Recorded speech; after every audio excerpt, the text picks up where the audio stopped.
Ladies and gentlemen, welcome back. It is October 26, 2025. With the Strangers Ride Again. I, of course, am your host, Mr. Les Wesley. With me, as always, are my good friends, Ruuts, D, and Looper. Guys, welcome back. We did it. We're here. We did it. So Carl Parker says you should use the old intro video sometimes. That one was epic, and I just said I've mentioned that before. We've actually talked about that. We were literally just talking about a new intro during this intro. A lot of behind the scenes and stuff going on there. So that's a good idea. Yeah, if I'm not mistaken, I think we have the original one posted on our homepage on YouTube. If you guys just go to the Virtual Strangers channel page, I think we have it set to automatically play whenever you visit. So you guys that missed the old one, you can go there and check it out anytime. That's a good idea. Yeah. So, and hopefully this new one, when we can get it out, because Wes is the one that does, well, actually, all the ones up till now, he's done 100% of it. But we were talking about maybe recording some videos as we're playing. But yeah, hopefully it'll get done soon. Yeah, I'd like to have a new one ready to go when we come back from 2025 show. When we get back into the swing for 2026, I think it would be. It's about time. I mean, there's a whole new generation of games out there now. The ones that are on the intro are old and dated, even though they are still like some of the best in the catalog. Yeah, so I'd like to get it updated, and we're going to be playing the games anyway, right? Like, as we've noted in recent weeks, we're going to be playing them pretty much nonstop through the end of the year. So why not grab a cool moment here and there, and we can tie it all together into a new intro. Yep. GameCat Photo Nutter says, you know who else likes to get it out? Or I like to say whip it out. My mom! Oh, actually, that could be weird. But yeah, that's how she does. I heard. Yes, she Not a does. rumor. Chinatown D, welcome back to the show. How's the weather in Colorado? Starting to get a little bit chilly. I think it's beautiful. It is beautiful, freaking but cold it's starting here, to get a man. little bit chilly. Yeah, same here. Same here. It's like I had to take all the air conditioners out of the windows over the last few weeks because it's getting cold at night. It's honestly, it's my favorite time of the year because it's comfortable in the day. Like you can go outside and it's like pretty much perfect in the afternoon. But man, you wake up in the morning, it's not hard to wake up. I'll just say that. It's like camping, right? You wake up really early because it's so fucking cold. You know what's crazy is like we're almost in November. Like how the hell are we in November? Time is flying. I was telling D earlier today, I got to thinking about like dogs, right? Because they say 1 year for us or them is like 7 years or is vice versa or whatever. But like if that's true, which I don't know that it is true, that means their summer flew by in like 2 weeks. And I think they're like pissed off about it because I'm pissed about my cut short month month of summer basically. Seems like maybe too quick. Maybe the rotation of the Earth is just very gradually speeding up. It is scientifically. Because if it's doing that, then our time perception would gradually shift. You know, it's all. I know everyone knows this or probably thinks of it as some kind of fiction from the Superman 2 or whichever one movie it was that he flew around the Earth and stopped time. But Einstein's theory of relativity, I think it's Einstein's theory. I'm pulling it out of my ass. Anyway, physics will tell you that the closer that you get to the speed of light, the more time slows down. So I guess it would be opposite. Maybe the Earth's rotation is slowing down, and that's why time seems to be speeding up. I thought it said, because I saw, it's been a few months, but it said that the Earth rotation had sped up by like nanoseconds, right? And that was my theory, was like, even though we just think it's so it's just nanoseconds. Well, how would that affect perception? I'm not even saying it's changing. Like you said, that was my exact thought. It's like, I'm not saying it's changing anything. It's changing our perception of it. I think it's very interesting, and I believe something's happening. I'm not willing to say it's exactly anything real, but at least in my mind, it sure seems like it fucking flew by. So Yeah, it's killing all the honeybees too. well, that's not good. Which They kinda say we sucks. need those to live, Wes. We do. At least we need them to make my morning tea taste better. Ooh, I love real honey. That's true. Yeah, I've been drinking this stuff called fenugreek tea. You get these seeds, and you boil them in a couple cups of water, and it's very bitter to just drink it straight. But you put a couple teaspoons of honey in there, it tastes really good, and it has a plethora of health benefits from anti-inflammatory effects. So, it's good for your kidneys, good for your liver. It'll keep you from getting diabetes. I had this shared with me by like this old Indian lady that works at one of these convenience stores around here, and I looked it up and did the research, and she wasn't lying. It actually has a bunch of good benefits. Wow, well, that's true. What Dee was saying, that we both need to move to Kentucky and move on, buy a house on each side of you. And I'm convinced now. I think that would be amazing and very healthy. Sold. Let's go. Start Let's do it. So 2 houses up is for sale right now, wow. actually. So if you guys wanted to move, there's a spot there. I- On the other side, there is an old abandoned house, and I think sometimes people sneak in there in the middle of the night to cook meth. So probably don't want to Well, move how about there. tear it down and build up a nice house? I plan on having multiple houses at some point, so that would be a good place for one, I think.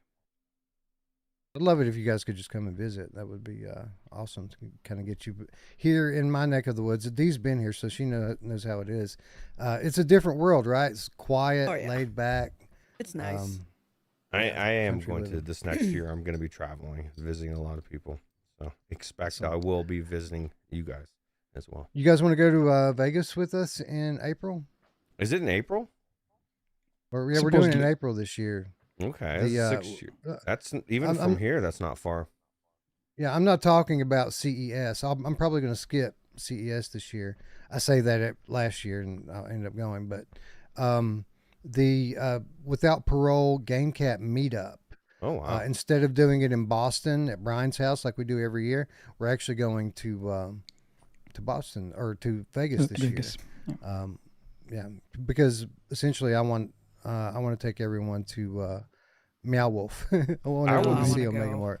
I would love to go, and I'm assuming Alex VR would be there because lives in Phoenix, right? He's like right around the corner. That makes sense. I haven't talked to him about it, but yeah, that would make a lot of sense. Yeah, I'd love to, because that to me, Boston is the East Coast, and I've abandoned it just like the far West Coast. But I think Vegas is a place right in the middle. It's not far from us. Even if I drove, that's like I think a 12-hour drive or something, which could be fun in the right car. Yeah, and it's not expensive too. If you I mean, unless you have expensive taste, of course, and need to stay in the best hotels and all of this stuff. But if you don't mind staying at some of the like MGM casinos hotels, like we always stay at Excalibur, like It's not bad. $30-$40 a night. It's not bad at all. You know what my prerequisite is for hotels? I just have one. Oh, that's probably, if you started throwing some stuff at me, it might become 2, 3, 4. But the biggest one is no bed bugs. So you don't have bed bugs. You know what I mean? Like that's a plus. I will be tearing your fucking bed apart before I get in it. And I'm not just taking the sheets down. That thing is literally being flipped over. Like I'm going to be spraying it for bed bugs. Because that's where Ruuts they is like going to have 2 bags if we go. Yeah. One for clothes and one for pest control. I'm not licensed And, to do pest control in Vegas, but I definitely know have what to to know. see. That's true. Yeah, that's what. There's 2 things we check for every time we get a room, especially in a place like Vegas. Of course, one, bed bugs. You're right. We got to. Well, not just that. But you need to check the sheets and make sure everything's clean. That's And that true. includes bed Black bugs. light is your friend. The other thing is cameras, right? Because Mm. it's a hotel room. Shit happens. We want to make sure there's no cameras. I will take the approach I take at work. I assume there's a camera there, so I'm just gonna dress accordingly. I'm just gonna make sure I'm not doing anything weird, and then I'll save that for home. anyway, it's going to be a blast. I hope you guys can come. I think they're finalizing the dates and stuff right now. So I'll let you guys know. So you can book it. Like, you can go ahead and book it so you have a spot, and then if you can't go, you can always end up canceling. Like, you don't have to pay for it now. You just, you book your flight, book your room, and then it'll be here before you know it, right? Yeah, especially with the time flying like we're talking about. Looper, You. thank you for making another episode happen through sheer force of will. I've been a bit I pushy appreciate you, about man. it, right? Yeah, he's Well, the one making you need sure. to You be. guys thank Looper. He's the one making sure we're going. Yep.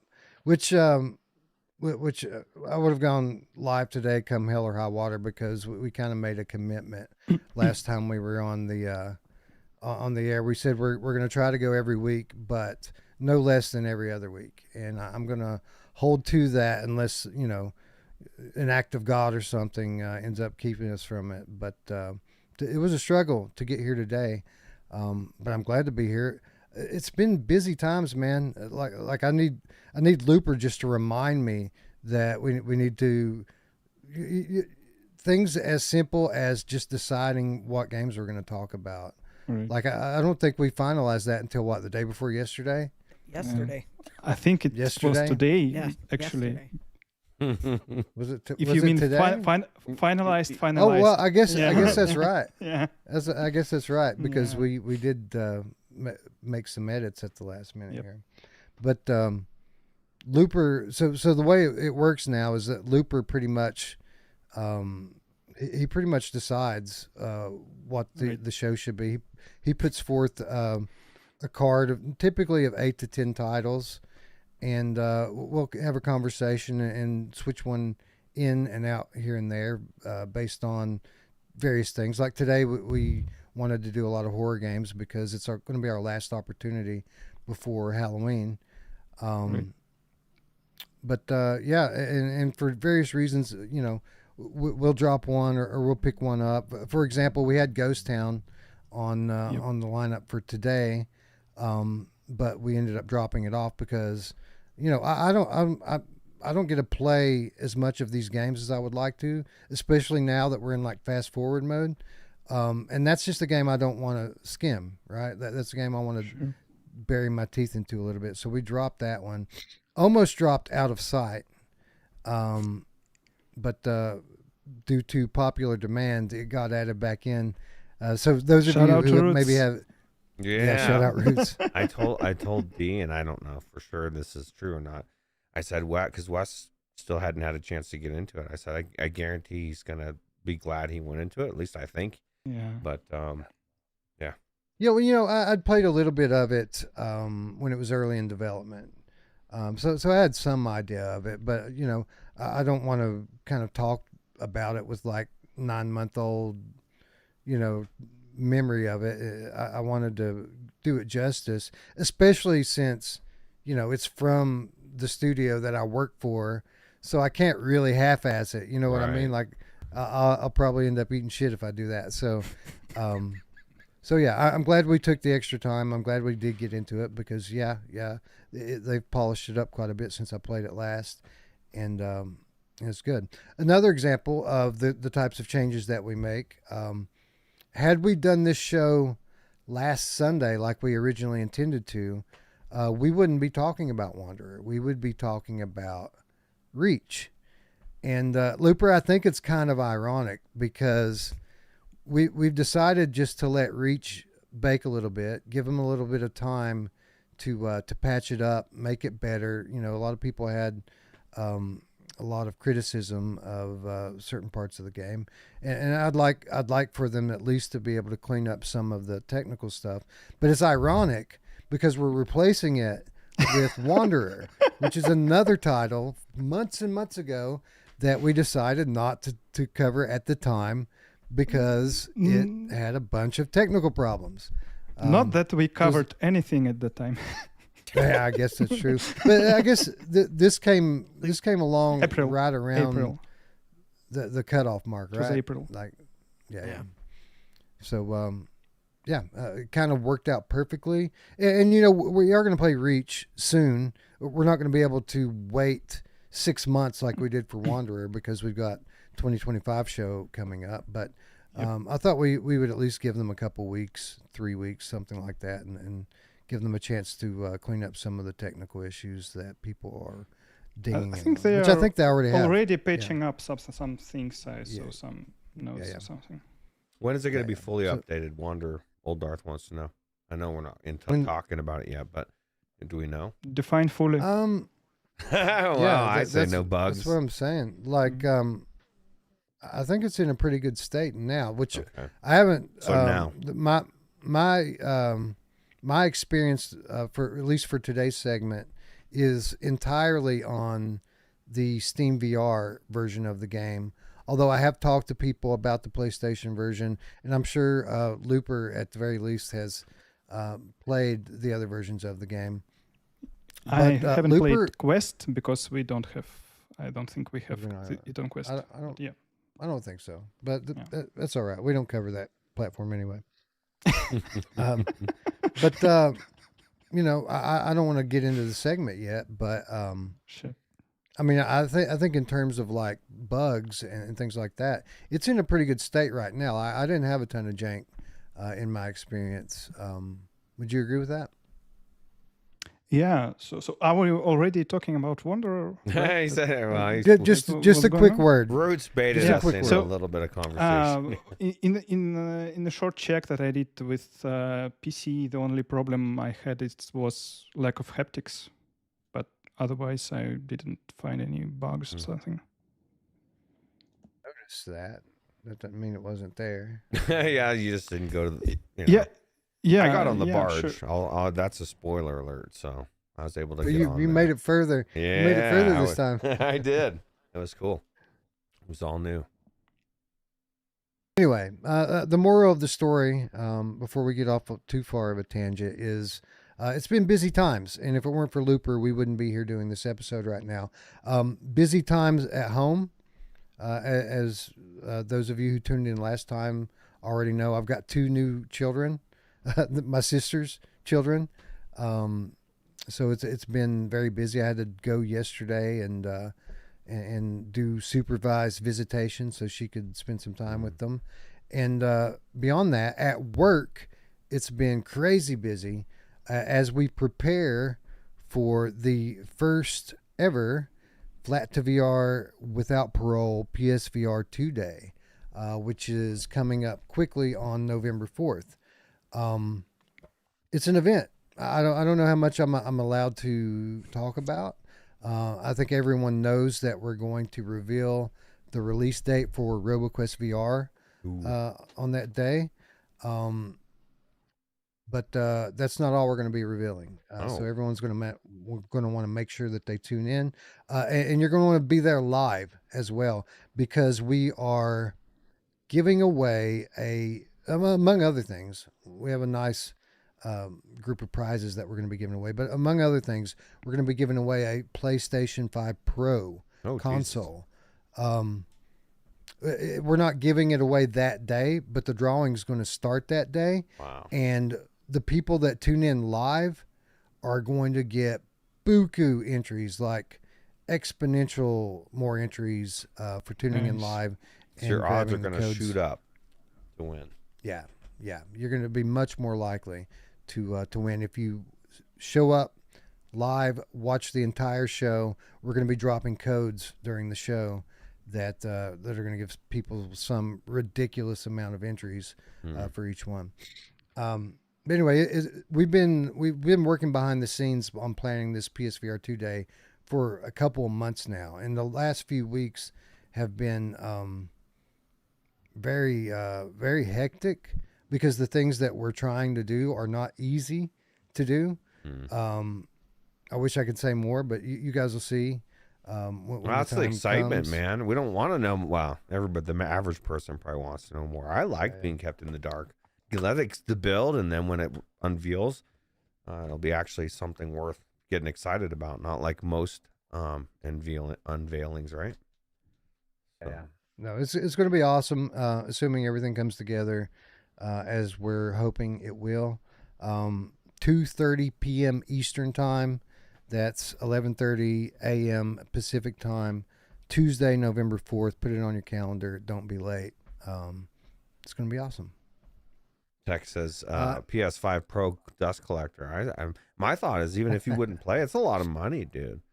You could sell it and buy something else, but I mean, I hope that doesn't happen. I hope somebody that loves PlayStation VR wins it. Somebody that can't afford to get one is why. That's why I would never enter something like that, because I'm hoping somebody else that, like, that's always my hope, is somebody that really, really, really can't. Like, that's gonna make their year. That's who I want to win. That's awesome. I think I'd be happier if you won that console than you would, Ruuts. Like, yes, Ruuts doesn't have to leave his room to play PlayStation VR 2 anymore. And I wouldn't sell it, because it would be something that I got. So I'm gonna enter you, Ruuts. Okay. Right. I probably can't, but I'm gonna insist you do. Yeah. Anyways, that's gonna be awesome. We've been putting a lot of work into it, and it's crunch time now. This next week is just going to be insane. But we're hoping to put on a great celebration of PlayStation VR community, and we wanted to pick a prize. We do giveaways all the time at Impact Reality and Flat to VR, and typically, you know, it's pretty easy. We can pick up a MetaQuest headset and like a Quest 3, and there's so many people out there with 2s that haven't upgraded yet, and there's so many people outside of the VR space that want to get in but just don't want to drop the $300-400 to get in. It's a little bit more difficult when you come over to the PlayStation VR community, because everyone already has a headset, everyone already has a console. There aren't a ton of accessories. I mean, there's like B-haptics, but we literally just did a B-haptics giveaway like a month ago. Like we didn't want to do another one of those. So what do? If you really want to pick a prize that everyone in the PSVR community wants, but not many people have, it's got to be this Pro console. Everybody wants one, but nobody thinks that they're worth the $750 price tag. Right. That They it costs will to when get they one of use them. it. Like, even myself, I don't think it's worth it, but especially if it was dropped in my lap, I think it's perfect, man. Like, and for somebody out there that like is, I agree with Mad Vegan. I think everybody should do this. Call in sick. Make sure you're there live, and it's a win-win. I appreciate it. You get the day off. You get to hang out with Wes and everybody, and you get a chance at getting a good chance at getting this PS Pro 5 Pro. I appreciate it. Everyone that shows up and supports here, help spread it on social media. We're investing a lot in this. Even like, you know, you hear people talk all the time, these devs talk about how tough it is in the VR business right now. And they're not lying, man. It is tough right now. People aren't buying games like they were even a year ago. So it's not an easy decision to do like $1,000 giveaway on a whim like that. Like we have to, it has to be worth it. And that's how we feel about the PlayStation community, because they've been so supportive since we launched the studio, even to the point that there are countless people that have said to me that, you know, I don't like rhythm games, but I bought Trombone Champ just so that we can support your studio. That type of enthusiasm and support has been very unique to the PlayStation community. So we just want to give back a little bit. You know, this time of year, Ruuts, around the holiday is typically dominated by MetaQuest news. You know, there's always big Meta exclusives coming out for the holidays. You know, there's Meta Connect. They typically dominate the news cycle, and a lot of times the PlayStation community are left holding the bucket, saying, you know, where's our news? Where's our thing to be excited about? And we want to, to the best that we can, we want to be that for the PlayStation community this year. We want to say, you know, no worries. We got you covered. We got games coming your way. And yeah, and essentially we just want to say thank you. Yeah, that's awesome. And was it somebody said lens protectors are a cheaper alternative? Yeah, there's a lot of cheaper alternatives. You know, I could say like a fucking drinking Microfiber glass is- cloth. Yeah, Yeah. microfiber glass. Yeah, if we You- want you to go know- stick with VR, there's a lot of cheaper You- options. But You say that as a joke, but I think we are going to give away like 100 or 200 microfiber cloths. Yeah, and it's great because everybody needs a lot of them. everybody needs them. Yeah. So Yeah. Not just Yeah. for VR, but yeah, that's know? true. I'll just say this: It was this so- particular this particular microfiber cloth, I have one of them. I've had it for a few years, and I will say it's the coolest looking microfiber cloth that I've ever owned. I think you might even have one, Ruuts, but I don't know. I don't want to spoil it yet for people who are going to be tuning in. Yeah, I probably It was so cool that the original PlayStation VR 1 included a cloth. do. Yeah. Yeah, I and think- I love that Yeah. when various accessories have one included. Like I think Global Cluster does that, Bobo VR does that. It's always cool when companies think about it. What's weird about and you kind of saw a shift with Sony, and you're kind of seeing the same shift right now with Nintendo. It was like the way that Sony treated their consumers when that, you know what I mean? It was just a different time 8 years ago than it is now. And I'm not saying they don't care about their consumers at all, or Nintendo doesn't, but there's like a weird shift happening where Yeah, there is a change. Yeah. there's a change. And these are companies and these are Japanese companies, and Japanese, I'm sorry for other cultures, are some of the most honorable people in the world, right? Like with the way they treat each other and treat other people. But this company like Nintendo is kind of, I love them. I got the new console. I love the games, but like some of the things they're doing with bricking people's consoles if you used a used game and just weird things, like I'm not behind. And so I'm hoping that some heart comes back to some of these companies, and because I'd love to see it. You know who else would love to see it, Roots? My mom! She always loves to see it. Anyway, I guess we should cut the chit chat and get to it. We got 6-7 games to talk about here, and it's Next already getting late. So I guess we should probably say hello to our friends in chat. Friends like Technoglitch. What's up, Technoglitch? Everybody, I don't know if you know this, but Technoglitch, he uploads videos to YouTube all the time. If you guys are interested in UEVR and like when a new game comes out or like a demo hits Steam, whether or not it will work in the Unreal Engine VR injector, check out Technoglitch's channel because he typically is the first to get in there and check it out. At least the first in our community. Yeah.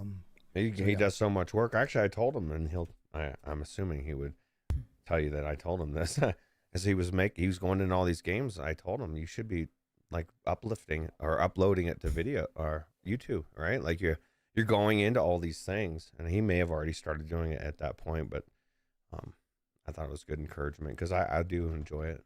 So Yeah, and it's not hard to do it. You know, that's how I started. It was just uploading simple gameplay videos. They weren't, super highly edited or like professional quality or anything.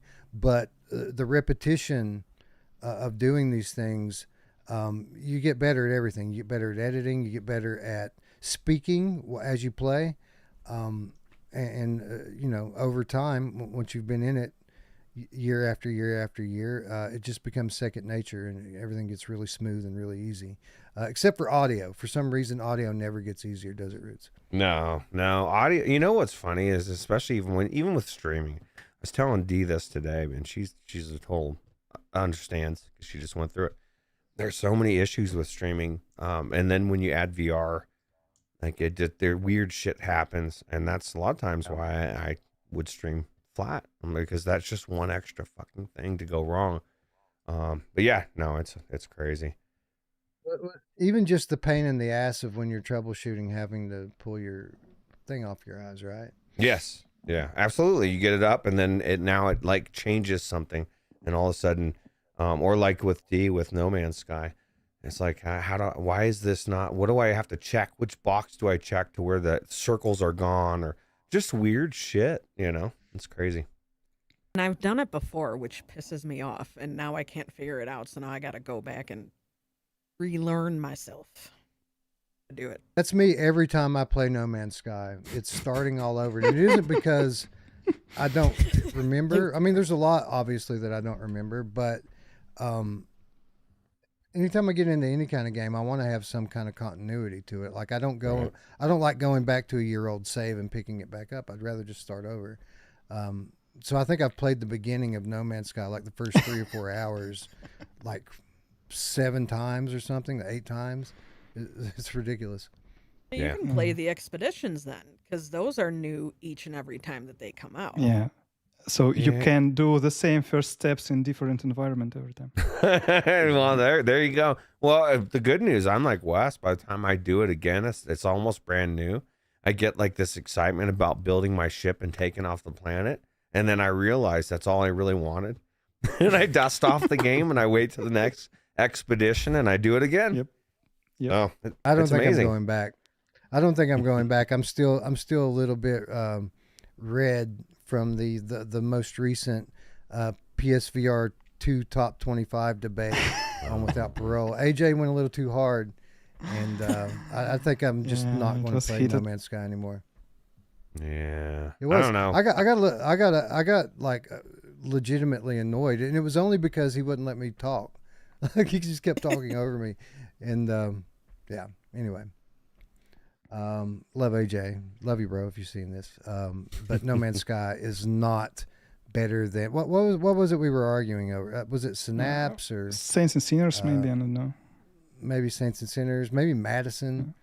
It was one of Two those top completely games. different games. So how could you compare? You know, like But they had to, because that was the point of the show. I know. yeah, It's that's- it's a yep, that's- hard thing because that's like a semantics thing, right? And it's really about Right. a personal experience and choice. what you loved, and everybody's going to feel different. So I get it's not my type of game, but I get where he's coming from. Oh, AJ loves it. Like, one of my favorite things to watch into like all of VR YouTube is AJ playing No Man's Sky, because he's literally just like half of the words he says is wow. Wow, wow, look at this. Wow. Even still, like years later, he's still just completely blown away and in love with it. So, yeah. And the one other of the half things I is, love oh about my that guy. god. Yeah. Yeah. Hey, good anyway. for him that he's got a game like that can give him that kind of enjoyment For every real. single time that he goes into it. So props to him, dude. All the games I love like that are over with in like 6 hours. So, like, he's got the gift that keeps on giving. Anyways, back to the chat. Bad Robo is here. It says, sorry, but the gameplay in No Man's Sky is lame. Exploring new planets, on the other hand, is amazing. Yeah, I agree. I was about to start on a whole No Man's Sky tangent. I'm not going to do that today. That's not this show. Anyway, hello, Bad Robo. Hello, Bitmappy. What up? Technoglitch says thank you, Ruuts, for sharing the channel. Everyone, Technoglitch's channel is linked in the chat. Everyone click, go subscribe. Madhouse Marcio, the Spooky Underground Game Cat, in the house. What up? What's up, D? You're in the chat as well. That's me. Atomic Teapot, the Game Cat. I love your name. Welcome to the show. Rigos Pantaleon says, I can't wait for November 4th. Bro, it's going to be fun. Oh, Jeff Rainer's in the chat. What's up, bro? Good to see you. Thanks for stopping by. Scott, the PSVR Game Cat for life. What up, bro? Thanks for being here. Pierre Bargosoft's here. Good to see you. Top Dog is here. Conrad Lawrence is here. Game Cat Photo Nutter is here. Would love to know how well the PSVR, OG PSVR, works with PS5 Pro. You would think that there would be a rub, right? Like, obviously, it's not going to. None of the games are going to be optimized for it. But the same game. You would think that the same games that saw just a nominal increase when PS5 came, Right. you think you would see a further improvement. The for ones with PS5 Pro. dynamic resolution, I think it's Dreams, probably Squadrons, maybe something else. Blood and Truth, I'm not sure. Isn't that weird? Like if I in my PC, if I switch out to a new video card, it doesn't like I don't have to worry about dynamic resolution. It just gets because fucking the games because the games are all dynamic resolution. It's like I don't know apps for iPhone and apps for Android. Apps for iPhone are always for specific resolutions, or at least they used to be back in the days. And Androids are by design scalable to any resolution. The same here with console versus PC. When the game is built for a console, it's built for a specific hardware and hyper optimized for it. And therefore, most of the time, it would be thinking that it's enough to target a specific resolution, not like scaling up automatically. But shouldn't it at least run better because it's got more power, even if it's optimized? Yeah, like sure, sometimes sure, it sure. runs If worse. you have that's what happening with PSVR 2 and some games like Vertigo 2 that had frame rate issues on Pro on the regular PS5, but not on the Pro, or Midnight Walk after the patch, for example. Yeah. I'd like to see. I mean, there's a lot of them I'm curious about. Like Skyrim would be a good one. Yeah. Or And it's not. Yeah. I don't think Skyrim was one of the games that had automatic improvement on PS5. So again, okay. I would only expect it on the same games that had it on PS5 that didn't That's a have good to do call. a patch. Wouldn't it be funny if Rush of Blood worked perfectly on the Pro? That would be. It didn't have the problem where it keeps pausing intermittently. Wouldn't it be crazy if like Sony just fucking fixed it to where we could play the games? Like, why did they even make that adapter? Like, I would love to play it. I can't play it. You can't bring it to PSVR 2. At least fix it. You know what I mean? Yeah. Yeah, and speaking of bringing to PSVR 2, I think that's this fact that most of the games are fixed at low resolution of PSVR 1 is the main reason why backwards compatibility isn't a thing. Because they would have to figure out some kind of upscaling. Otherwise, if you take a picture that is designed for a low resolution panel and display it on a high resolution panel, it looks way worse. Like remember how No Man's Sky looked at launch of PSVR 2. It's and like imagine taking a 500 games that look like that. Yeah, it's like taking a Super Nintendo and plugging it up to a flat screen TV. It looks like shit, but if you plug it into a CRT, it looks good. It's the same kind of deal. How do you release a game and not know that it's going to look like that, though? Like, I'm sorry, but that's kind of 101. You know what I mean? That's their way of operation, I think. What happened with them at the very beginning in 2016, I think, when they initially released on flat screen. It was in quite a rough state. But I'm glad you said that, Looper, because I've often wondered why they don't just emulate the Move controllers with the I think tracking. it's no big issue. I mean, they could they totally there's totally enough buttons to cover everything. Yeah, so the control scheme I don't think is the biggest of the problems. But I never considered that these older console games are going to be mostly optimized to a fixed resolution, and it's for a 1080p headset. Like it's like way lower resolution than modern VR headsets. So apparently, Rush of Blood has the bug on Pro. GameCat Andrew Ehrenreich. Ehrenreich confirms it. The posing. I actually played it on PS5. Yes, it was pausing every couple of minutes, but it was I still enjoyed it a lot. Yeah. I just played it. Got used to it last year. It didn't bother me. It was like just another form of jump scare. post I mean, screen. you know, it didn't in your happen. face. It didn't happen that much for me when I Yeah. did it. Like, Yeah. it happened a handful of times, but it wasn't like it didn't like ruin my experience or anything. Couldn't they emulate the PSVR 1 with the PSVR 2 so that people could play those games? That's what we were just talking about. Yeah. I think that the problem with the resolution is the reason why they Yeah, don't. they could, because but they it would look very bad. Worse They They would than have to upscale. you see it on the Yeah, original. okay, I see what Yeah. you're saying. Well, that I don't know. That just the whole thing sucks, and it's those were the best games. Luckily, Yeah. a lot of PSVR 1 classics are also PC games. So Right. Yeah, thankfully. There's still a lot though. Like I miss Blood and Truth. I miss Astrobot. yeah, I miss sure. Farpoint. Like, man, what I would Wipeout. get for those. Astrobot. I'd pay full price for there's those games if they would do it again. There's no reason why Astrobot shouldn't be re-released on the PlayStation VR 2, and if it was Nintendo, it would have Let's been not go released there. 3 times by now, because Nintendo fucking releases everything a million times. It's crazy. Through that. Yeah. Anyway, back to the chat. I want a lot is here. He says aim controller. I agree, aim controller. You know who else wants a lot? Ruuts. My mom! And has an aim controller, it just aims a little bit differently. Yeah, she does. Mad Vegan is here. Grandpa Barbecuer, the Game Cat, is here.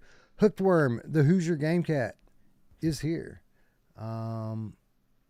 Paradise Decay is here. What's up, PD? Thanks for stopping by. The Karam Kid is here. PD's channel's been blowing up, Ruuts. He's been, for about the past year, or maybe even longer, he's been heavily focused on UEVR mods. And I don't know, every video I've seen him put up is like, I don't know, 5 times the viewership that he had like 2 years ago.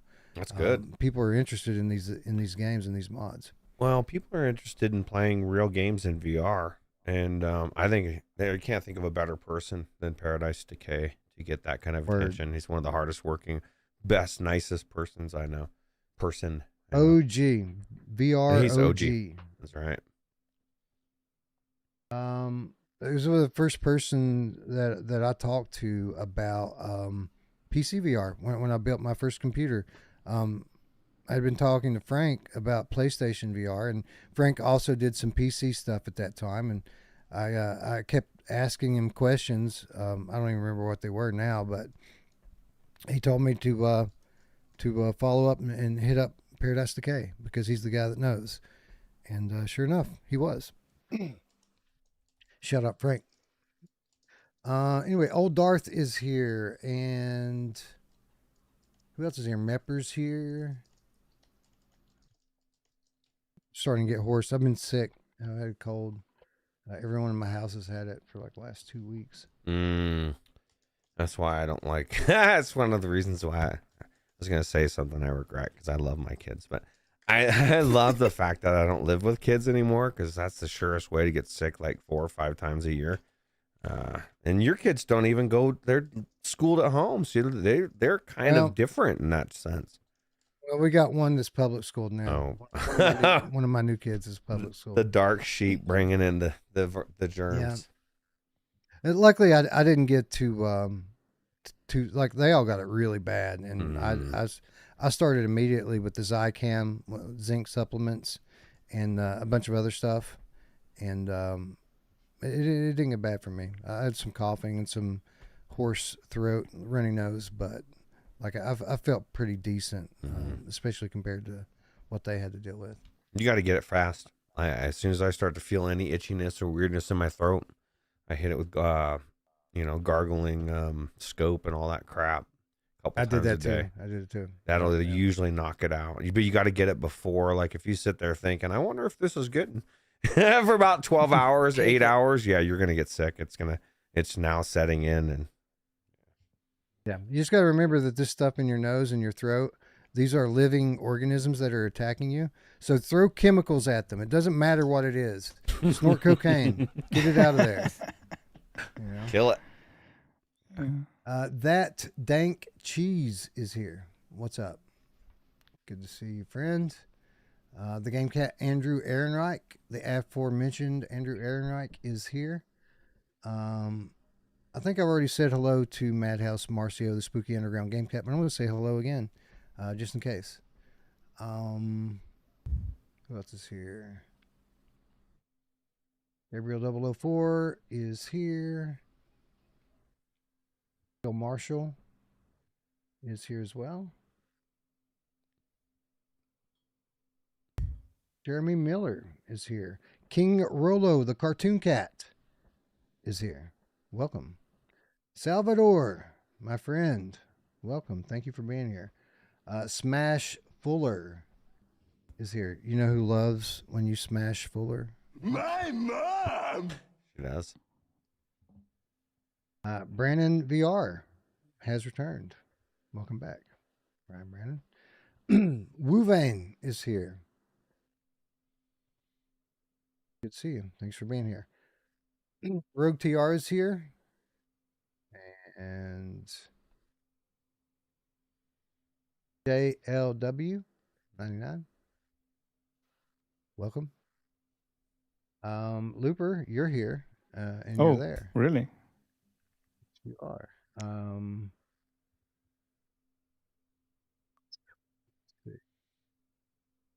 Feel that we're getting close to the top. Radio Runt's here. Is Anthony making an appearance? No, Anthony actually reached out yesterday just to say hi, which was interesting timing because we were just talking about Anthony. I think on the last episode, someone was asking about Anthony and how he is. He's good. He just reached out to say hi, see how we're doing, what we're doing, how VR is. He's not been keeping up with it. He sounds like he's interested at some point in the not so distant future of getting back in. What he told me is like he's waiting on a new headset. Like I explained to him kind of what the options are right now, and he's like, "Yeah, I'm gonna have to wait." No, thank you. He's where Jim Hall is right now. Jim's waiting for a better headset and less jank. Yep. He said he can't until there's less jank in VR. He's not interested anymore. But I explained to him what the Valve headset is supposed to be, and he seemed pretty interested in that. So maybe that'll bring Anthony back. Who knows? Yeah. I'm just more interested. I just like good games. I think the headsets we have are adequate. You know, not that we can't or don't want a better one. I just I don't think hardware is the weak point. Right. You're absolutely right. I'm content. I'm content with the hardware I've got right now, until something new and shiny comes and catches my eye. But right, like I'm not looking for it. I'm not saving for it like I normally would be saving up, so that I could get the next thing. I don't think I'm going to get the next thing, but we'll see. Four Willin is in the chat, and the first name on the list. Not sure Brondo. What up, Brondo? Wait, Ruuts said he was first. Oh wait, I may have been lying though. I was like, oh man, I'm like third. What the hell? It's crazy. Yeah, you were like fourth. I gotta just say I'm first. That's the society we live in. Just say what you believe, and just go with it. You know, convince yourself. You know what I mean? We do have a few Slippies joining us, like Flippy Nuggets and Luke Sparling. Joining Virtual Renaissance slipping in at the end as well, and I think that's all the Slippies. Nope, Steve IRE. What's up, Steve? Welcome. I think there's a lot of Slippies when we were talking about everything except for what we were supposed to talk about. Probably. Luke also made a donation. Oh yeah. So Luke Sparling with the $6.99 Canadian donation. Thank you, Luke, for the support and the question. Question: do I play Wanderer now or wait for more patches and work my way through Arizona 1 and 2 instead? We're going to talk about Wanderer in a few minutes, but you absolutely should be playing Arizona Sunshine Remake and Arizona Sunshine 2. I said I definitely play the first one and then Wander and then skip the sequel, Arizona 2. But that has been what I've been saying since the beginning. It was okay. I just like I think it was, I blame Mash. He was like so like in love with the sequel. I think it was him that it just pushed me even more into the I don't like it category. Damn you, Mash. Yeah, but the question It had is some cool- how big some part cool of this spots. was how great the new engine was. So the sequel came out before the remake, right? So Right. maybe Oh, was it made the first one yeah. amazing. That engine is amazing. I agree. 100%. Actually, the way it went was after the fall made Arizona Sunshine 2 awesome, Mhm. which then made Arizona Yeah. Sunshine Remake awesome. I just think the Right. first they really made a full game with a great story and like a complete package. I just loved the first one so much that the sequel, just because it wasn't as good as the first one, I didn't, you know. No, the story wasn't as good. It wasn't bad. I mean, it was pretty good. And some of the new things they did with like the inventory slots and the crafting were steps in the right direction, but they were kind of like half steps, Right. if that makes sense. Like Yeah. it's kind of hard to criticize a studio for getting better, but they didn't get better enough, I guess, is what everyone.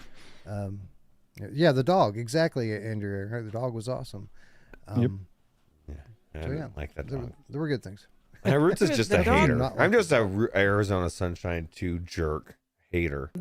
The dog was awesome, except it was peeing like every 2 fucking seconds. I'm like, dude, Yeah, I like did pee a and lot. shit. Yeah, just like in real life. Yeah, I was why judge, man. Like this dog has issues with its bladder. Ugh. Gabriel 004 says, "Dog with sombrero roots. How dare you? I think that's what it was. It was like they threw this Racist." dog that had to be like, oh, you have to love. It's a dog. Who doesn't love a dog? Well, it's I'm not the just one a that was dog. saying everybody loves petting the whatever. What was it? Ruuts. What? It's not just a dog. It's like 4 extra holsters. Oh wow, yeah. Right. I don't know. I just felt like it was a gimmick to some extent. Like they could have done so much more with the dog, and so that kind of irritated me. But anyway, I'm sorry. We're so far off of talking about what we're. I like the supposed to dog. talk about. You could sick the dog on zombies if you're out of ammo. He fetches things for you to solve puzzles. The dog was cool. Yeah, Yep. it's true. Anyway. We did.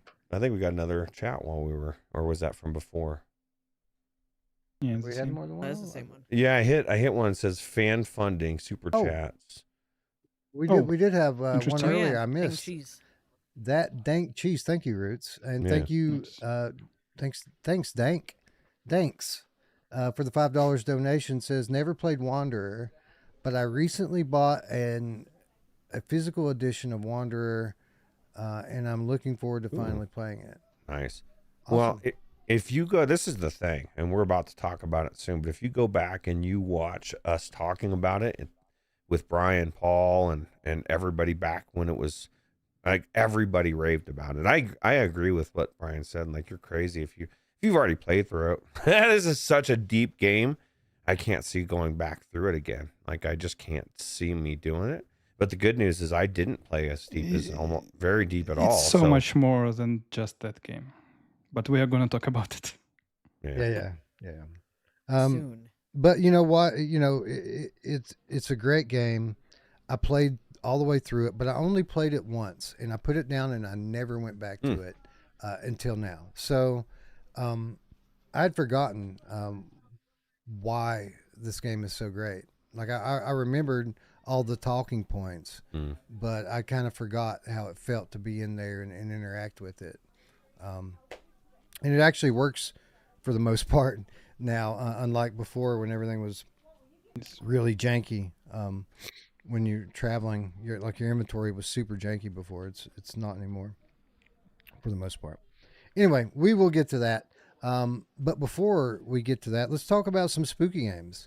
And let's start with the one that I probably played the least out of any of these titles. Not for lack of wanting, but just for lack of time.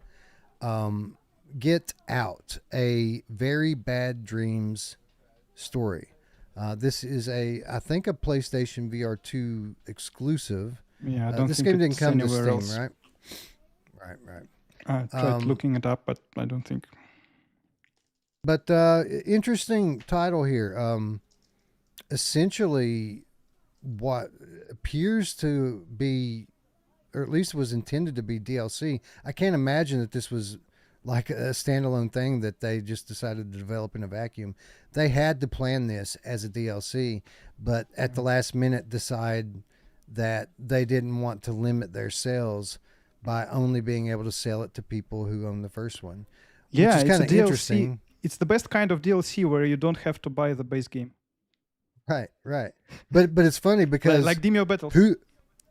who's going to buy this that didn't buy the base game is the kind of the thing, That's though. the like, question. Yeah. right? Yeah, Maybe Like if you even- played it on other platform, like if you played it on PC. that's true. Yeah, that's true because the original was on Steam. Anyway, I like the original. It was very indie, janky for sure. Had a lot of that indie jank to it. But I mean, to some extent, that stuff is kind of charming, right? Like, it reminds you of like throwback VR games from the early days. But I'm a sucker for indie horror games. I love indie horror games, like even the ones that are all kind of cookie cutter and the same. If they can make one or two things different, I'm down. I'll play the whole thing. Anyway, this was, at least for the bit that I experienced. And again, let me just tell everyone up front, I played all of these games. I didn't finish any of them. So like these are impressions from me. Like Looper may have more like substantial like review type time in, but for me, and I'm sure Ruuts as well, and probably D2, this is just first impressions. So take what we say with that in mind. Anyway, my impressions early on from Get Out was pretty positive. It still has that same indie feel to it. It still has that same indie jank to it to some extent. But what I like about this game, and I was just saying this to Brian the other day, and I've said this to you a bunch of times, Rich, when you talk about my horror game. I have a couple of horror game concepts in my head that I would love to have made one day, somebody make my games. But one thing I've said in general about these games is, the intention of a horror game is to scare the user. It's to make them horrified. That's what horror means. You want to horrify them. And for some reason, no game studio, flat or VR, really, really goes for it. Like, if in my mind, if you want to make the best horror game that everyone's going to remember and everyone's going to get scared of, you got to have content that is horrific. Right. Like the worst shit, real life bad stuff in there. Just watching one ever somebody does that. play it would be horrible. Right. Just the idea of it. And very early on in this game, you get the backstory of your character, and it is horrific. Essentially, you're a dad. At least it seems like you're a dad, and you have a wife and a very, very young baby. And spoiler alert, the house burns, and they burn with it. And that essentially drives you insane. And that's where the kind of game starts at, is with you in an asylum, kind of dealing with the PTSD of that experience. I guess I should ask you, Root, you probably didn't play this, did you? No, I didn't didn't play it because didn't play any of the PlayStation games, but I don't know. I don't even know. I kind of agree with Bad Robo in just general. Like I don't have a soft spot for indie horror games to like it. To me, I'm not looking at maybe you really have to in order to enjoy it. That's for sure. Yeah, so like I'm looking for like super polish and even in an indie, and I don't even know how polished this is, but horror's just not my bag in general. So even if it was on another platform, I may or may not have gone into it. So Right. Looper, in spite of my affinity for these types of games, I've really have overlooked this one since it launched. It just came out a few months ago, and Yep. It was May. yeah, it's been out for a while, and I don't remember who it was. Maybe it was Brian or somebody that has similar taste to me. Basically, told me that they weren't impressed with it, and that it really wasn't worth my time. And I haven't played much of it. I only played it for a few minutes. But so far, so good for me, man. Like, I think the game looks very good. I think the story is sad and disturbing, as it should be. And it has that kind of surreal atmosphere going on that the original the original game had in it. The thing that I loved about that was, you never knew what was going to happen. It was bad dreams. Is literally it was like a waking nightmare. What are your thoughts about this standalone DLC? Yeah, so this one is very unique in a lot of ways.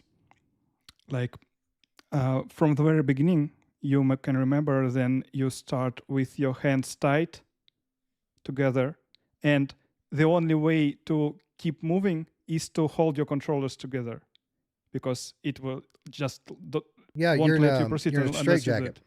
Yeah, and there is a lot of stuff, similar unique stuff they do throughout the game. The game is quite short, by the way. It took me just a bit over an hour to complete, but it was a very memorable hour of my life.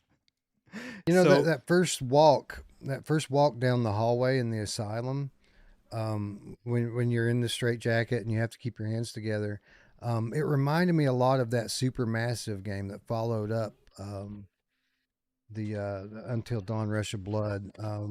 What was that called? The Outpatient. It reminded me a lot of the Outpatient. Inpatient. Because that was the Inpatient. Yeah. Yeah. Because it was I that can same see type that. of deal where you're Yeah, in an asylum and lots of like dream sequences and stuff going on. Yeah, but the Inpatient is much more mainstream than that. This is For sure. Much this more is polished. very indie and very hardcore. I mean, the things they do later on, I just couldn't believe they do it. I was like, get out. Yeah. So That's the name of it. Get out. yeah. Maybe Yeah. that's why So they called imagine, it that. think all the things that happened to Ethan Winters throughout RE7 and RE Village, cranked up Yeah. to 11. Oh wow, really? That's Yep. crazy. And I think Vargolsoft said it, like, the ending to this one is so completely nuts. And yes, it is. It's like you said, some of the worst things you can imagine happen to you, and it happens. I'm not playing this game no more. Yeah, it sounds like something I'm gonna avoid, but it sounds like something that Wes. That's totally understandable. You have to be a kind of man who is into this kind of shit. I just don't like to see things that are gonna stick with me. Yeah. I kind of believe that I shouldn't. Did you play Also- it at all, D? Did you try it out? I at all? did, and I thought it was cool to start off with. Your hands kind of like you're in that straitjacket. Not being able to see with the whatever it was that they had over your face. I thought it was one of cool those that hoods you on had to you had to hit the buttons or whatever, like with your freaking head. Yeah, with a head. Yeah. Yeah. I totally forgot that. Yeah, that was cool. That part was cool. Yeah. But then I experienced some jank. I forgot with what Yeah, because There I is- didn't go there back is- into it. But so this is my opinion from months ago when we played it, or when I played it. So I don't know any updates, anything that's been done, but yeah, that's about it. So, Salvador says did he's you doing just- it. He's in. Looper, you Nice. sold him. Yeah, I also So you want to say basically. that. Yeah. No, I was going to just follow up with D here, and you basically noped out for jank, or was it because it For was jank. just For uncomfortable? jank. Yeah. Like I thought it was remember cool. some bugginess in this. Yeah, I don't Yeah. remember what it was exactly, but I think some objects weren't spawning properly or something like that. I want to say that like I kept like clipping into the wall. It was really weird, and it wasn't anything that I could have just like brushed off. Like I stopped playing. Yep. So Wargosoft says there's a trophy for playing the whole game Wow. with the bag on your head. oh, hell no. That's impressive. Well, maybe if it blocks the bad, then no, I still can't do It protects you. You can't yeah. touch your Just face. keep your eyes It's closed. nice Just and keep your eyes safe. closed. It's okay. It's okay.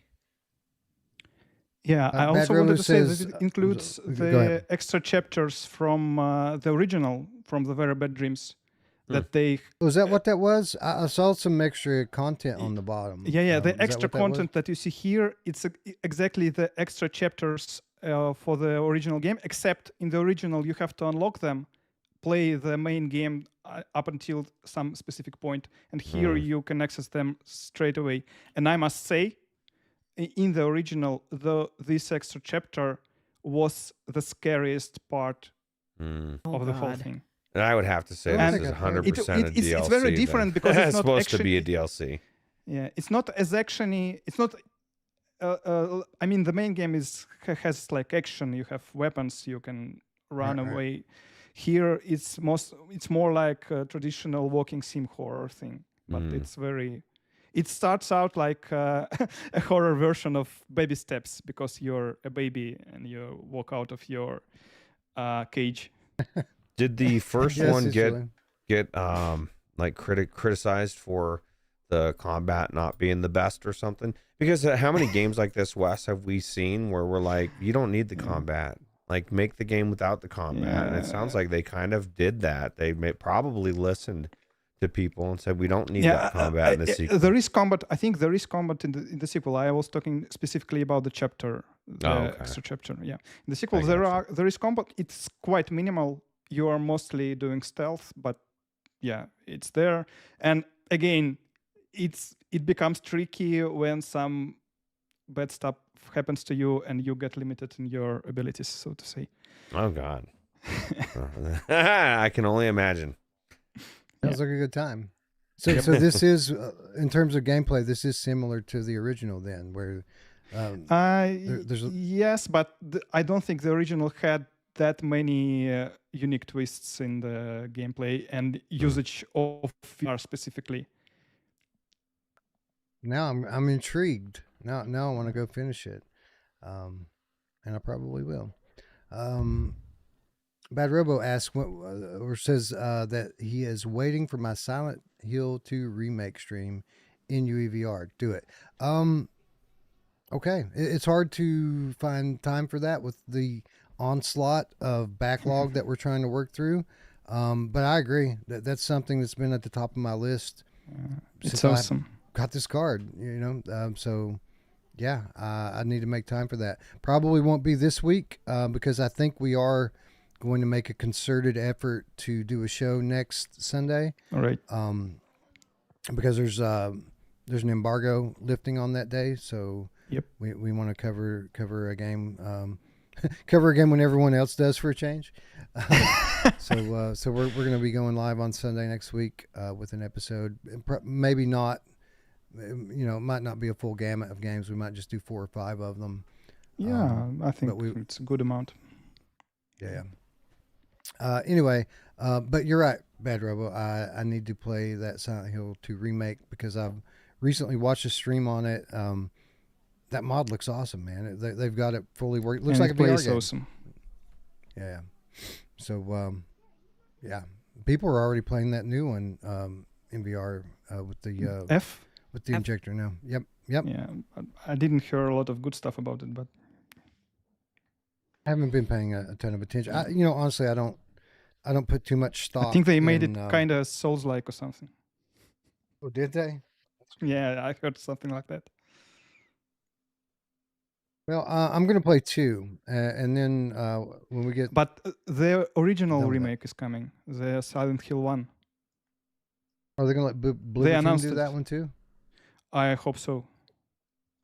I didn't hear anything about it. Yeah, Yeah, that'd be I only great. heard, there is only the announcement that it's coming in some form, but Mm. that's it, I think. Ed Robo says he's playing it flat and it's awesome. Yeah. Well, it's a sign of a good game. If you can play a game and you get just as immersed flat, that tells you the game is amazing. You know what I mean? That really does. Gameplay should immerse you. Granted, it's never going to be on the level of VR, but if it's a good game, you'll get sucked in and you'll all of a sudden realize, fuck, 4 hours has gone by and I've been playing a flat game because it's a good game. Well, you know what? Now that I think about it, when we restructured, one of the things we specifically said is we're going to be doing early access. We're going to be doing mods. Mm-hmm. Right. So I'm going to play it. If you guys want to cover it and play along with me, oh, sure. just let me know. We'll add it on to one of the episodes. Is What's it that, multiplayer? Dave? I don't think it's multiplayer. No, it's not multiplayer. Okay. I was like, oh. We could join on commentary or something. Okay. Yeah, we could do. Yeah, you're right. We could do a real-time review of it. Roots, you could play it flat, I suppose, if you wanted to. Yeah, I don't know. I'll tell you what. I don't mind. I love playing good games flat or VR. I was talking to Jim Hall about this because he just picked up a Nintendo game or Switch 2, and he's been picking up a lot of good games. And I just want to play good games. I don't care if it's flat or VR. I don't want to limit myself. You know what I mean? Like I'm only alive for so many years on this planet, and there's just a lot of good flat games. Would I prefer? I think Nintendo. I've been thinking about this. I think Nintendo was going to, when they drop their headset, whenever that is, and it could be soon, they're going to give me what I want. They're going to give me Mario. They're going to give me all these amazing games that they have in 3D, and I'll be in the world, but I'll be watching my character run around like a traditional platformer, because it's a platformer. They're not going to fuck it up, and it's going to boom, and people are going to love it, and people are going to realize that this obsession with aiming down the sights and everything else, it's not everything in VR, and it really is kind of keeping the masses out, from picking up the people that don't want to do all that stuff, something's keeping them out. Yeah, I don't think, and I don't want to go down this path and have this is an hour-long conversation. I don't think that All this I don't time. think we're not gonna ever win those people over. Like those people are too comfortable and set in, and they know what they like, and they're not looking for anything new. We're not going to go mainstream until the young people of today grow up and become consumers that buy games. That's when VR will blow up, because the kids are playing. Like the younger generation is playing VR. They're playing Gorilla Tag and bullshit right now. Yeah. Anyways, we don't want to get bogged down in that. So Get Out. How much do you know? How much this thing costs? I think it's Rupert? $10, and it's on $10. sale right now. It's a $6.50 regular and 5 with plus. Dude, you can't get a cheeseburger for that anymore. Yeah. So, if you guys like horror games the way I do, if you like the original, I think that's probably the barometer. If you like the original one, then you should probably buy this. And if you didn't, If you like the probably original, won't if you like this. some other indie horror games like, I don't know, Organ Quarter, The Afterlife. Impatient. Yeah, maybe. The Inpatient was actually my first horror experience in VR, and I just had this jump scare with the male nurse where some elk appears or something, and I just turned my headset off, and I said, no, I don't want to experience it ever again. Fast forward 5 months, I'm head first in RE7. Oh God, you go from like that, which is relatively tame compared to most VR horror games, and then into RE7, which is probably one of the scariest. No. Not I was scariest, but preparing myself with some intermediate stuff like Intruders, Hide and Seek, or Stifled. So yeah, I planned it out. Did you think? I thought Impatient was underrated. Like most people, really shit on it, and I thought it was pretty good. It may sound weird, but Impatient was one of the reasons I considered getting PSVR 1, because I like the other supermassive games on flat, like Dark Picture series. And Impatient is actually works. It actually works really similar to Dark Picture games in flat because you have to replay it over and over again in order to get all the different endings. For some reason, it didn't grab me just as much as flat ones do. I don't know No. what was it, because I did replay it later after I was comfortable with experiencing horror in VR, but I didn't feel an urge to replay it just to get a different ending or something. Yeah, I think I did it twice. And you can, and for those of you who don't know, the Impatient is heavily narrative focused horror experience on PSVR 1. It was essentially shit on by everyone because it was way overpriced. It came out, it was like $40 or something like that. You can play through it in like 2.5 hours. People were pissed and shit on it. But for what was there, it was good. It was a high quality game from Supermassive Games. And the hook of it was branching narrative paths. So, you know, it's a lot of dialogue. You get to choose how you respond, and certain responses trigger a whole different story arc. And this happened like a number of times throughout the story. So you could potentially get a bunch of different, you could play through it like 4 or 5 times and potentially have it be different every time you play through it. So it was one of the first games in VR to do that. So it was really interesting. The problem is that people didn't want to replay it. Like it was, the differences weren't different enough to make it worth going back and spending your time. Like I played it twice, and you know it was fine the second time around, but it was more just out of curiosity to what happened to this character, or you know what happens if I say this to this guy, more than just like, you know, the differences weren't that profound in the story. It's still the same story. It still ended up the same way. Well, I mean, I guess there's some ways it could be different, but you knew that when you made those choices, like how it could be different beforehand. But anyway, that's neither here nor there. I guess we should probably move on to the next title on the list. Another bargain bin, brand new VR horror game, Trenches VR. And this game announced for all major VR platforms, but last week only launched on MetaQuest and Steam, with PlayStation VR 2 coming soon. First of all, shout out to the developers. Shout out to all these developers for providing review access. I guess we should say that. Thank you for giving us review keys. Shout out to Perp Games, the publisher of this one, as well as the developer. They both reached out. The developer and Perp reached out to me for Trenches. Anyways, so what is this, another $10 one, or is this one 15, Looper? I'm gonna check. 15, at least on Quest. $15 on Steam as well. Yeah, and it has a launch discount on Steam, 15%. Okay, so it's still in that 2-week window. If this sounds like something that interests you, you might want to check it out. So this is a interesting concept for a VR game. It's pretty simple in terms of the concept. It's essentially a maze. It's a horror maze.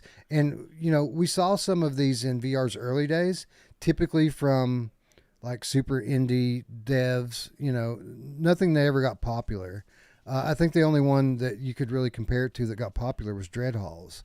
But it's essentially that same type of experience where you have a randomly generated maze that you have to make it through. Yeah. Except here is actually not random. It's always the same.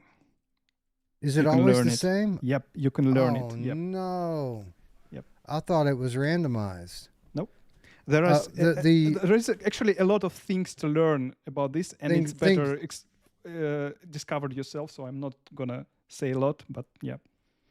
So there are things that change, but the walls Yes. stay in the same place. There are things. Some passages may be not accessible when the other time there are. There is a lot of variables they introduce, but the base map is always the same. Unfortunate. That's unfortunate. Well, I mean, I guess it's probably helpful for people that like that's this for game sure. to be able to memorize the map. I don't think I would be able to complete it as soon as I did if it was changing every time. So essentially, the concept here is, you're kind of stuck in a World War, I don't know if it's World War I or World War II, nightmare. You're in the trenches, literally the trenches. A maze of wooden walls and mud floors, sometimes wooden floors. Your entire squad is dead, and it's so horrific that your sanity is shaken. And this is something that deteriorates as you go on through the maze. Your sanity begins to deteriorate. And as that happens, more and more seemingly supernatural things occur. And this could be like visions of apparitions, audio hallucinations. And then, of course, there's the big monster. And I don't know if the monster is a real thing in real life or not, but it sure as hell will kill you. If it catches you, your game is over. Essentially, the tasks, and this may change. I'll let you talk on this a little bit, Looper. The task, at least for my runs, was to collect dead babies. Yes, you have to collect dead babies. They call them fetuses, but they're gigantic. They're not fetuses. That's not what they do. They're They call it fetus dolls. Fetus dolls. Okay. Yep. Well, they're big. They're a lot bigger than fetuses. Yeah. They're fully formed babies. And essentially you have to collect, I think, 9 of them. And then after you collect 9 of them, the door opens and you can escape. That may change. Some of the language I read talked about objectives changing. So I'll let you talk on that in just a moment, Looper. But yeah, so essentially you're just collecting dead babies, and the way you find them is, unlike real dead babies, they cry. They cry. You can hear where the closest one is at, and it helps you find your way through the maze. But super stealth mechanics at play here, horror stealth mechanics, very audio centric. If you walk on the wood floors, the monster will hear you and kill you. If you fire your gun, the monster will hear it. He'll kill you. If you talk or yawn or cough in real life, the monster will hear it and he will kill you. So you have to be and you really can disable careful. it, but you can disable this option, but it will re-enable itself randomly at some point. So Oh, be does it careful. do that? You know, I don't think that part's coming to PlayStation VR 2. I read on one of these bullet point sheets or something. I don't know if it was on Steam or it was in my email, but it said for that feature, it said Steam VR and Quest only. So I don't know. A little weird. I know PlayStation's capable of that. We've seen it in other games, but yeah, I don't know. A little weird. Anyways, if you need a hint, you have a whistle in your backpack that you can blow. And if you blow the whistle, it makes the baby's cries louder. But just again, a tad, by the way. yeah, just a little bit, right? But the monster will hear your whistle and it will find you and kill you. Looper, a sufficiently challenging game, at least at first. Yes. It is. And a lot more fun than I expected it to be. Like I didn't really think I was going to have very much for this game. I didn't think it was going to be very entertaining, but at least through the few runs that I had, the jump scares continued to make me jump. Not all of them. It was like 1 out of 5 would get me, but like typically it's 0 out of 5. So if a game can jump scare me, that's commendable. This one pretty consistently made me jump and curse. And I found the challenge enough to have some fun here. Even though I don't love stealth games, I do like mazes. So I don't know. I kind of enjoyed it, the little bit I played of it. I know you've played quite a bit more of it than I have. So if I missed anything in my description of the game, please share, and then let us know what you thought of Trenches. Yeah, so I was finally able to find all the 9 dolls and finish the game after I think 2 hours and double digits of attempts, maybe 20 or 30 maybe. It was a lot of trial and error, yeah. So a couple of times I was up to doll 6 or 7, and then the monster got me.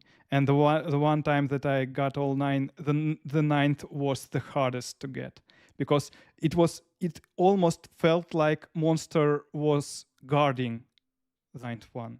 It kept it was basically stuck in that area, and yeah, you so couldn't, you couldn't distract it out by throwing something? yeah, that's what I ended up doing, but it took a lot of effort to draw it away and go around, and yeah. So the way, yes, as you said, the way you find the dolls is by crying, and so you have to really listen to what's happening. But as you said, there is a lot of jump scares, and the jump scares are also very loud. So it really screws you up, because you have you have all the attention to the audio part, and then there is something very loud, and also you are never sure if it's a jump scare or if it's the monster, because when there are because the monster does the loud sounds too, right? So yeah, you always think that you may be in danger, even if you're not actually, because the jump scares don't do anything to you. It's just visuals. Yeah, and and sounds. some of the hallucinations aren't even jump scares. Like you'll see shadowy figures like in the corner of your eye, peeking around the corner. Nice, sufficient creepiness factor. Yep.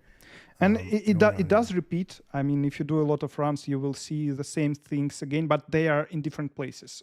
Oh, so it does. So, somebody was asking about that, about the map. That if it, does it? Is it always? Are you just learning the map? So apparently not. Changes up. Well, you learn the map in terms of you learn on the hiding places, and I don't want to say too much, because I'll say one thing. Pay attention to everything. If you're not sure if something is important or not, it's most likely important. Take a look at everything. Did you so the times that I died and restarted, I didn't go back out to the lobby. It just automatically kicks you back in. Yes, but it didn't seem like it was starting at the starting point. It respawns you at a random location, and it's actually harder to proceed from this point, because if you start from the beginning, that they basically give you $1 for free, because it's always at the entrance. And the map, right? The map's normally right around there. And the map is, it's there. Yeah. There's a map? Yep, there's a map. Yeah, D, you got as far as I did. No. Map. And the map is useful in more than one way.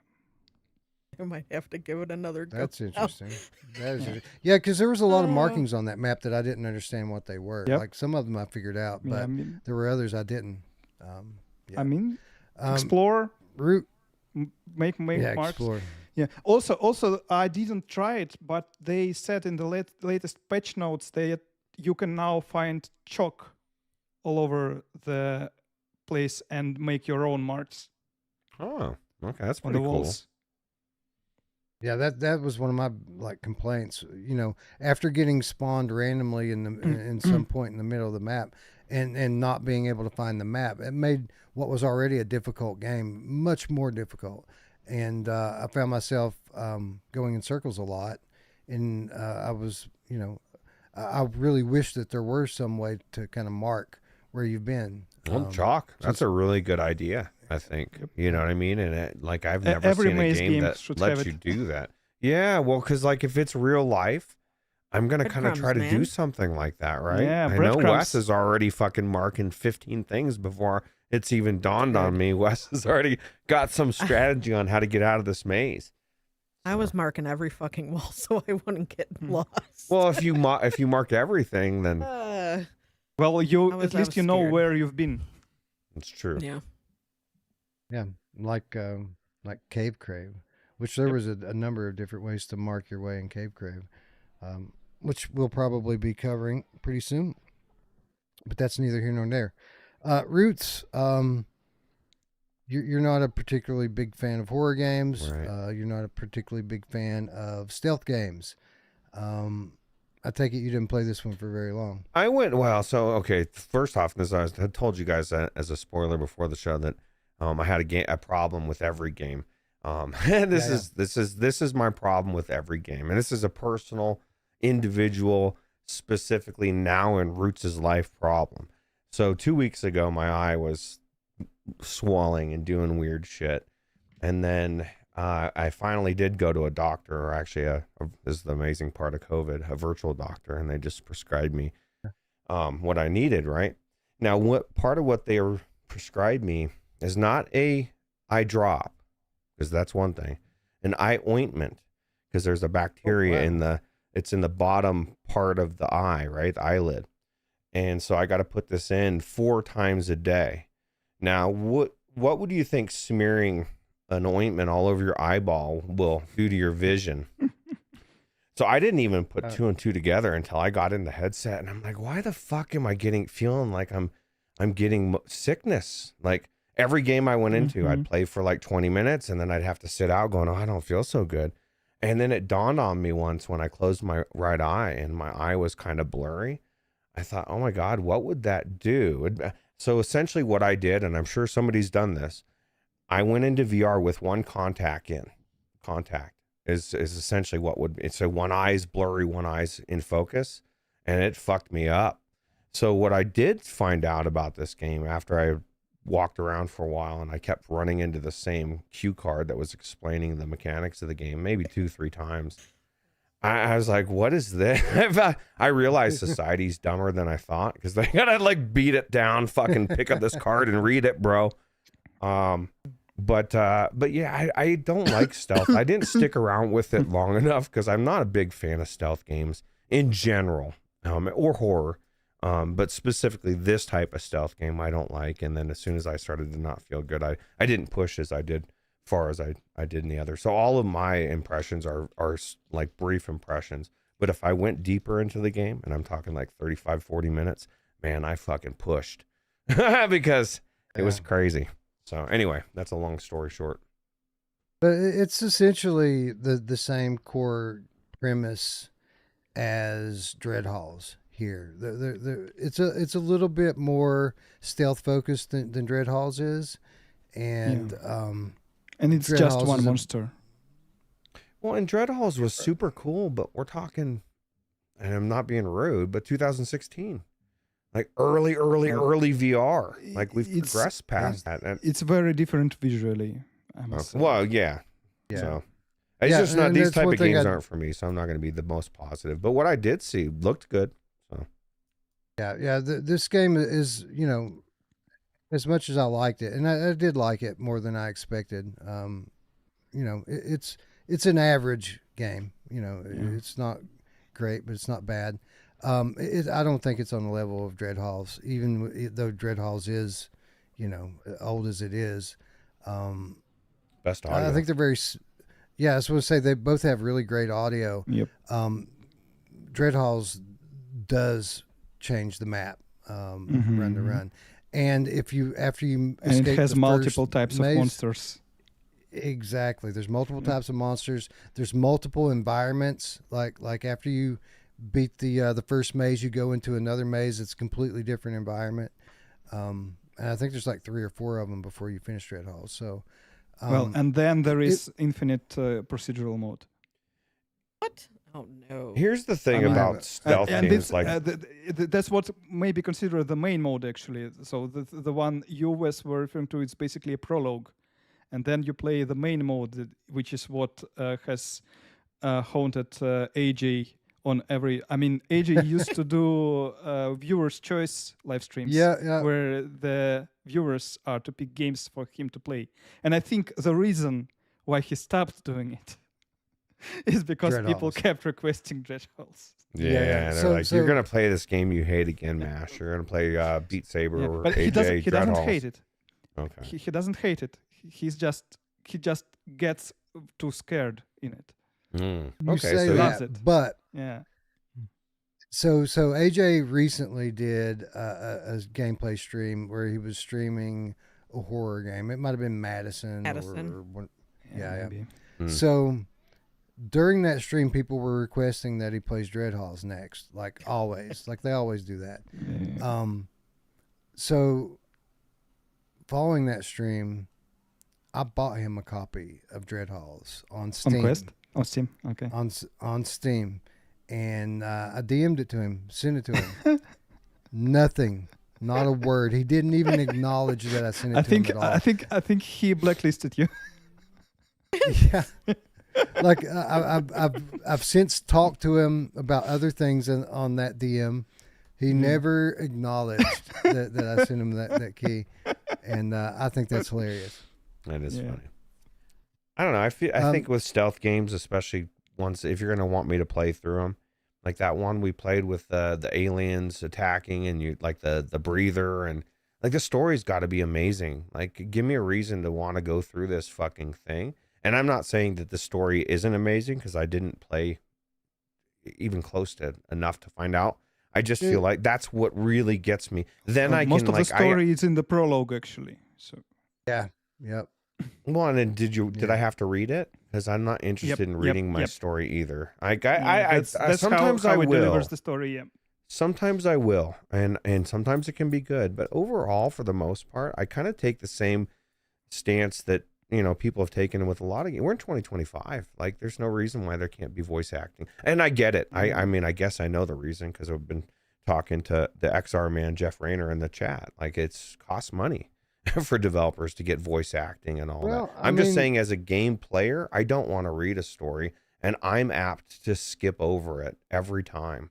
So you're going to lose me by not having that in there. So, and a lot of these like super indie titles would benefit even if they were to get like AI voices to read it, and that wouldn't be perfect. But it would be way better than some of these games.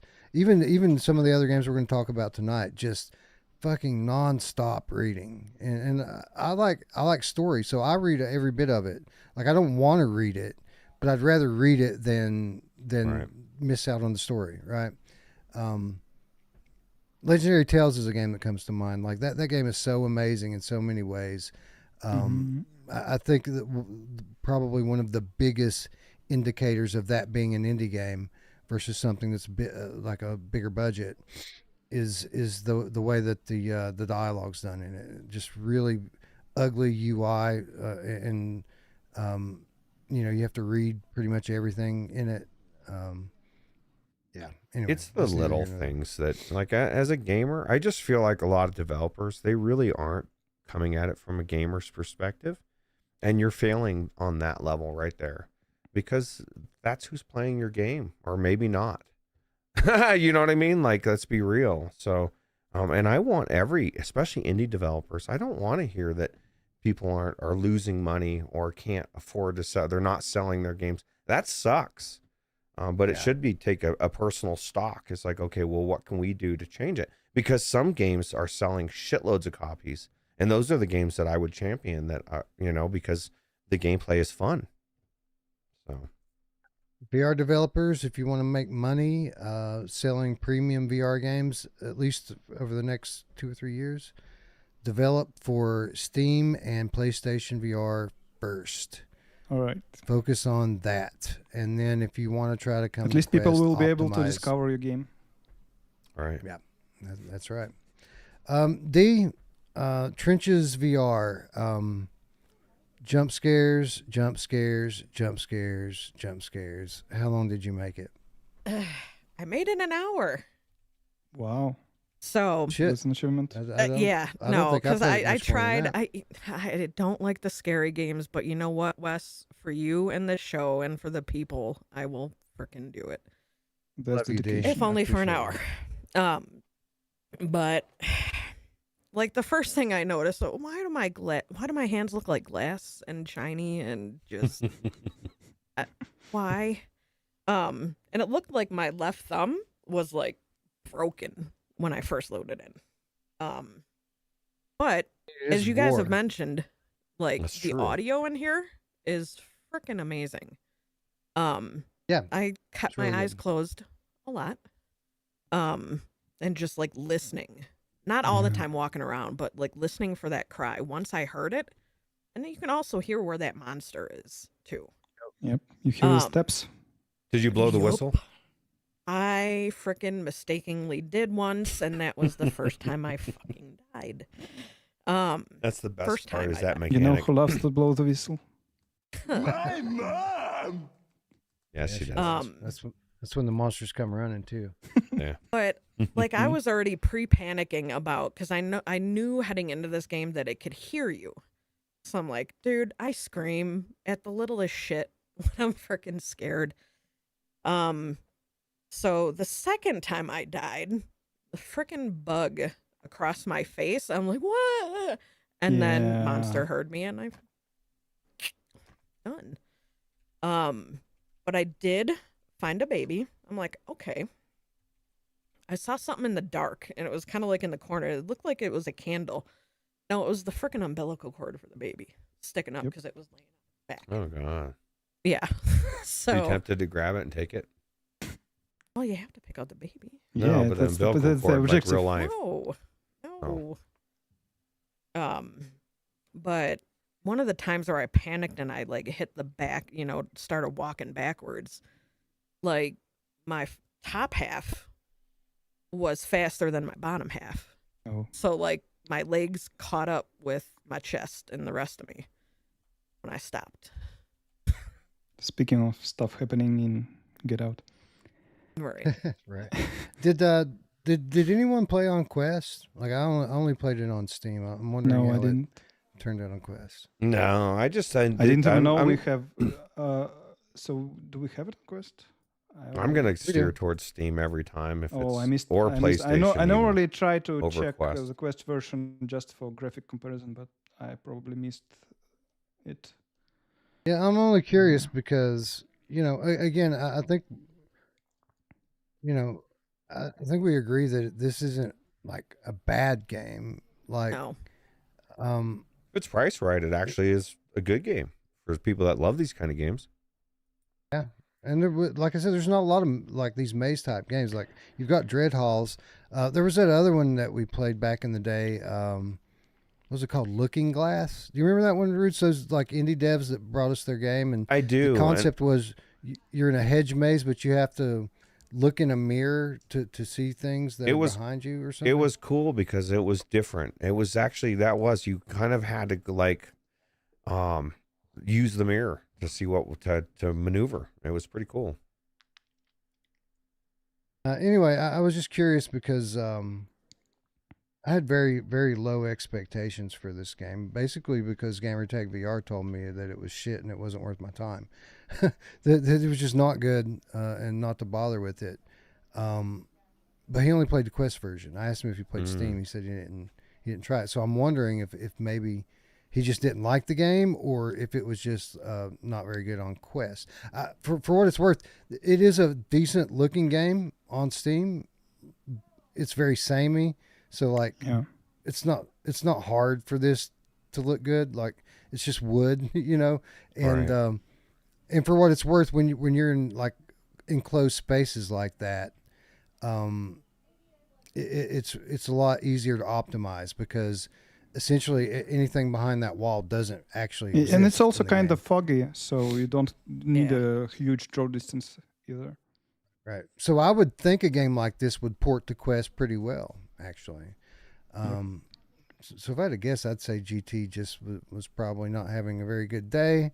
That's this happened to me. game, It happens. Yeah, it happens to everybody. Yeah. Yeah. That one Star Wars game, the first one, I believe, I was ready to shit all over it back in original OG videos, and then I played it the next day, and I was like, oh, it's actually better than I thought. Although I still think the the what was it, the dojo was the selling point, right? So there's some talk in the chat about AI voiceovers, and it's absolutely true that there is a big backlash typically for in the gaming industry and beyond for anyone using AI in the place of people. And for what it's worth, to an extent, I share these views. Like I'm typically team people, but these people take it way beyond logic. Right. Like some people just absolutely swear off it. Anything that uses AI in any capacity gets an immediate, very negative stigma to it, and it doesn't make sense always. And just for an example, the examples we talked about a moment ago. These indie guys are not hiring people to do voice acting. Right. They can't afford it. You're not taking anybody's job. You're just fucking making me read it. Exactly. So for low budget projects that can't afford to hire people, this is an easy, affordable way to raise the quality of your product. And I think that absolutely is justified, and people shouldn't give them shit for it. Now, if they make a better product because of AI, and then they sell, a bunch of copies, and then the sequel is a bigger budget thing, and they still want to use AI, then yeah, give them shit then. Right. But it's a little bit overblown. Just put a disclaimer, warning, no humans were harmed in the making of this video game. The developers just want to put out a game with audio, with voices. People just get crazy. They get weird, and they think they're going to save the world. They're going to save it. They're going to save us from AI. That fucking person that wants to dictate my life, they're going to save me. Thank you. So I see this all the time at work. We'll have clients come in and we'll need some art done on short notice or something, and they'll try to they'll try to use AI to whip it up quickly, and a lot of times it's good. A lot of times it's good work, but we have to highly suggest that they don't do that, just because people will be ridiculous about it, and it'll cause a negative stigma to your game. If you use AI for any small thing, people are going to lose their shit. So, What's up, AVC3? Good to see you.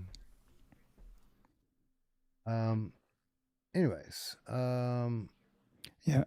before we go next, I wanted to say one thing that really annoyed me was the turning options here, because there is smooth turning and there is snap turning, and smooth turning is so slow. AF. It's like you're fucking slow. So what I normally do in that case, I switch to snap turning, and how snap turning normally works, it turns you to like some angle, and this angle is like maybe a 45, maybe 60. I prefer 45 because it's 2 turns to do a straight angle, and here in trenches there is a lot of straight angles, but this snap turning has the weirdest angle I ever saw. I tried to measure it by applying it multiple times, and it turns out that it takes 11 snap turns to do 2 full turns. So it's 720 divided by 11. Do your math yourself. I don't know how did they even come up with that, but so you're gonna turn slowly no matter which way you turn. Yeah. So I just turned back to the slow, smooth turning in the end. I think I would just be inclined to main fan it and just fucking physically turn in my space for that kind of game. Yeah, that could, I just I have a very tiny play space, so yeah, I prefer to be facing this specific Yeah. direction. Yeah, so I often do that as well. If the smooth turning is that slow, I'll opt for quick turning. But I hate quick turning with a passion. And as much as the slow, smooth turning annoyed me in this game, I still kept it on. It wasn't that bad to me that I would go to incremental turns. It was just annoying. It is annoying. It's just not one more thing. I don't know. I think developers, a lot of developers take for granted the fact that like these type of things, if playing a flat game, it's not comfortable. But when you're forced to in something like, it'd just be just as bad if it was super fast and you couldn't slow it down. Like you kind of need to pinpoint to what feels good, and just even normal turning, because it was super slow. And I did what you did, Wes, but because I just hate snap turn that much. But it was annoying every time I had to turn. It pissed me off. So what game was it that had that ridiculously fast turn speed in it? That was just like barely tap it. I remember multiple of those.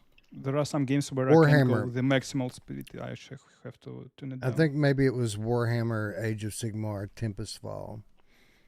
Yeah, I'm like Jim Hall. There's a lot of things like that, little things like that add up over time to a point where somebody that loved virtual reality, like Jim, has stepped away and said, I'm not going to come back until the jank is less in VR. And he's not the only one. Like if I didn't do a podcast, So it's better, but it's still there, and it will never truly fully go away. But tell me why Into Black can release and be amazing on release. Tell me why Arcanage can release, because they fucking play test. Like, I'm sorry, a lot of these games, well, you know better than me, they don't put the time in the play testing. And when they do, they think the play testing is somebody that, like you've said, developed the game and is kind of not really testing it, because they've been through it a million times and they know how everything should be, right? So they don't see the problems with it. And that's kind of a problem, because you get that one shot, and if you don't release it right, that one shot, it's you see what Jeff Rayner was saying. Like, it's hard to make games make money. This is the number one mistake, I think. So, well, in the case of Jim Hall, what I would say is, you can have a largely jank-free existence in VR. What you have to do is quit buying indie games and wait until reviews come out before you decide what you're going to buy. And wait about a year after game releases. I don't want to do that for games, dude. I acknowledge. I said this in the chat. I'm not diminishing what developers do. It is not easy to make a game and make money in this industry. So I give kudos to all of them that are doing it. I just feel like sometimes, like, you wake up and you realize maybe I'm in the wrong field. You know what I mean? Like, because there are a lot of developers, like with Jeff, his games are good. I that's not the problem. But with a lot of developers, that's not the case. And so. Gotcha. Anyway, while we're on the topic of, slow locomotion and weird turning, let's move on to the next title. One that kind of was under my radar until it wasn't. The Descent. Is it the Descent or is it the Descent VR? Because I've seen both. It's the Descent VR because it's actually a port of a flat screen game. This is a flat game. I did not know that. Okay. Yep. All right, that's cool. So, but this is from a developer. No, it feels like a VR game, like a very indie VR game. Yep. So this is actually from a dev that we're familiar with. Now, I'm not familiar enough to remember what the name of the studio It is. was that But they made Tomb Explorer VR. that's right? what I was going to say. Yeah, that's what I was going to say. We're familiar with them because they made Tomb Explorer. And I don't know if you remember this, Roots, but we once covered an indie game. It was like really early access, but it was like Tomb Raider, and the menus and stuff in it weren't real great yet. But like the environments were really like realistic, and the graphics were good, and the puzzles were good. That developer is who made the Descent VR, and this is basically a story-driven indie horror game that, I mean, it's essentially a walking sim. I mean, Yep. there's a bit of a fetch quest going on where you got to find keys to open doors and stuff like that. But essentially, this game is all about telling you the story and haunting you as you go. There's tons of jump scares and such. And, you know, as I said at the top of the episode, that, you know, I'm a sucker for indie horror games. I enjoyed my time in this game, but there were definitely some flaws with it as well. But it's all pretty basic stuff. Nothing game breaking. Essentially, the story here is you're an investigator. I think you're an investigative journalist.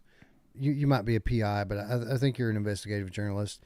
You're coming to explore the a number of disappearances at this coal mine, and essentially over the span of like a year, like 100+ people went missing in this coal mine, and essentially it's abandoned now. There's no one there, and you basically have to find your way in to the mine. And when as you progress in the game and progress in the story, you come to find out that there's more to it. Like there's something crazy at hand here. Ruth, I guess I'll start with you this time. Did you play this? If so, how much did you play? I did play it for a bit, and I didn't get that far into it, but I did think it was thought it looked really good, and I was trying to think of what else I saw on it, but no, the sound was really good as well, if I remember correctly. I just thought it looked good, but yeah, I didn't stay around too far into it. So. Yeah, Looper, I feel like these devs, they've got a pretty good grasp on like looks and sound. Like the graphics Yep. are pretty good here. The sound is I pretty really good enjoyed here. the visuals. Yeah. Really the stuff that kind of that you ding it on is typical indie game, you know, indie dev stuff, right? Like the walking's too slow. There's no running, for example. A lot of the like hand interactions are bad. It's like when the way you grab and hold things is just bad. The story, they have a great premise for the story. The way they tell the story is not good. I don't know how much of the stuff that you read, but a lot of it just don't make sense. Like the premise of the story is great for this type of game. The way they tell it often doesn't make sense, and there's a number of examples that I could give, but I'll just ask you, did you notice this? Yeah, the thing is, I don't normally pay a lot of attention to story delivered in Okay. words, be it written There's a words lot or spoken words. of I reading. really prefer environmental storytelling, you know. So I didn't catch a lot of that. I prefer cutscenes, honestly, Yep. to reading. But like I said, I prefer to read as to not get the story. And so every bit of the story in this is told through picking up newspapers, picking up clipboards, posters, things like that. And So the first, I'll just give a few examples. So the first one, the first like thing that you read about people going into the mine and disappearing, is a missing poster for this girl. And the story on this missing poster is this girl went into the mine, 16-year-old girl, on her 16th birthday, decided to go celebrate in this mine with her dad and 10 other men. Sounds like a good idea. Yeah, it sounds like what your typical 16-year-old girl will Yeah. do, right? For her birthday, go at 2:00 in the afternoon on a weekday, go into a mine with her dad and a bunch of dudes. Sure. Anyway, that was the first one. And then, like, the next one I read was a newspaper dated 3 months prior to the birthday girl. And apparently 3 months prior to that girl going in there with her dad and all those dudes and them going missing, like a team of 10 miners went into the mine and they went missing. So essentially, this mine had already developed a reputation in the community for having bad shit happen in it before this girl decided to have her birthday there. Yeah, but how do you not go have a birthday party in a mine? Like, that is just I fucking know, right? crazy, right? That's a no-brainer. Did she want to disappear? Right. Yeah. Maybe. I'll give one more example and move on, because I don't want people to think that I'm shitting on the game, because I'm not. I actually enjoyed my time in this game. What it does well. One more example. So the newspaper that was talking about these 10 miners that went into the mine and didn't come back out. It was the article that was talking about this was telling the story from the miner's perspective. Like they went into the mine, and after a certain point, weird things started happening, and areas that normally they would recognize seemed unfamiliar, like the layout of the mine was changing, and essentially they were telling the newspaper article was reading like a novel, like you were reading from the perspective of the miners. But these are miners But that didn't went in come and back. never they didn't come back. So you How would do you never get their know? perspective. Yeah, exactly. So there's just tons of stuff like this when you read it. The premise is cool, especially when the story develops and crazy stuff starts happening.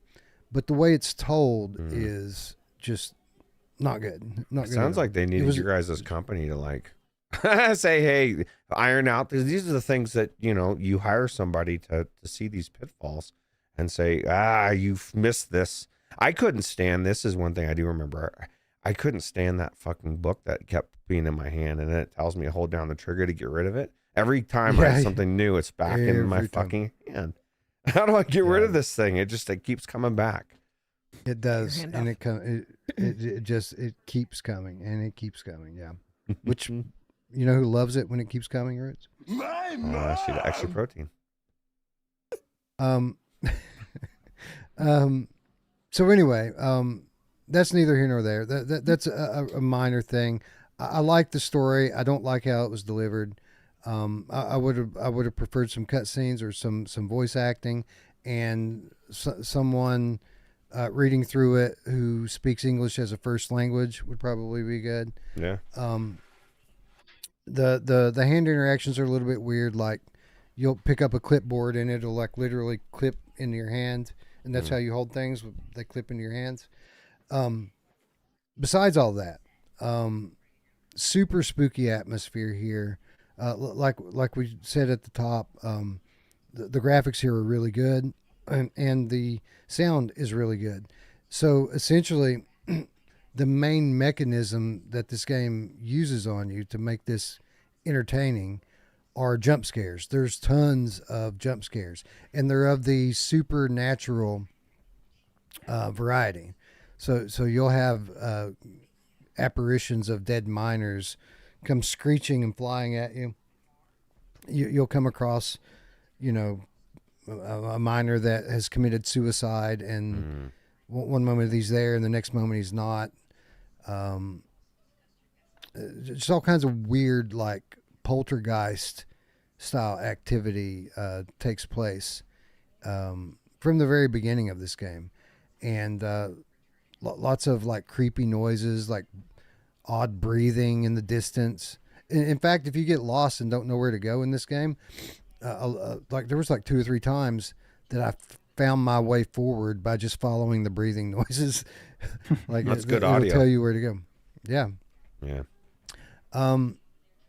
So I guess well, I guess did you check out The Descent, and if so, how much did you play of it? Yes. This game, I actually finished. You finished it. Yeah, I finished it. All right. I completed a game, and a scary game to boot. Nice.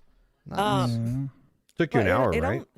like an hour and a half, if that. Okay. You know, because I think I was streaming it to. I don't think I streamed it to my Twitch. I think I was streaming it to Discord.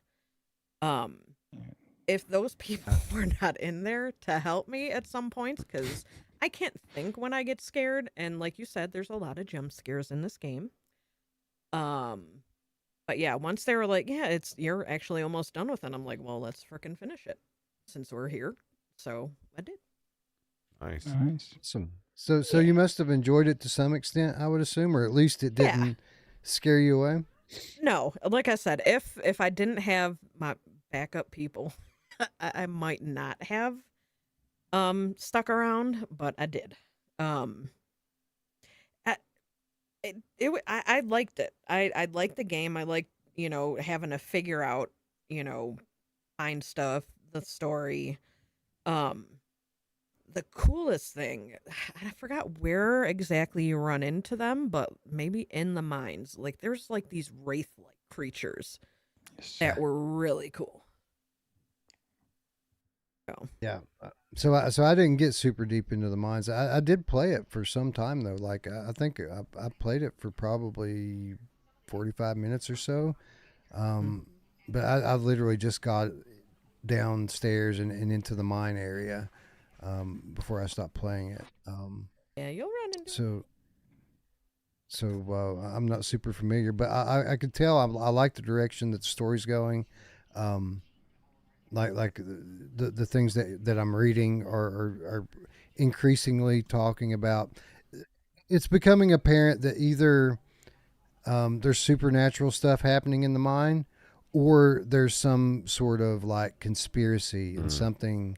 There's some shenanigans going on down there by the people who own the mine, or somebody local to them. So it's really cool, intriguing story. The jump scares are scary, and there's a lot of like almost like hallucination sequences that are really, really cool looking. Like some of the visual effects that they use are just awesome. Anyway, Loopers, I assume you played all the way through this as well. Yep. Yeah, but it took me a bit longer than it did for D. It was What? two and something hours. You were running, D. Yeah, I was Running trying to get simulator. Yeah, I really tried to explore every corner. So yeah. And see, sorry to cut you off, but really quick. Like I got stuck at certain parts. Like I got Yeah, lost. I me didn't know too. what to do because apparently I did not go far enough down the hall to trigger whatever next sequence. Yeah. was So hit. the way most of the game works is the same thing that the opening part of Medicine was all about. So whenever you seemingly get stuck, the thing you do, you Snap a go picture with the somewhere, camera.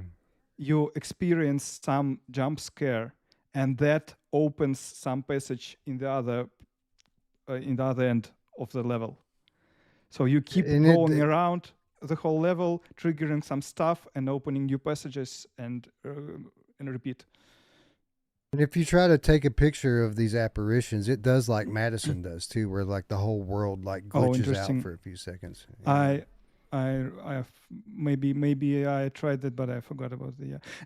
And as I said, I really like how it looks, especially in the outdoors area at night, like at twilight.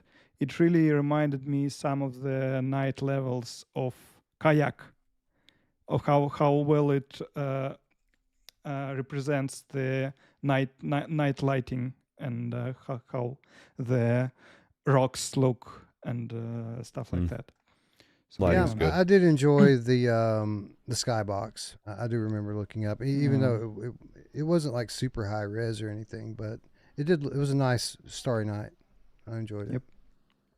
Yeah, but the gameplay itself, yeah, it's mostly walking sim puzzles. But yeah, I enjoyed it. At some point, you have to like run away from enemies. I think the end sequence, you are kind of finding them. Do you remember You do something, no, right? I blocked everything out of scary games. The second I'm So friggin' you done got with it. through it. That's all that matters, right? Yeah, I just remember enemies coming from all the directions and you somehow. There's something with all the miners at the end, but Yeah.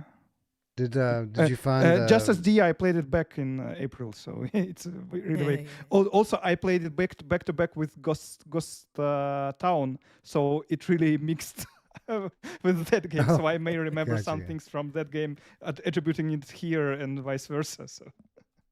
Do you remember seeing any evidence or traces of a 16-year-old girl? Maybe in the middle of a I think there were circle some evidence of the party. I think you found some, like, I don't know, balloons. Mattresses?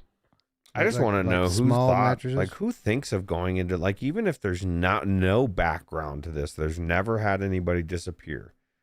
Like, let's go down in the mine and throw the party. Like, that's just not a safe place for a kid's party. I'm just throwing it out there. And let me just say this too, if I want to be unfairly critical. So the area I grew up in is a super rural place in the Appalachian Mountains, and the only industry back there, especially when I was growing up, were coal mines. Oh, so parties all the time. I've been in coal mine offices. I've been in coal mines. I know what they look like and how they're set up. And for what it's worth, this ain't it. This is not a very accurate representation of what coal mines look like. At least not in Kentucky. Like, especially the offices. Like it ain't that. It ain't anything like that. Kentucky and West Virginia, yeah. Let's talk about Mostly the in West price, Virginia, honestly. how cheap it is. People are saying $8. It's only $8. That's pretty cheap, right? Yeah, Worth the yeah. price? I spend that at Wendy's for myself. I don't know. It says 15 for me. Really? It's to buy the Descent. Maybe it's not the Descent VR. Actually. That's the the flat, Descent VR. So it's 15. Okay. Oops. Well, is it the same what, game? though? You could play it in UEVR then. Maybe if it's Unreal Engine, I Maybe. don't know. It is Unreal Engine 4, but yeah, it is $14.99. So I stand corrected. But as I said, it doesn't. It feels like a made for VR game. It's really has all the interactions you expect and stuff. It does. So it would be very different in UVR, I think. Right. Yeah. Well, $15 is still a steal. You'll be pushing buttons instead of clipping things into the middle of your hand. Yeah, so it may actually be a better experience. Who knows? For what it's worth, if you like indie horror games, story driven ones, I recommend it at $15. I think it's worth it. Right. You know, I know I had a lot of criticisms of it, but none of that stuff affected my gameplay experience. I laughed at it mainly. I thought this stuff was funny. The scares and like the cool moments in the game. That's really what it's all about. Are the moments that you experience when you're playing, and the moments in this game are really cool. Yeah, one thing it shares actually with Tomb Explorer is the way game is structured is divided into chapters, and there is no saves. So if you exit the game and open it again, there is no continue. There is only new game. But the way you continue is you start a new game and pick the chapter that you Right. reached last. So yeah, it may be confusing, but it actually works. Yeah, I wasn't sure if that was just Yeah. like that for everyone, or if it was like that for us No, because no, we no. share an account. And it was the same for Tomb Explorer, and I had it on my personal account, so I'm sure it's an attribute of the game. To go back to rather Tomb than Explorer, I haven't played it since it went into full launch. did But it looks did it a launch lot more fully? I polished thought now. it was still in early Is it access now. still? I think. I thought it. They've done a lot of work on it. I thought it launched like last year. Yeah, I think last year is when they went in early access. Actually, before that they had the demo. Oh, okay, yeah, you're right. I played a beta of Yeah. that game. That's what it was. Yeah. Oldar Yeah, says the okay. shadows look good. The lighting in this is really good. The flashlight, Yeah, it's still early the- access. it's just really good. I thought the visuals were probably the strength of what I saw on it. It just looked really good. You know what my literal thought was, Wes? Now, granted, this isn't shocking for Steam. Now, for some games it is. But, like, there's so many games, like, on Quest where you'll walk over, and D really hates this, and you have these fucking skins on the wall for environment, right? Everywhere. This was so... Wallpaper. Yeah, like wallpaper. This was so not that. This was so detailed. So everything was so good, looked so good and so three-dimensional. That I that was my biggest takeaway, was just how good the game looked. And the lighting has a big play on that, right? So And that plays into like the creepiness of it. So Oh yeah. There's a lot of dark areas in this game, yep. and it certainly ratchets up the tension. I will mention one more funny thing I noticed though in this game. One of the puzzles you have to do is to get a generator started. I can't remember if you had to find like a that. fuse for it. I think maybe. So you have to like literally look around and find the parts you need to get the generator started. You start the generator, and it turns on one light in the room that you're in, and then as soon as that happens, like you leave the room, like like you go into the next dark room after you Yeah. light this one. It's like it helps you none at A all. lot of hustle for nothing. Yeah, exactly. Just something to do. yeah. Anyway, Remember it what was this funny. light looks like, because you're not going to see it for a while. Yeah, right. But there's a lot of stuff like this. I don't know if you guys caught that. But you go into a room and seemingly empty. You hear breathing behind you. You turn around and there's like a zombie miner staring at you from across the room, and then they just disappear. Or sometimes they do a lot more than just disappear. Rush at you, the bastards. Did anybody turn on the radio in the dining hall? I don't remember. Maybe That I was did really cool. because it was I think one of the things I tried to do when trying to go further and proceed. It started a pretty one of the more intense hallucination sequences. Yeah, I think when I that's did that. that's what was one of the instances of what I said, where you experience it and then it unlocks something in the other part of the level. Yeah, no, but it was cool, man. Like I'm trying to remember what all it was, but there were like multiple miners like outside, and this was like a third story like area of the building you were at, and there were like miners outside. They were either floating there or they were hanging from nooses, and there were like 4 or 5 of them. And of course, everything was distorted, and the audio was distorted as well. It was just really cool. It's hard to explain, but if you like surreal horror, if you like story-driven horror, walking sim type stuff, $15. It is indie, but I think that again, I know I pointed out a lot of kind of like indie jank in this thing, but it was all funny to me. There's a charm to it, Right. It's not I was annoying. just sharing jank. it. Absolutely. Yeah, I was just sharing it because it was funny. It was a funny thing. It's a funny idea for a 16-year-old girl to go into a mine with 11 dudes for her birthday. Right. Yeah. I understand the story where she doesn't come back out and everybody else does, but everybody disappearing sounds bizarre to me. Good time, bro. That's a punishment. Yeah. Yeah. Like that COVID tunnel they found in New York with all the mattresses and stuff in it. Oh, People dude, go but in that there was and hang COVID, out. man. Everybody wanted to crawl in a hole with mattresses then. That was like, what else are you going to do? Anyways, check it out. The Descent VR on Steam VR, available now. Good enough for D to even finish it. Yeah. There you go.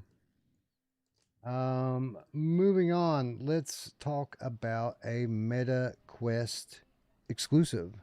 A game we For actually now. covered before. PlayStation 2. Or no, I guess it is Meta. You're right. Never mind. Yeah, it's announced for Steam, but not out yet. Okay. Oh, is So it it's coming to Steam? Well, exclusive that's at the cool. moment. Yeah, it has a store page on Steam. Oh, wow. Well, that makes sense because I noticed that. See, this game, I don't know if anybody out there knows what Keymailer is, but it's a service that content creators can go to get hooked up with developers and get review keys. We got our original key for this title through Keymailer. When I was making the thumbnail earlier today, I was trying to find the logo file for Dark Trip. We're talking about Dark Trip, everyone. Dark Trip. I went back to Keymailer because they typically have the press kit posted there, and I noticed that they had this game available for key requests, and with the targeted date being like the end of October, which is odd for a game that's been out for like 6 or 9 months or however long it's been. So that makes sense if they're coming to Steam. Yeah, but it bet. doesn't have a release date there, so I'm not sure. So that would make sense why they would be taking key requests right now. All right. Because it's coming to Steam. Anyways, Dark Trip. This is a game we covered some time ago on the channel, and this game is my jam. This is exactly the type of game that I love. It's a horror game, obviously, but it's like it's very surreal. This is surreal horror. Not only that, but it's kind of taboo. There's a lot of like sexual innuendo in this. There's some violence. There's a lot. some very explicit material. Yeah. Yeah, there's a lot of drug use in the game. Like one of the main mechanics of the game is taking drugs.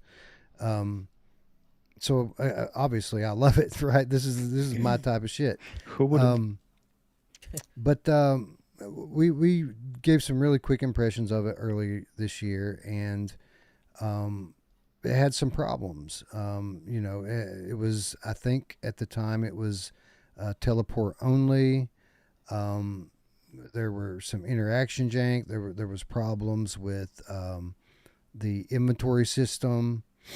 I'm happy to report that while this game, I still think this game is technically early access on the Metastore, they have fixed all of that shit. Like you can walk around freely now, even to the point, this game has the opposite problem of the other games we were talking about. Like you can turn the walking speed up too high on this game and just fly around everywhere. But luckily you can not do it as well. Yeah, you have to turn it back down, but and I had to too, because there's a part of the game where you have to light matches to see what's in the room, and I have my my movement speed up so high that anytime I touch my thumbstick, the wind created from my movement blew the match out, like just tapping it barely. So I had to turn it back down so that I could keep my matches lit and get that room illuminated. But this is a puzzle game. This is An escape room, basically.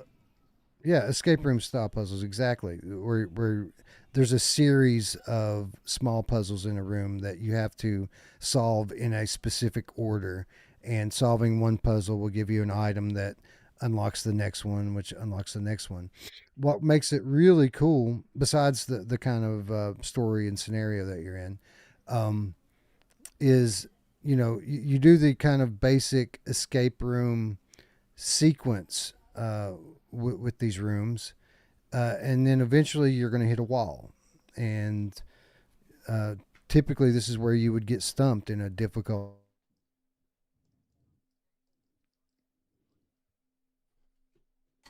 Dude. Oops. Did Wes just? Uh-oh. Yeah, we're losing Wes. Okay. Yeah. No, Yeah, your you're camera's gone, here. and you can't went in and out with your audio for a second. Yep.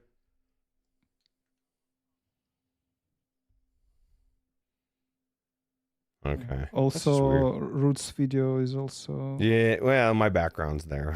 Mine's Oh, okay. by design. I'm doing it on purpose. Okay. Wes is like Okay. something else. That's just telling D. That's one of the beauties of the background still moving.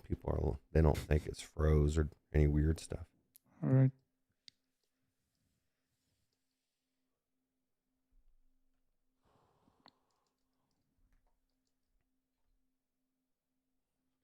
Yeah. But we do have the sound though, so. It's weird. Yeah, what I can do is I can disable you and then re-able you. Or Oh, yeah, that's a good right. point. They can't hear Yeah. you, Wes. Yeah, so for those listening, Wes probably can only be heard by us, but not by you. Wes is going to come back with horror makeup. That would be amazing. Okay.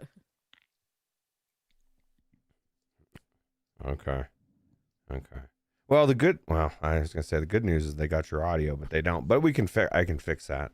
We can just go to Discord audio here, and I'll just mute everybody, and we'll just. Oh, that's nice. Yeah.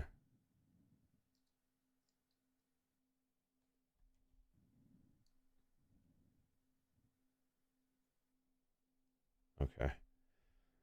Just double checking here.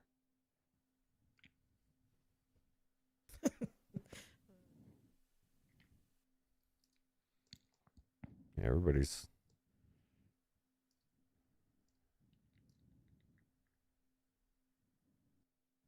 Right, meow.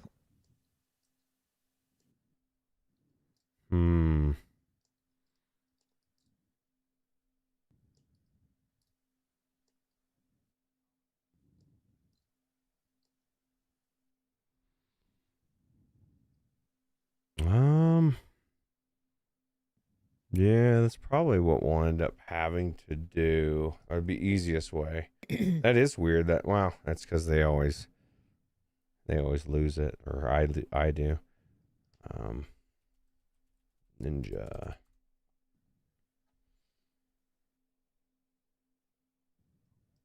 I know, it's crazy. Finally It's broke. unacceptable. Let's see. Make sure I give you all the stuff.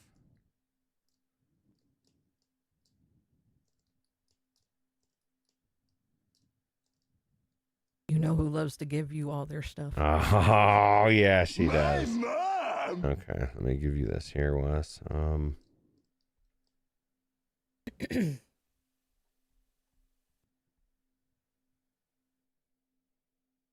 She would love this game, by the way. You did? I say my mom would love this game. Oh, really? Yeah. It's all well, about, it's all about erotics and BDSM and stuff. I got you. I was thinking about this with one of the games we're going to be talking about soon. Wanderer, my dad would love that type of game. He's big on puzzles and so. Yeah, the one note I have, or one of the notes, not that this is the only note I have, but one of the notes I have next to Dark Trip, Nazi kink puzzler. Yeah, that's pretty accurate. Yep.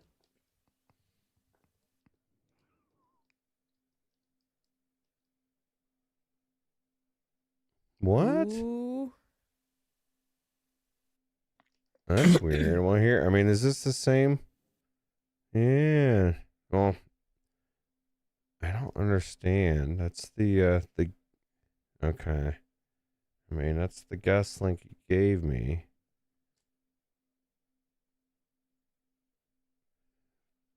On the new link. Hey, this is the thing. Hey, Okay, Wes is back. wait, where the hell am I? I thought I brought myself Ruuts is back. out. How cool is it though, Wes?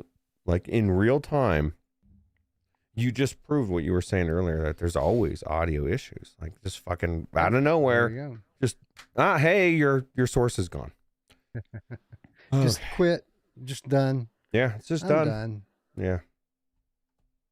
Yeah. Crazy. Anyways, I don't know how much of what I was saying came across, but yeah, just start from the beginning. no, I'm not going to do all that again. Essentially, what I was explaining is, you have a routine that you typically go through with escape rooms, where one puzzle leads to the next, leads to the next, leads to the next, until eventually you get stumped for a Alright. while and you don't know what to do next.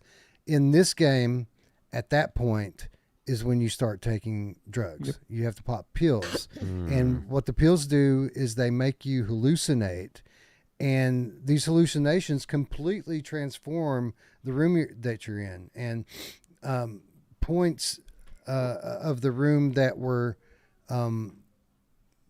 sticking points, things that you couldn't progress earlier, are now the things that are open. And items that you needed to find now make themselves appear. But at the same time,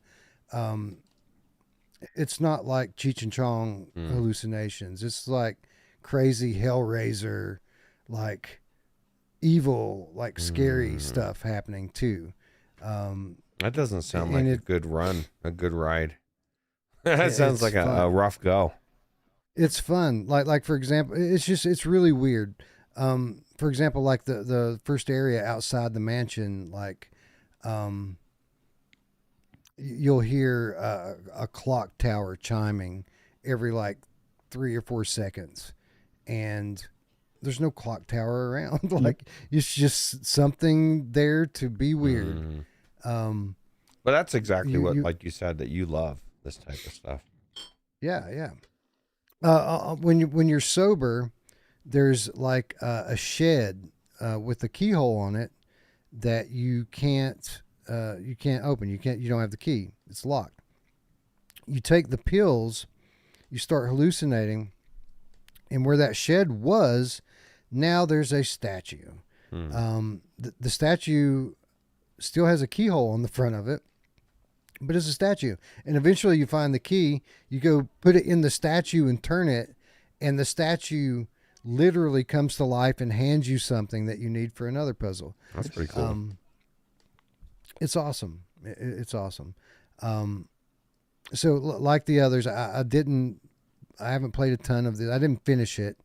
I Well, you played can't more finish of it because it doesn't have all the content it's gonna It's have. not Yeah, finishable. And they actually keep adding rooms. Oh, there is cool. like Well, twice as many rooms as it had at launch. It's Cool. episodic, and the second episode just launched, I think, like 2 weeks ago or something. So it's out, so that people can get it. Because Colin Love says, "I want this game now," so you can get It's it. You out just, in it's early not access finished. on Quest. Yeah. Yeah, it's available on MetaQuest Let me check the platforms right price. now, and it's awesome, man. All of that jank that it had when it went into early access is now gone. Mm. The inventory system's really cool. Like, you'll pick something up and just release it, and it disappears. But when you need it, you just squeeze the trigger and the grip together at the same time, and the last thing that you stored will pop up for you to grab. And if you need something else other than the last thing that you stored, there are buttons on your wristband, like a bracelet, and you basically just push those Or buttons. And I think you the can item keep need pops up. pressing the grip button to circle through them as well. That's badass, dude. Yeah, not only is it like some of the games I've had trying to just figure out how to get it to fucking store in the backpack as it's telling me put it in your backpack, or it's not really doing that. It's swapping items with other items. I just want it to be easy and just put it in there and have it like the pertinent thing come out, or an easy way to cycle. So that's really good. Yeah, and it's essential for a escape room game, right? You may have a lot of objects. Yeah, there are lots of keys and things to cut and burn, and Jeff Rander says it's usually $10, $9.99. It's on special right now for $2.99. He just bought it for a week more. Instant pickup. Jesus, dude, It's $3. $3. Jeez, that's I the want price my of $3. Yeah, that's the price of that's a 1/3 steal. of a cup of my Starbucks coffee when I indulge. yeah, right. It's crazy. Yeah, it's like a third of a quad venti white mocha. Yeah. I'm gonna have one of those today. Maybe not. Anyways, so I played more of it this time than I did the first time. But the first time the jank kind of kept me out of it. I didn't like the teleporting. I didn't like the interaction jank. All that's gone now. It's super polished. It's early access only because all of the content hasn't been delivered yet. And I don't know how many episodes there's going to be, but apparently there's still more coming. I guess I'll start with Add some sugar to your latte, Wes. It's $3.30 with tax. Jeff says. nice. Awesome. I guess I'll start with you, D. I don't think I've started with you on any of these. Did you check out Dark Trip? And if so, what do you think about it? Like, I don't know if you heard it, but the one thing, one of the notes that I have for this game is Nazi King Puzzler, and that's exactly what this game is, dude. Yep. But there are Nazis for sure. There are I definitely have Nazis in not there. gone back into it since we first were gonna talk about it, but I don't remember any of the jank. Like, I'm just remembering like that artwork, you know, the puzzles. It wasn't stuff that like bad that. even before they fixed it. Yeah, To me, it wasn't. The only reason why I stopped playing, I got stuck on a puzzle. So. Were you with us when we first covered this, D? Because this was a long time ago, I want to say. Did you cover it? I don't think Because I tried to it was find on the list. We might have I talked think we about had a it. key and were gonna cover it, but did we end up maybe we actually didn't. covering it? I remember playing it. I don't remember specifically if we did an episode on it or not. It would have been weird for us not to do one, but Right. Okay, you have some mention of Dark Trip in one of the episodes that time, so maybe that's where you did talk about it. Yeah, maybe. Yeah, maybe you went yeah, into it and I didn't or something, because none of this looks familiar. It looks pretty freaking weird and cool. It is weird as fuck. That's why I love it so much. But cool as fuck. This is literally the type of shit that I love in VR. It just keeps you off balance all the time, and the puzzles are, they're challenging enough to keep you stimulated, but they're not so hard that you're going to get stumped and break your brain. As long as you keep thinking and tinkering with things and taking your drugs, you'll be fine. Or at least so far, that's what it's been. Again, I haven't played through it yet. Apparently, it's actually $2.49 in the U.S., so it's even cheaper here. It's like I don't know. Philozic says he was going to wait for a on his wish list. I'd grab it now, dude, because from what Looper was saying, they just keep adding to this game. It's in early access, and there's nothing that's good that you're going to usually find for $2.50. Does it say when it's on sale till? Do they give a date? I don't know. Good question. Sometimes they do. I'll check it out. Looper, have you Colin played this game recently? Colin has a nice point. Despite it being a Meta exclusive, if he takes enough acid, he can play it on PSVR too. Well, yeah, especially after it comes to Steam, right? Yeah. So I initially played it back when it launched in early access. One thing about how it looks on Quest is that when you brought this game to the table, I realized that I really need a refresher. I don't remember a lot about it, so I need to play it again. And I started to look at in the library, and I couldn't find it. It wasn't anywhere. And the reason why I couldn't find it is because I was looking for it in the Steam library. Because I'm completely sure that I had played it on PSVR. That's how good it looks. Wow. Yeah, it looks great, right? Yeah. Sale ends in 7 days. Yeah. you go. So the puzzles, as you said, they are quite engaging. The thing with the drugs. By the way, did you notice what the pills turn into after you take them? I noticed on one of the rooms that there was a broken bottle of them, and there were like cockroaches or something. Yeah, they are Little like roly-polies or wood something, lice, right? or something. wood lice. Okay. Yeah. You can take a look at the bottle, and they are inside, but they are instead of pills, they are wood lice. So yeah, it's very I did trippy, not very notice that. cool looking. All the transformation. Basically, what pills do often, they just give you an item that you couldn't access it otherwise. And what I noticed is you have a limited amount of those pills. So I wonder what happens if you run out of them. Do Mm. you I have to wondered that start over myself. from the first room? No, Because- please don't. Yeah. What did I just you see start with on 8 of them. this javelin dude? Is he nude or it's like? Yeah, this has got some It explicit could. stuff. That's could be with this. Nobody game. told me there's explicit stuff in this game, Yeah, just kidding. except everyone did. Yeah. except for Uh, everybody. Yeah. Yeah. So I didn't find out because I actually ran out of them, but that was on the very last level from those that are available right now. So Okay. yeah. So, And by the so way, did you? Yeah? Did you play the new episode 2? yeah, I played everything that's available. That's they add some cool variety, some much larger rooms. Well, the last level is basically a train station.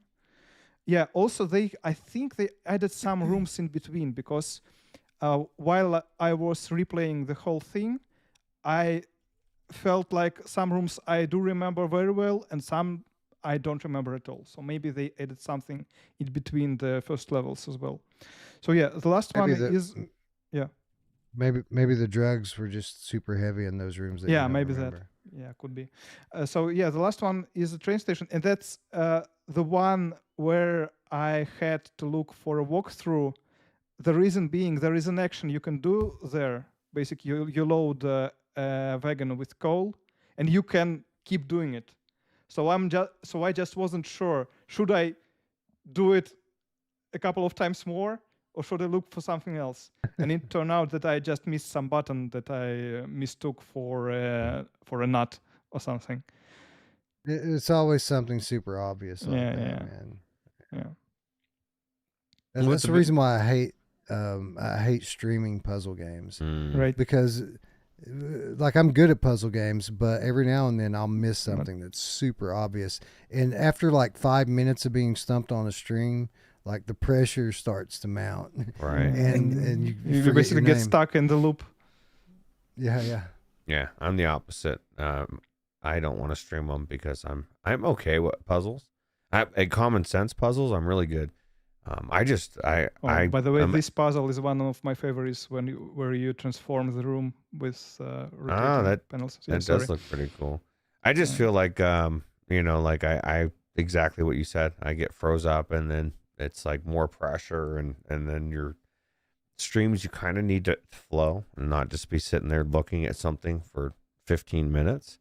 So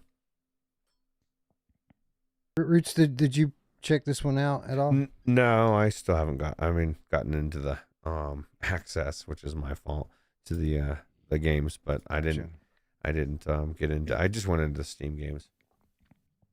Gotcha. Cool. All right. So yeah, I could not recommend this more. It is $2.99 according to my screen on the Meta Store. Normally $10. Like I couldn't recommend it more for $10. I think it's a great horror escape room. Probably the best one that I've played on the platform.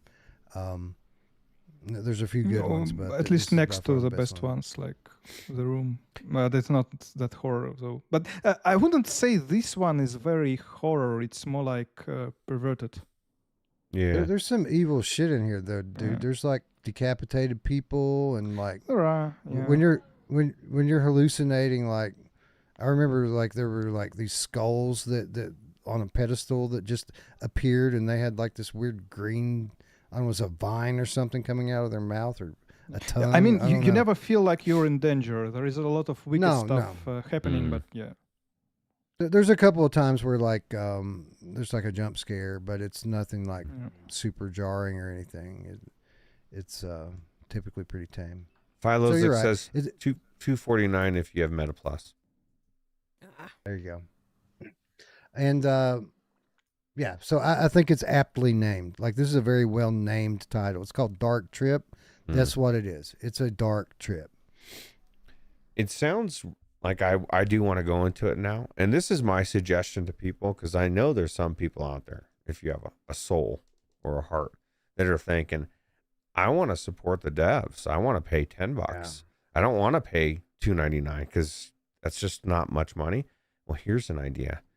Buy it for 4 of your friends or 3 of your friends, really. Right. And then you know what I mean? Exactly. Like, then you're buying multiple copies and they're still going to get that And money. spreading the word as well. Yes. And you're exactly. It's a win-win-win. Win. So go do it. Go buy it. Buy it 3 times for your friends. Absolutely. And yeah, Sorry, my take favorite drugs person and just came in solve for- sex puzzles.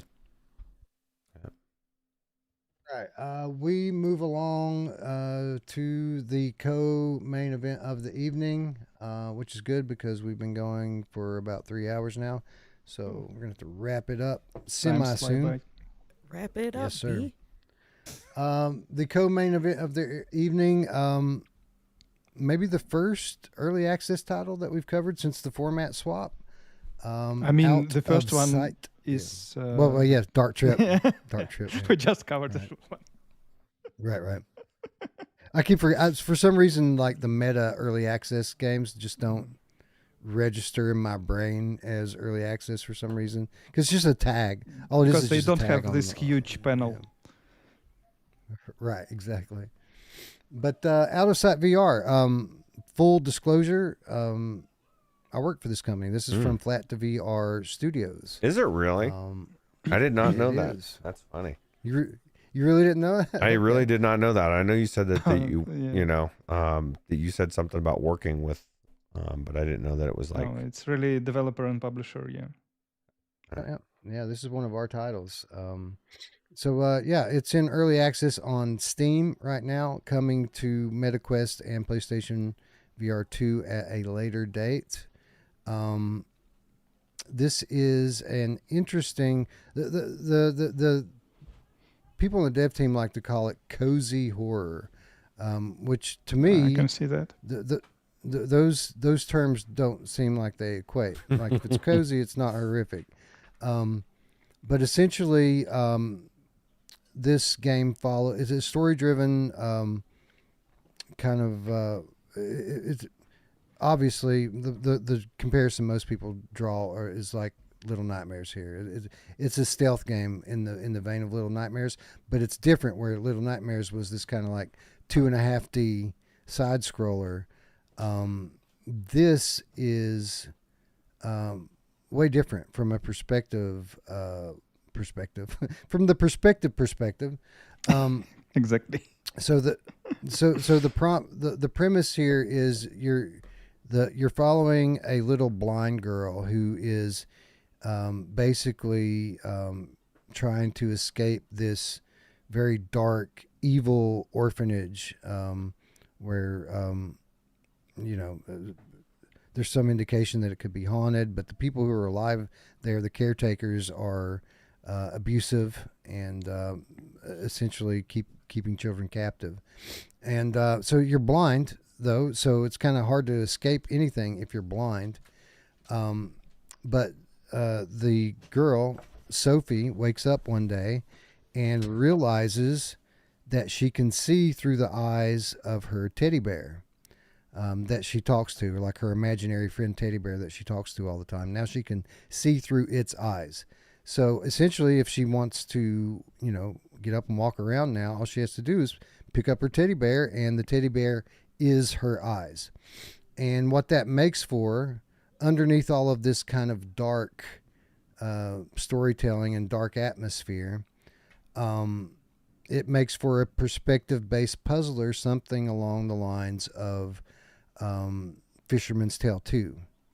That type of thing, where you basically are setting the camera down at a certain point in the room, and then at that point you go from first person to third person, and solve puzzles. It's essentially environmental puzzles.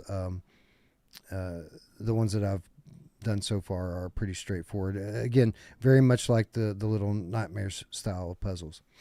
But Ruuts, I'm going to go to you on this one because I happen to know that you played this one and played quite a bit of it. What did you think about this game? What sticks out to you? It was my favorite game on the list of games that I played, even better than Wanderer as far as I'm concerned. It's the one game I guarantee I go back to, and I'll tell you why. Because it's a unique perspective, like, type of thing. It's a puzzle game. It's everything that I said. The puzzles are common sense, and it's funny because I didn't even know that this was a flat game brought into VR. But it makes sense to me because, like, I just felt like it was just a full-fledged real game. And I'm not knock VR, but, like, there was nothing was pulled to get it into VR, right? Like a lot of games that are developed for VR, they only go so far for whatever reason. Time constraints, money, lack of skill, I don't know. But this, like, had everything. It made me feel for the character, and I really like the perspective of the teddy bear, because it's not just putting it down. Like, when you put it down, you can actually do things as her you can't do. You can't jump when you're holding the teddy bear, but you can because your hands are busy. Yeah, exactly. And so, like, you can climb up different things. It opens different things up. It's like, the first time I got to a point where I had to run into a different room as her and try to figure out what's going on. Like, I had to go back and forth a couple times to really gauge, okay, what's going on, where I need to go. It's just everything that I would want from a puzzle game. I don't want to be solving a bunch of math problems, although I'm good at math. I want to look at something like I would in real life. If I stumbled into this room and I had to figure a way out, I'm not, like, thinking of all these fucking elaborate things that you do in all these games. I'm looking at it from a logical perspective. Like, and the physics in this game were amazing. Like, it's just everything about it. I just like this game. And like I said, it really does shock me. Well, it doesn't shock me. It's every reason why I keep saying, that flat to VR offers something that VR needs. It needs games like this that are real fucking games that people are going to go into, and I guarantee are going to be blown away. So. Yeah. D, your thoughts on this title? Pretty much lines up with what Ruuts was saying. Like, I loved the perspective of, the bear being her eyes, and I just, throughout playing this, I played it for a couple hours, and I'm stuck at a part that I can't get freaking past. Piss me off. You can do it. Have faith. Is it the stealth part? I'll look it up if I can't get past it after another hour. But nah, I freaking derailed. I don't remember what I was gonna say now. Yeah, you were basically agreeing with Ruuts and Right. saying that it's awesome. You played it for a couple hours and then got stuck. Yeah. I want to know what's I just going wanted on. to help the girl. I just, like, that was my feeling. I just wanted to help her get out. It of makes that you house. feel for the character, right? Like, she's Yep. scared. She's trying to find her way out. I want to know what the fuck is going on. There's some creepy old lady. Every time There's some you cult or walk into something. some crazy room, right, with some weird shit going on, and then I'm thinking, oh my God, like, she's discovering this for the first time, but she's blind. So even if she did, she wouldn't have seen how crazy it is. This is like a house of horrors. That's crazy. Yeah, it kind of has this underlying implied juxtaposition where exactly there's all this craziness going on, and she knows it's bad. She can hear it, and obviously her hearing's probably going to be super fine-tuned to every little sound, but just witnessing what she can't see, or her witnessing it for the first time through the eyes of her teddy bear, is pretty impactful. Which Looper kind of leads me to what was kind of striking to me about the title. You know, the gameplay mechanics and all of that stuff are solid. It's good. It's it's like playing Little Nightmares from a first person perspective, pretty much in terms of gameplay. What really struck me was the quality of the production. Honestly, it didn't seem it doesn't seem like an early access title. I wonder why it even early access. I guess I can read what the Steam page says. Yeah, I've asked them this myself, and without revealing too much, there are some. They're going to expand the game mechanics, implement new enhancements based on player suggestions. Yeah, okay. Right. They're not doing a ton of like the core game's there now. They're going to add a few nice to have things on there. Okay. It's not going to reinvent the game or anything, but it's going to make it a little bit nicer for VR people, essentially. But from the voice acting of the little girl to the lighting is excellent in this game. The mist looks amazing. Yeah, there's fog. It's very immersive. Like you can feel the kind of heaviness in the air, and the kind of sadness that this girl is trying to fight her way through. And you can feel the connection because you're the teddy bear, right? You're you play the role of her kind of only friend, which allows you to connect with her instantly. So yeah, for me, the puzzles and stuff are not that entertaining. Like, at least they haven't been so far. They might get more intricate and detailed as you go on. But for me, it's all about the experience of being in this world, in this place, being immersed in it, and trying to help the main character out. With that said, it's not perfect, and I'll nitpick it in a moment. I just want to get your thoughts on it before I go there. Yeah. First of all, I love what they do with the scale. They're really good at representing you being a teddy bear because the girl is huge and the adults are even bigger. So yeah, you really feel like this small toy in those huge rooms. Yeah, it reminded me of a couple of games. It reminded me of Metamorphosis, which is not the best game, but it was a cool experience. I know what you mean, yeah. And then Golem on PSVR 1. Reminded me a lot of Golem because you had this similar thing where you're toggling back and forth between a stuffed animal and a little girl. Yeah. And when you're the stuffed animal, everything is gigantic. The bedroom part, right? Yeah. Also, in the Room VR, there are parts where you go into like some small like clocks or something, and you're suddenly scaled really small, and you see the whole room in another scale. Yeah, I love when games do that. But here it's very on point because that's who you are. Yeah. So yeah, I love the sound design. It's impactful. I love the visuals. It's impactful because of VR. Like this is a flat game, and it's very similar. Like the VR version is very, very similar to the flat game in terms of what the game is, but the experience is profoundly different. Right. And it's because of things like the way scale comes across in VR. It's just not the same on a flat screen. Right. It just shows you can take a game that is fun to play, probably flat, and just make it 100 times better with virtual reality. And if it's done right, I think you could make every game better with VR. And unfortunately, it's not always done right, but I would say I'm just shocked this is an early access, and I literally will be one of the games that I actually will just want to go back and play because it's fun, not because I Yeah, have but to talk about it does change. It does really change down the road because it really becomes a stealth game, and the stealth sequences. Some of them are where I spent the most Hmm. time Sounds like retrying you're warning them. me. He's Yeah. like, Ruuts, I remember what you said about stealth earlier. And If the story's good enough, I want to play stealth.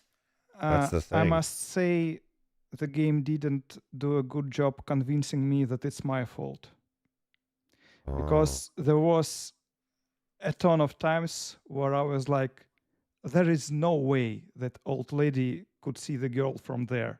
One time it was, she was literally looking the opposite direction when this I found you event triggered. I don't know. You're underestimating how evil this lady is. She's got sixth sense, like no because She's at crazy. some point I even had to like pick up the teddy bear just to switch to the first perspective to make sure to control the line of sight, and even then somehow she sees me. Looks like at some points they expect you to do some specific things and it's the only thing that works, and you can't do the other thing even if it looks like it should work as well because of how the objects are positioned.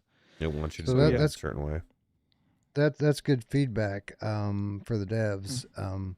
So did these areas that you're talking about that felt maybe a little bit unfair, that had specific things that you had to do to get through them? How long did it take you to realize that? And did it get to the point where you were the like problem pulling your hair out? The problem is I do realize that quite quickly, but it's multi-step. So on every next step, I have to realize something else. And then if I failed, I replay the whole steps before it. So it's a lot of retrying the whole sequence that you already did before. Yeah.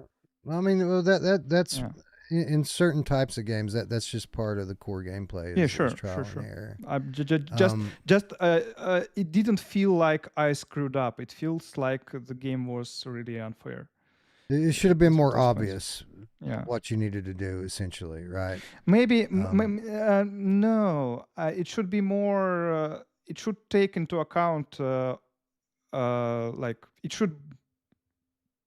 I mean, it shouldn't basically trigger. The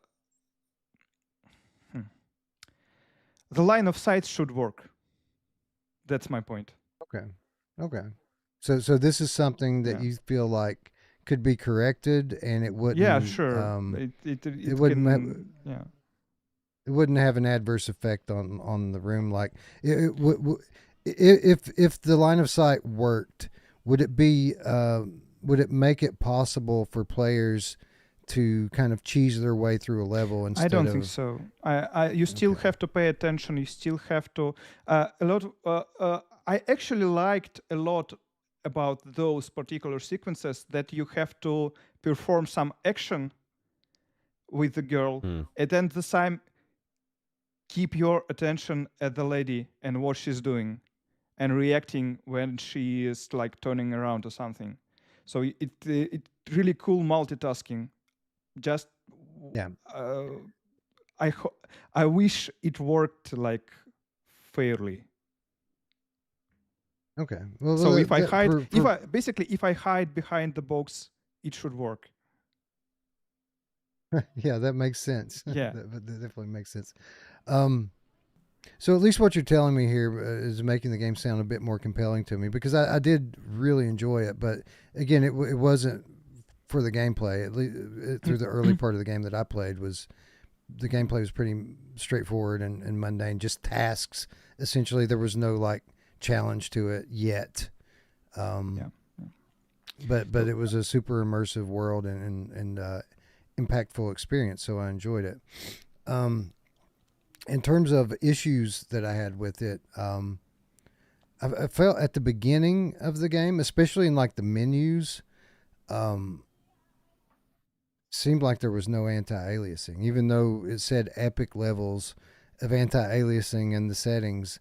everything was like really, really shimmery. Again, Oh. especially on the menus and stuff with the text and stuff, but in the world too. But after I played for like 10 minutes or so, everything got clear. And I don't know if that was the game, straightening up, or if it was just me getting used to it and not seeing it anymore. But it was very noticeable at the beginning. But thankfully, again, not a long-term problem. And everything I thought looked great in the game. The lighting and fog we talked about were great and really not only served to immerse you, but really kind of set the atmosphere. The spider webs not so much. Did you guys notice that the spider webs were like pixely and like fuzzy looking? Yeah, my biggest gripe too with spider webs is I they actually move. didn't. What headset were you playing with? I was playing with MetaQuest 3. I was playing with through- PSVR Same here. 2, and I really liked how the spider webs looked, and specifically really? how it behaves when you Hmm. move through it. It really has cool physics of this elasticness to it. That's weird because I didn't experience any of that. Like I just saw some really weird looking spider webs, and then when you walked into them, they just kind of nothing happened. Like they were just. Interesting. It's like they were. It's like they were. You were a ghost. You just walked through them, and nothing happened at all. Okay, so I need to go back and check this out on PlayStation then. Maybe. Or maybe which I just try Quest with OpenXR. Maybe it depends on the runtime or something. Yeah, that could be it too. I might have ran it on the Oculus. I usually do. Oculus. These days, OpenXR is often the way to go. But I'm like you. Out of habit, I picked the Oculus one. Right. But the Unity and Unreal Engine are so well integrated with OpenXR now that most game developers optimize for that. Oh wow, As a first. that's a good tip.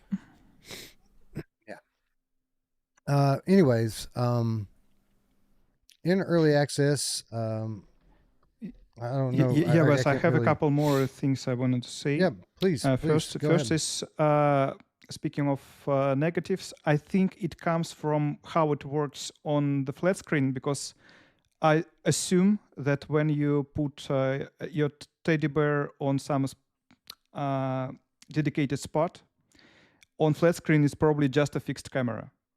So it looks in one specific direction, and that's a part of the room that you explore from this perspective.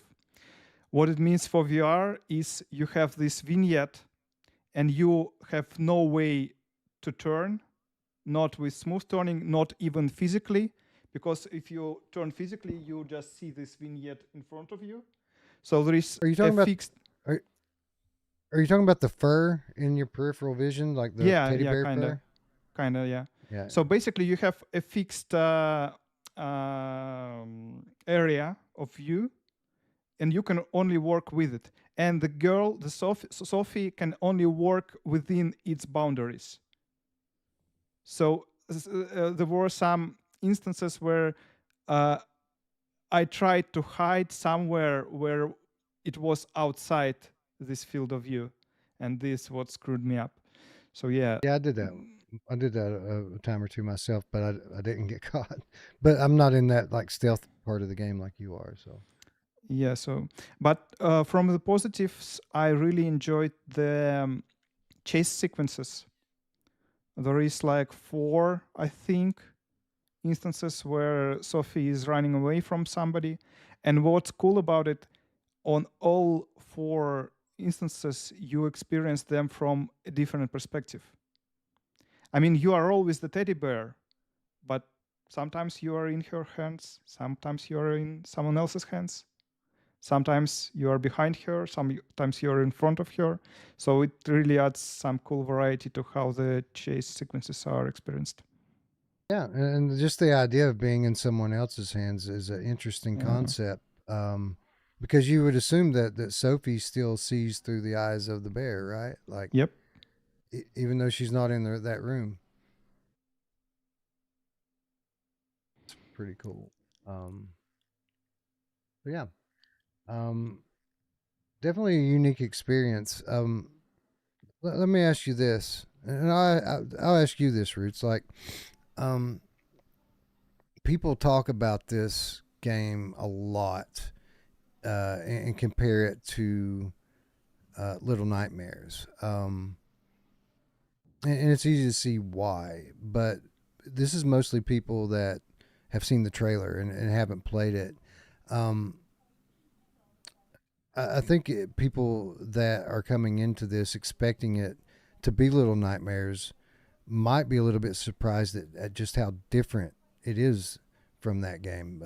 Because while there are some similarities, certainly with the stealth and the way the physical puzzles work, I'd say the aesthetic, while they're both kind of these horror type games, I'd say the aesthetic is completely different. Not This is more of completely. a kind of like more of a kind of like supernatural, like spooky type environment, where Little Nightmares is a bit more graphic, I would say, especially as you get later on in the game. So speak to that comparison a little bit, Roots. Do you think that's a fair comparison for people to make, or do you think that if somebody comes into this expecting to play Little Nightmares, they're going to be disappointed? I don't know if they would be disappointed, but I mean, obviously that's a AAA franchise, and they may be disappointed because it's not exactly like it. But this is to me, I felt more present in this game. Like I'm actually this teddy bear or this girl going. I'm in this area. Like I'm really there. If that makes sense. Not that Little Nightmares doesn't make you feel like that to some extent. It's just different. It's more of a platformer type of a feel. Whereas this, I feel like it just feels different. I feel like this feels like to me, a more proper puzzle game as well. But I don't know. Maybe I haven't played enough of Little Nightmares. So Yeah, I think it's that because I played a lot and it's very similar. Actually. is it? Yeah. Yeah, you're also. It's a little girl who escapes from some adults who tried to catch her and capture her. And you're solving a lot of puzzles. You're doing stealth sequences, and the visuals are really similar. So, what makes this one stand out is the thing with the perspective. But otherwise, it's really in the same boat, I would say. And there's not a lot of games that do this type of perspective based puzzling. Like, I do think it's on a technical level very similar to Fisherman's Tale 2, like I mentioned earlier. But beyond that, like, I have difficulty thinking of another title that kind of has this type of mechanic going on. Is Little Nightmares side scrolling, isn't it? Is what Philos is asking. Yeah, it is. It's 2.5 to 2.5D. It's a side scroller, but there is depth to it. There's depth to it. I just feel like I said, this just makes me feel like I'm really there. Maybe that's the feeling of the presence. And then, like you said, Looper, and that was the biggest thing that really struck me was the sense of scale as you're moving around. That's another big difference between the two, because that one is like diorama and this, yeah, it's like and that's kind of what we want out of VR, right? Like I want to experience something I can't experience in real life. Not that I could experience Little Nightmares 3 in real life either, but I just felt like this was worthy of my time, which, if truth be told, to me lately, a lot of VR doesn't seem like it's worthy of my time specifically. Everybody else can feel how they feel. I just feel like this game was worth playing, and I definitely will be going back to it. What's up, Radio This Rock? is the part where I'm stuck at, I think. The stealthy right part. here? Yep. I'm going to hide the video. Spoiler alert. Dude, no, come on. Play it a little longer. It's like the dude from Hello Neighbor from behind. Right. That's what I was gonna say. This kind of reminded me of that game too. Same. Madhouse Marcio, the Artwork-wise. spooky underground game cat, says this looks way better than Little Nightmares, in my opinion. I don't know. I love Little Nightmares looks Nightmares. great. Oh, it does. Yeah. Yeah, I love Little Nightmares. I think it's fun, but it does play differently because of the perspective, and you know, kind of alluding to what you were talking about, Roots. Like, um, you feel more of a connection with the character here because you play the role of, Grandparent. you know, her only friend, right? And she's always talking directly to you. Wherein, like Little Nightmares, you're privy to the dialogue between the characters, but it's never like directly at you. You don't embody a character in Little Nightmares. Right. Yeah. I am the teddy bear and the little girl. That was kind of I a think it weird was thing to- on just a funny note.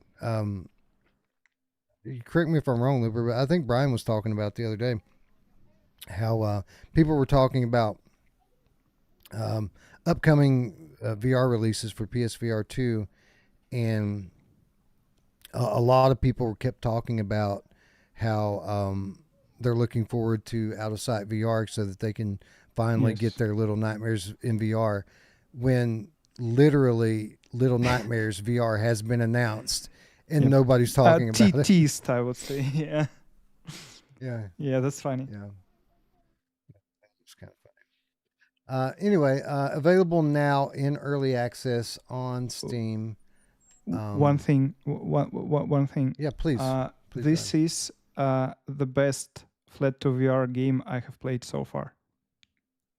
Yeah. Does I that would- I- include Impact Inc. titles as well, or just the Flat to VR Studios brand? Just flat to VR.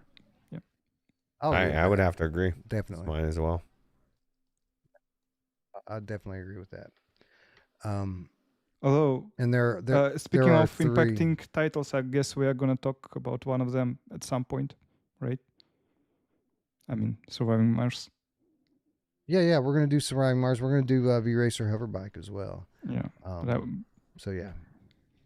We'll be talking about those relatively soon, I would say. Yeah, definitely Great. soon because of reasons. Yes, Um, yeah, because I remember you mentioning some updates coming, so I hope they're not too far away. Well, there's Halloween stuff going on right now. There's Halloween a update. it's cosmetic mostly. Well, the update is fully cosmetic. It's just basically spookified the whole game and made it really cool looking. Beyond that, they're doing so the game has a really cool livery editor so that you can create your own suits and your own bikes, your own helmets, and it's very detailed and you can really make just about anything you want in there. So we're running a Halloween costume contest right now for people to Nice. create their own costume in game, and people are doing like really awesome. Like you wouldn't believe it. Some of the things these people are coming up with. Anyway, all you gotta do is go into the game and create your costume, take a snapshot, post it on social media with hashtag VRacer, and the winner is going to have their suit added to the game as a permanent item that you can get from the store. That's pretty cool. It's pretty cool. Pretty Yeah. cool little. Are you going to make one, Wes, You- with the Virtual Strangers logo? Actually, that would be pretty easy to do. That'd be cool. So yeah. I could Or- probably ask the devs to do it for me after they get done with porting the game to PlayStation. Yeah. Or I was going to say we could have the community. I'm sure someone's really good at that stuff. Somebody create it, submit it, and if it gets picked, think about this. You get it, put Virtual Strangers on the map in the game. How cool would that be? We've had some really cool ideas of things that we can do in this game and ways to partner with certain content creators and certain communities. And I don't want to talk out of school, but some of the things that we're talking about doing, if we do them, people are going to love it. We've got some really cool ideas. Super cool. Anyway, so to answer your question, Looper, yes, there's a lot coming up. We're obviously coming to PlayStation VR 2 this year, and there's going to be a update for Christmas as well. I'm not going to give any details about it, but it will likely be way more significant than the Halloween update. We'll just say that. Maybe And, something announced at PSVR today. Possibly. We're going to give updates on all of our So PlayStation titles. So yeah. So there's likely going to be news on V-Racer Hoverback there as well. Be sure to tune in. Anyways, yes, we're going to play those titles soon. We're going to play Surviving Mars and V-Racer. Probably won't be next week. Which we might. But we've got the title with the embargo lift first of all, and then we'll probably do Ghost Town with that, right? Yeah, I mean there are a couple of big ports coming next week, like Arcanage on Quest and Zero Caliber 2 on PC. So maybe some of those. But we can cover them later as well. So we can pick and choose. With all of that stuff coming out, I say what we just said might be the whole lineup for the episode. Four big titles, right? Because it's not like like we've played Zero Caliber 2 on Quest. So after we run a few levels of it, we're gonna have a real good idea. Of, maybe try what this PC co-op. port's all about. Yeah, for sure we're gonna try co-op.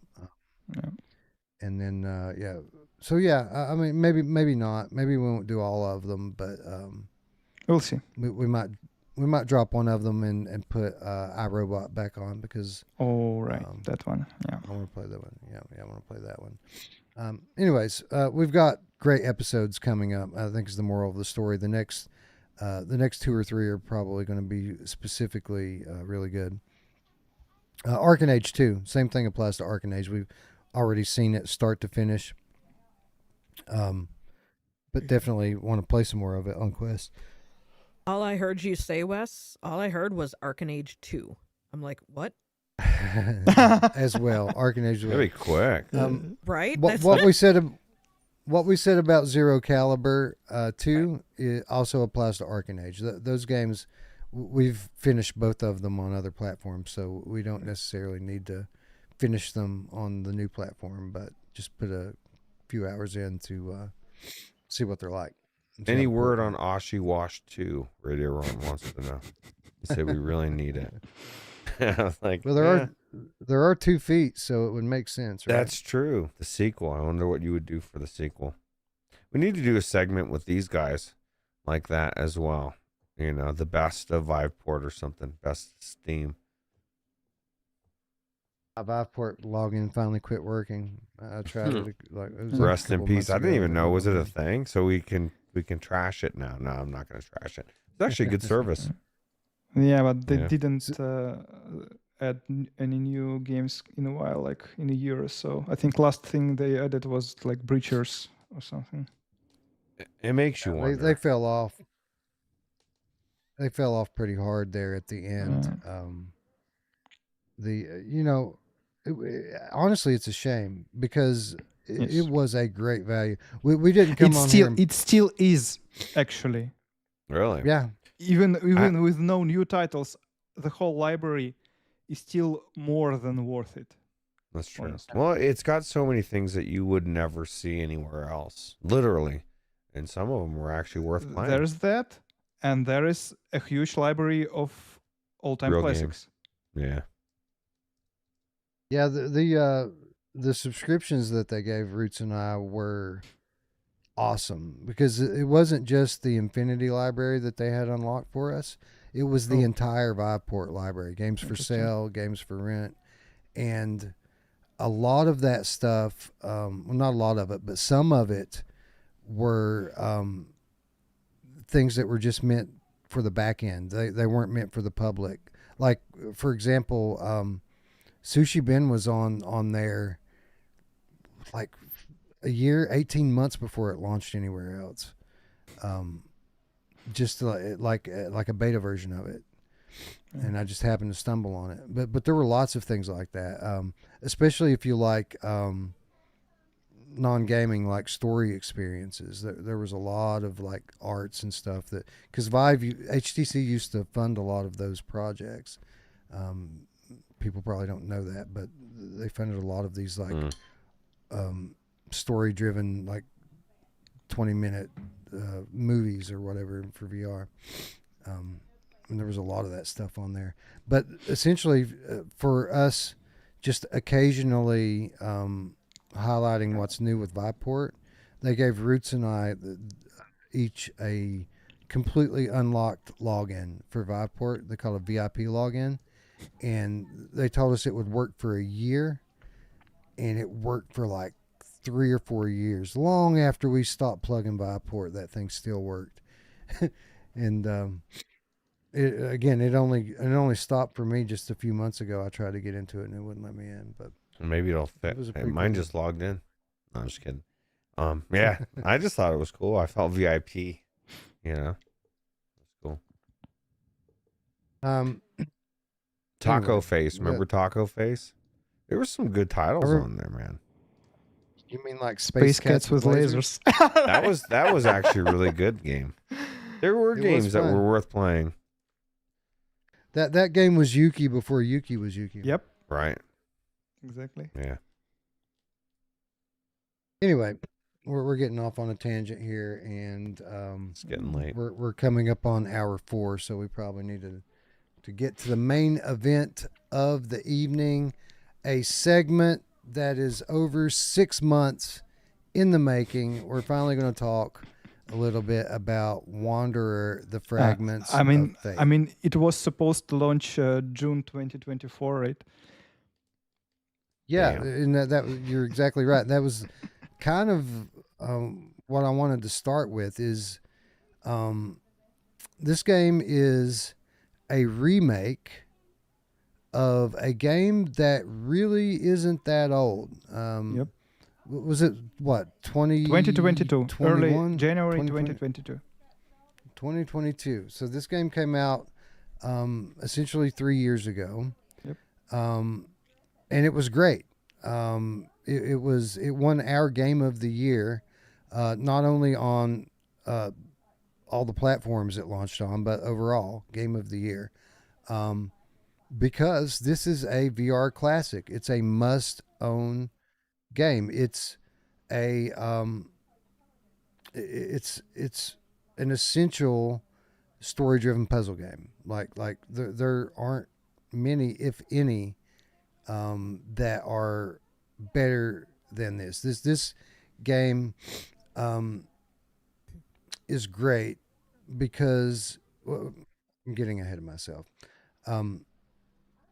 So this is a remake again of a very new game, and this remake was supposed to come out last summer, and it got delayed. They said it needed more time, which people were kind of shocked by because we had known about the game being in development for a long time at that point.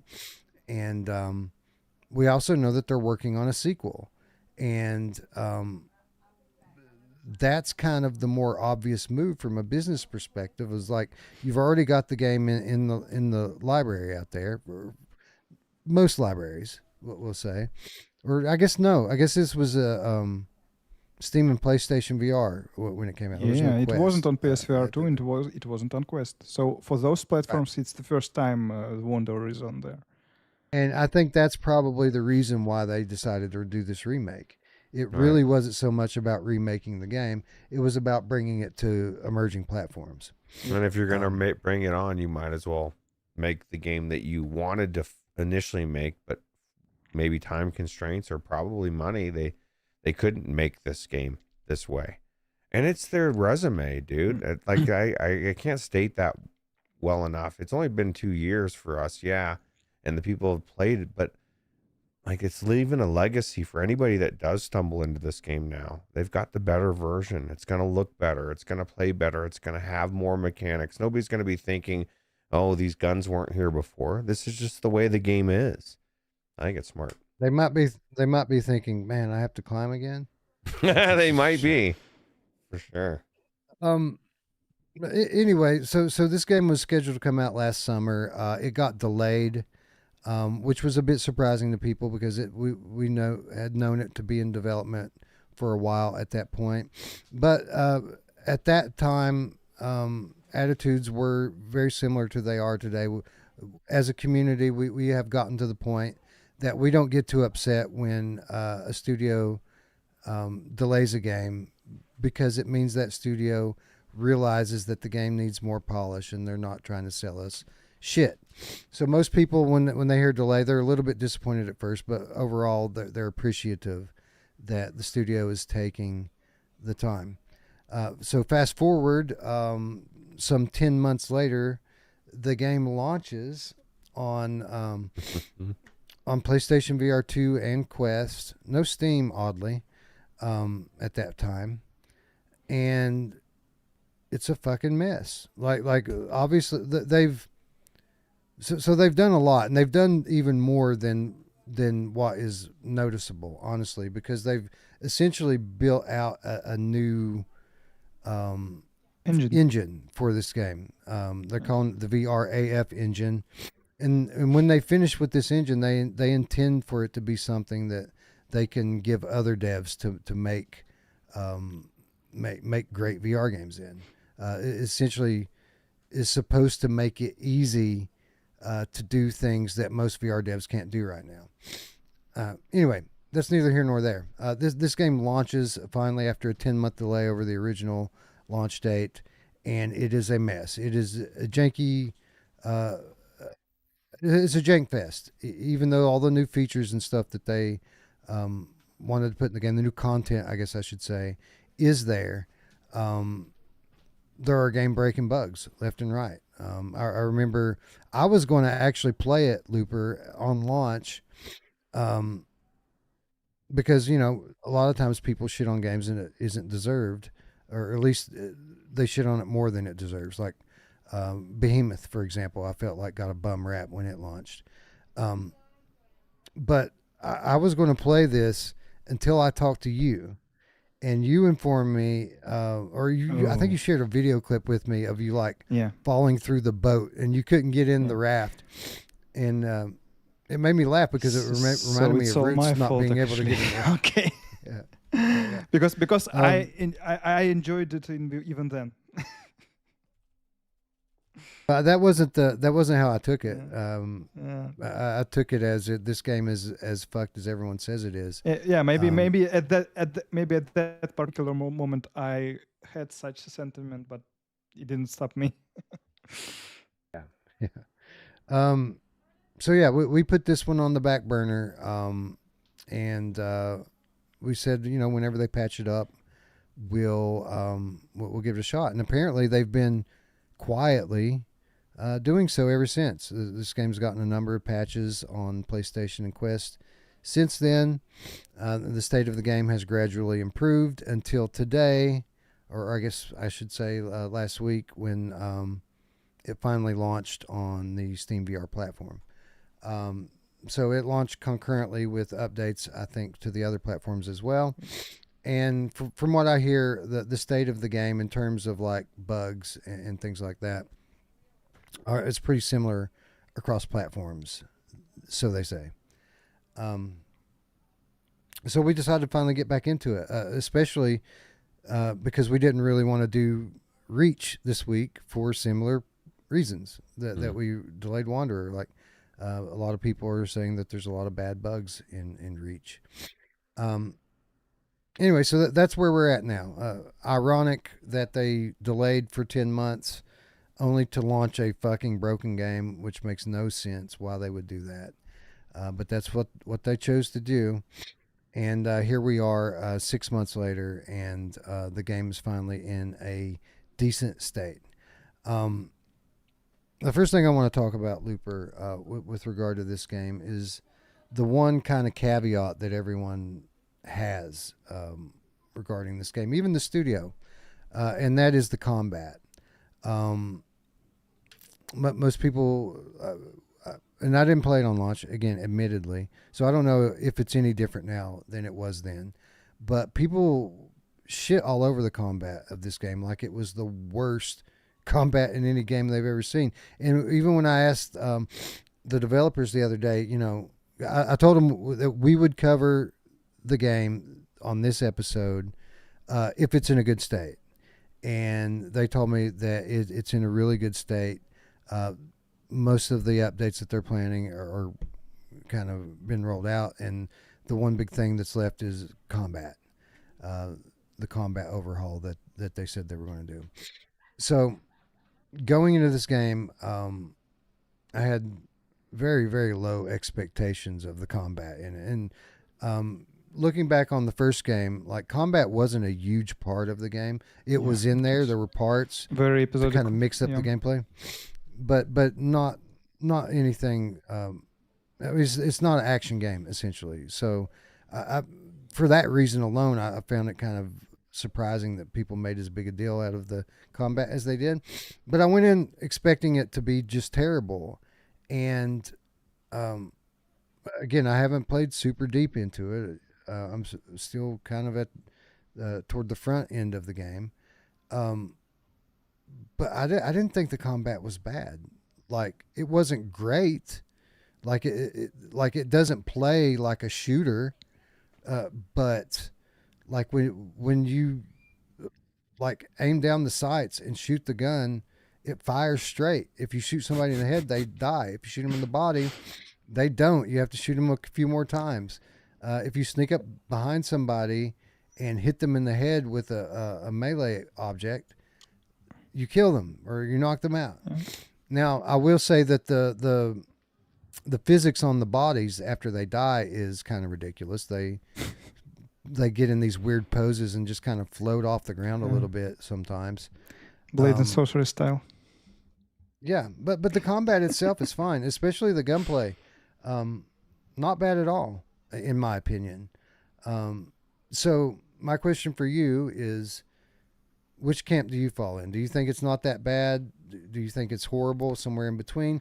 And if you wouldn't mind letting me know if the combat is any different now than it was on launch back in April.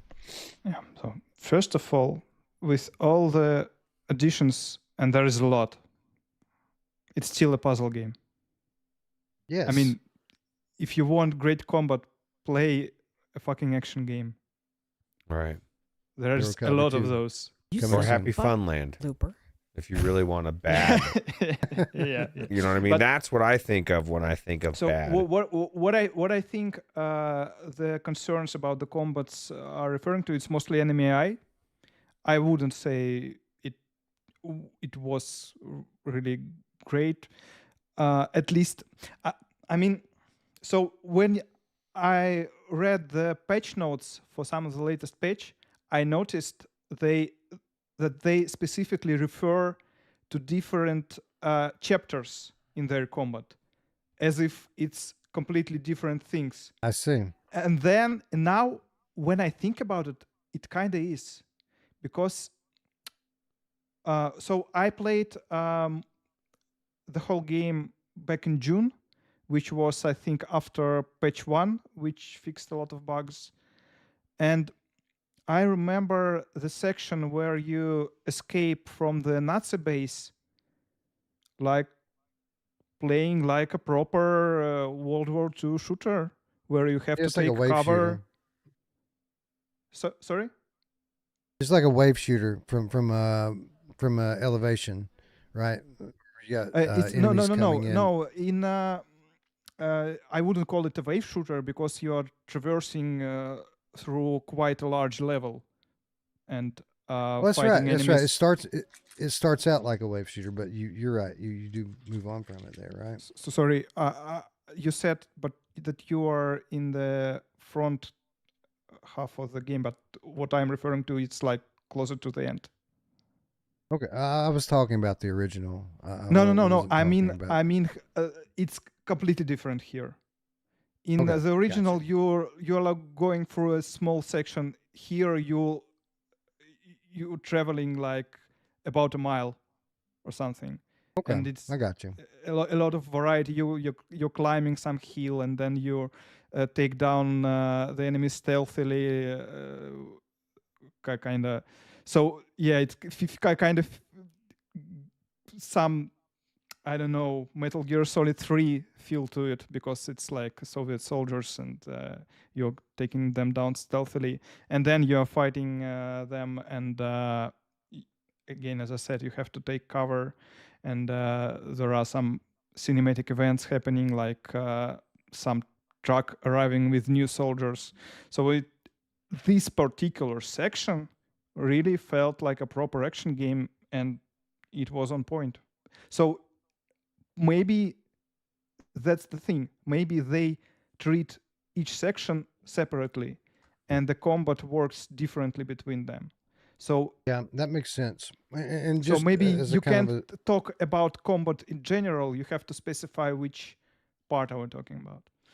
So so for going me, back to the so for me, I'm completely talking about Boston, like yeah, the melee Boston. stuff in the beginning, and then like Speaking the gun. of Boston, gunfights. yeah, I think the enemy AI, because that's what I have replayed, so that's the part that I can kind of compare. I think they made enemies smarter. They now do take cover, which I don't remember from before. Although when they take cover, they head still sticks out, so it's kind of even easier to make a headshot. So Yeah, it wasn't challenging. It wasn't challenging. I took damage a few times. I didn't really come close to getting killed. Although it's also yeah. I did have one time where a guy like surprised me and bum rushed me and got a couple shots in on me, and it was pretty cool. It's also very weird how this knife throwing works, because the way it works is if you throw a knife and an enemy doesn't see you, it's a homing Yeah. projectile basically, and it's and it kills them instantly. But if you throw a knife at an enemy who does see you, it just goes through them. I didn't With notice no that. impact I at just all. thought I missed. I No, thought no, I missed. I specifically saw it going through an enemy with no impact. That's funny. You know what else is funny is, yeah, I noticed the auto aim on the knife throwing too, Yeah. which kind of sucked because there's a toggle in the settings for auto aim, or aim assist rather, and I turned it off. It's actually defaulted to on. They have aim assist defaulted on in this game. Again, it's a puzzle game. I'm good. Yeah. No, I just was really good. I'm crack shot. I think what you're saying here about it being a puzzle game is kind of the bottom line, but it is more, hearing your description of how they changed the Nazi level, it's more understandable why people would be upset because because you know, in the original Wanderer where combat was not great there either, it was much a lesser part of the game. So nobody really cared, you know, if you don't like combat, wait 5 minutes. So and here it's over. they really made it a bigger part of the game, but the way they did it in most, so if we are not talking about this particular Nazi segment, which again I loved, most of the times they just spawn enemies randomly at some places where they weren't in the original. And it kind of makes sense because there is all this thing about agencies, like time-traveling police trying to stop you and stuff. But it kind of gets old quite soon. So I wasn't really a fan of those enemies spawning here and there in the levels where they are not supposed to be action levels. But yeah, speaking of the additions, so here's that. I played the original, and I have a good memory. So I remember most of the puzzle solutions. Yep. Completing Wanderer Fragments of Fate took me 14 hours. Wow. Yes. Wow.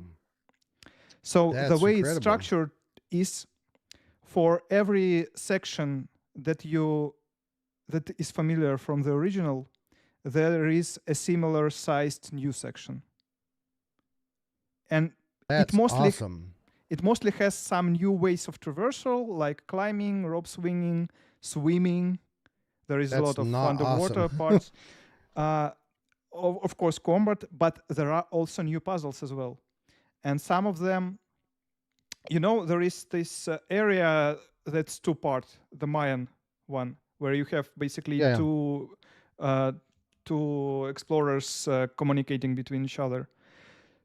For the new section in this area, you basically do Mario and Luigi style puzzles where you have to switch between two characters, like flipping some switches and helping progress each other gradually. That's cool. Yeah. Yeah, well, this one of the things I was kind of curious about is if they were going to try to rework that one room where I don't want to give too much of it away, but it's a really clever puzzle where you kind of have to hallucinate a little bit to get the solution to it. Yeah, they kept that. Damn it. Because after you get that, you got it. There's no forgetting how to do that. Yeah, they kept that, but there is some more stuff you have to do before you even reach that. So, yeah.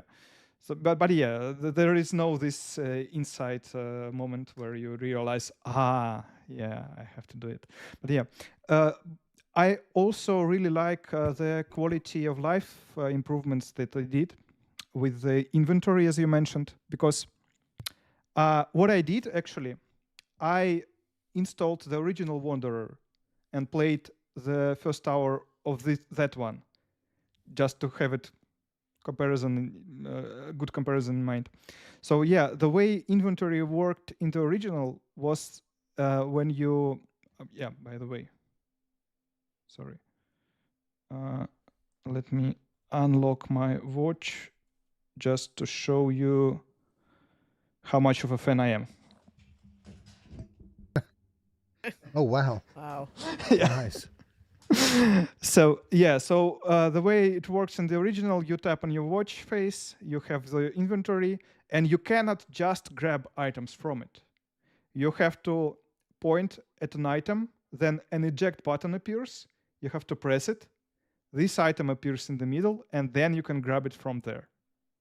There is no such two-step thing in the Fragments of Fate. You just grab it from the slot.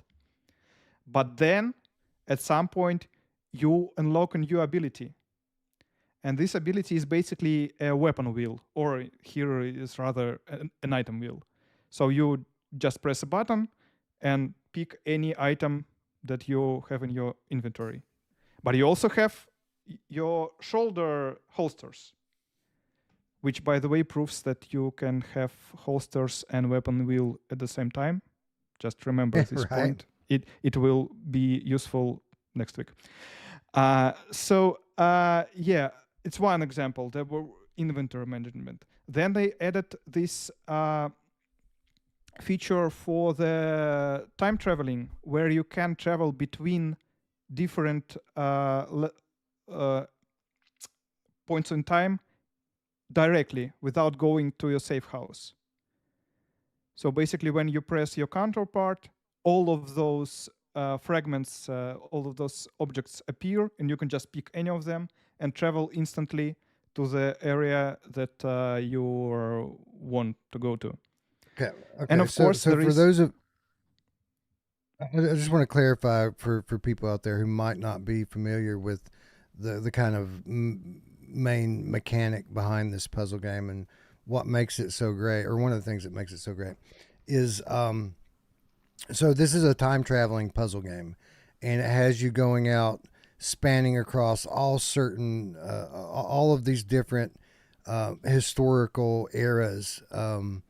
Like they send you to Woodstock, they send you to the moon landing, they send you to Nikola Tesla's laboratory, and it all makes sense in the context of the story, but the way that the time travel happens and the way that you kind of unlock new scenes and new levels to go to are through artifacts that you're collecting. Right. And there's like special artifacts, and when you have them, when you grab them, when you activate them, it'll send you to that time period.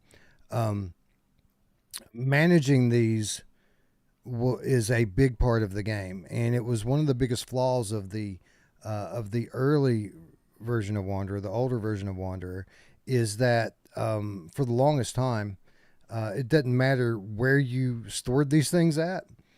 You always had to go back to your apartment to go to a new level. You couldn't go directly. and every time you teleported in and out of your apartment to go to a level, all of these artifacts just shuffled up and just kind of shot out everywhere. Even if you put them on like cabinets, or it doesn't matter where you put them at. Essentially, every time you go back to your apartment, the first thing you have to do is find all of your artifacts and put them back up where they go. So like that was a pretty major problem with the last one. And a lot of what you're describing here, Looper, not only sounds like it's going to be more convenient overall, but it sounds like it's going to really help to keep that problem that the first version had from happening. And it wasn't only with those fragments, it was with any objects. So basically the way it worked is if you leave some object somewhere, it stays there, and good luck remembering where you left it. But here they add, again, all those features I'm mentioning, they add gradually. So you kind of have the original experience for a while, and then at some point you get this improvement which kind of adds to the feeling of some, again, improvement. So yeah, the other one is you have this special tool that lets you respawn the item if you remember where did you first found it. So you go to that place and you basically like run a scan, you detect like an outline of the item, and you like press respawn, and it spawns the. And I think you need that for some of the puzzles. So it's a puzzle mechanic actually in some instances. That's cool. That's cool. Yeah. It's cool that they're adding some variety to the puzzles. There is in the chat. There is a lot of talking about graphics. As I said, I tried installed the original, and I must say there are some aspects of the visuals that I like more in the original.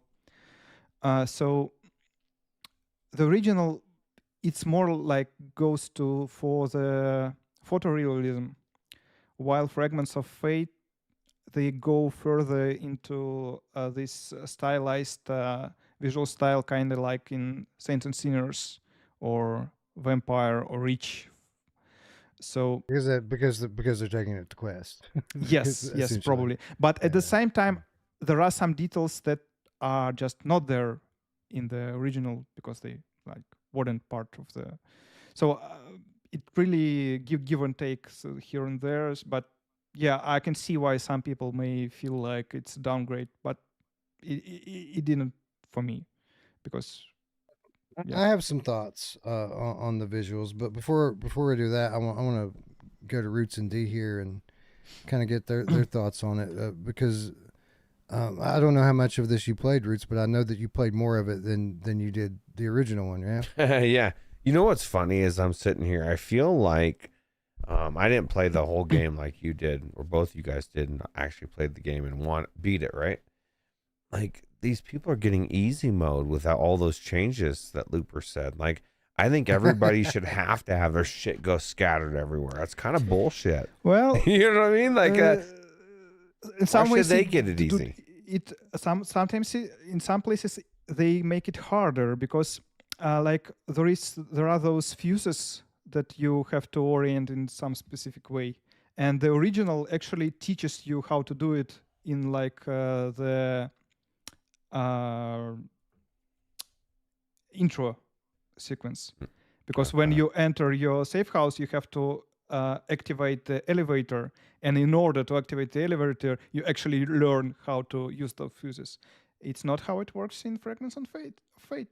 It's just a regular fuse without any marking for the elevator, and then when you encounter them in the apartment, you have to figure out yourself how to work with them. So it's really not always. Sometimes they stopped holding your hand on instances where they did in the original. Yeah, that's cool. No, I definitely I think this is a win. I feel like it. I didn't, like you said, I didn't go nearly as far in the first time around, but I think personally it looks better. At least I thought the graphics looked better. than the first time, but it's been a long time since I played it. But just try. I recommend comparing them directly, like in the state it's now, because your memory, like it's probably been a while. Yeah. Yeah, I mean, it has been a Been a while. it really Wanderer the original is awesome looking. It's incredible how good how good it's looking. But like you said, at the end of the day, it's a puzzle game. And this is actually, I said that about the other game that I was definitely going to go back. This is a game I've been looking forward to actually playing through, because I love time travel. I love history. And I don't think there's a game that's anything like this out there in VR. And the fact that it's better version. Yes, and it is. It's honestly is in its current state. Wanderer Fragment of Fate is overall a huge improvement over the original, and the original we consider one of the best VR games of all time. So what would it make Fragments of Fate? It's just so unique in so many different ways. You know, not. I mean, the narrative alone, just the story that's taking you across all of these different eras, is enough to make this a must-own title by itself. But the way the puzzles work is exceptional. Like we don't get puzzle games like this in VR, where like like literally the whole game is kind of tied in. It is kind of like the process that we were talking about earlier for an escape room, but the whole game is the room, right? Like you got to have bits and pieces from one era to solve puzzles in the other, and it's just on. I mean, I guess it's not a new concept, but it's on a different scale than we've seen before. The way that they kind of weave this all in together, it's exceptional. So the fact that they've went and added in like more content, be it traversal or combat, that's all cherry on the cake, man, or cherry on the sundae or whatever. The fact that they have just a more polished version of the original is enough to make it worth the very hefty $50 price tag that the game carries. With that said, just to kind of bounce back to visuals a little bit before. Well, no, actually, you know what, D, we haven't spoken on this title yet. I'm not sure if you've even did you play the original, and if so, how did the sequel kind of live up to your expectations? Well, I did play the original, and I think I got to the Woodstock section. Yeah, I could see you getting stuck there, because that drumming part was a pain in the ass to finish in the original game. I don't even remember the drumming part. All I remember is getting the guy out of the thing that was hanging there, or the person that was in the trap or something. I don't know. But I didn't get to play this updated version. I did play it a few months ago when we first got it. And I got stuck at a damn puzzle. And obviously I made it further past that in the original. So I don't know, it pissed me off. So I'm like, I'm not playing this right now. And I just haven't gone back to it. But so you will get stuck. Yeah. You will get stuck on puzzles in this game. There is a moderate challenge here, and some of the puzzles are actually very challenging. But where this kind of differs from your typical puzzle game, typically in a regular puzzle game, you'll get stuck on a puzzle and you'll just not know what to do. Yeah. The scale of this game is such that if you get stuck on one puzzle, you just move on to the next thing. Yep. And you'll know that when you see the thing that you need, you'll know it when you see it, and you'll come back. Mhm. And that's kind of how this game Basically, plays. you always have at least 2 things to do. Yeah. So getting back to the visuals, just for a moment, since people were asking about them. I didn't do a back to back on this to kind of head to head what it looked like before versus now. I think the game looks very good now. In terms of the art style, in terms of the level of detail on all the objects, like it don't feel cartoony to me when I'm in there. It feels I pretty wouldn't realistic. even think about it if I. So the only reason I realized it because I went and tried. If I wouldn't, wouldn't even think that it looks like stylized or something. Just the direct comparison, just because the original is so much photorealistic, you can see some difference here. Now, I do have, with all of that said, again, it's a beautiful game. I do have a complaint when it comes to visuals, and that is things that are kind of medium to long distance away from you are kind of more low res than I would like for them to be. It's kind of soft, and I was a bit surprised with that.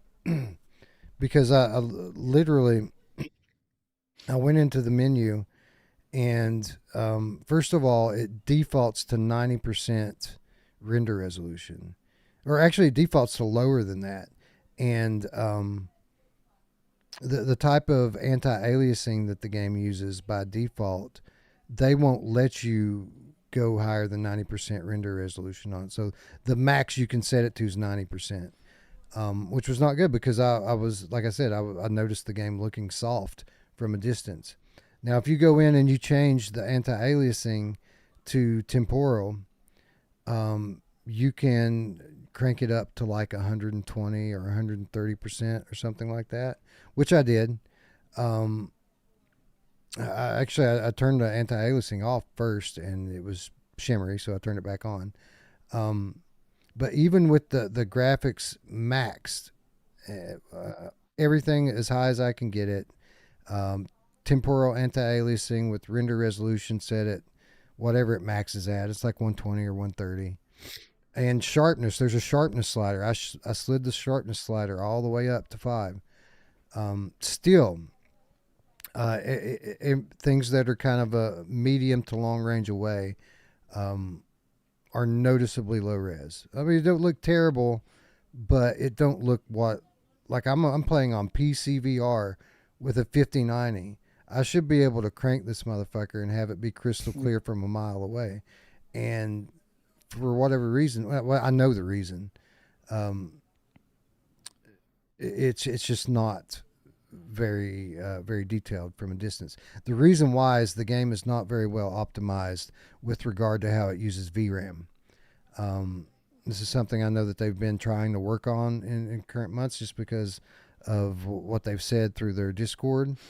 And this could be something that's tied to me. I was using my Quest 3 with a wired link cable, and I know that this is something specifically that they called out on their Discord as being a little bit tougher on VRAM. So it might be different with a different headset. It might be different with a different connection method. But it doesn't look as good as it should on my Quest. Typically, when I use my Quest 3 and a link cable, even if it's not as bright and has good contrast as like the PlayStation, it is sharp.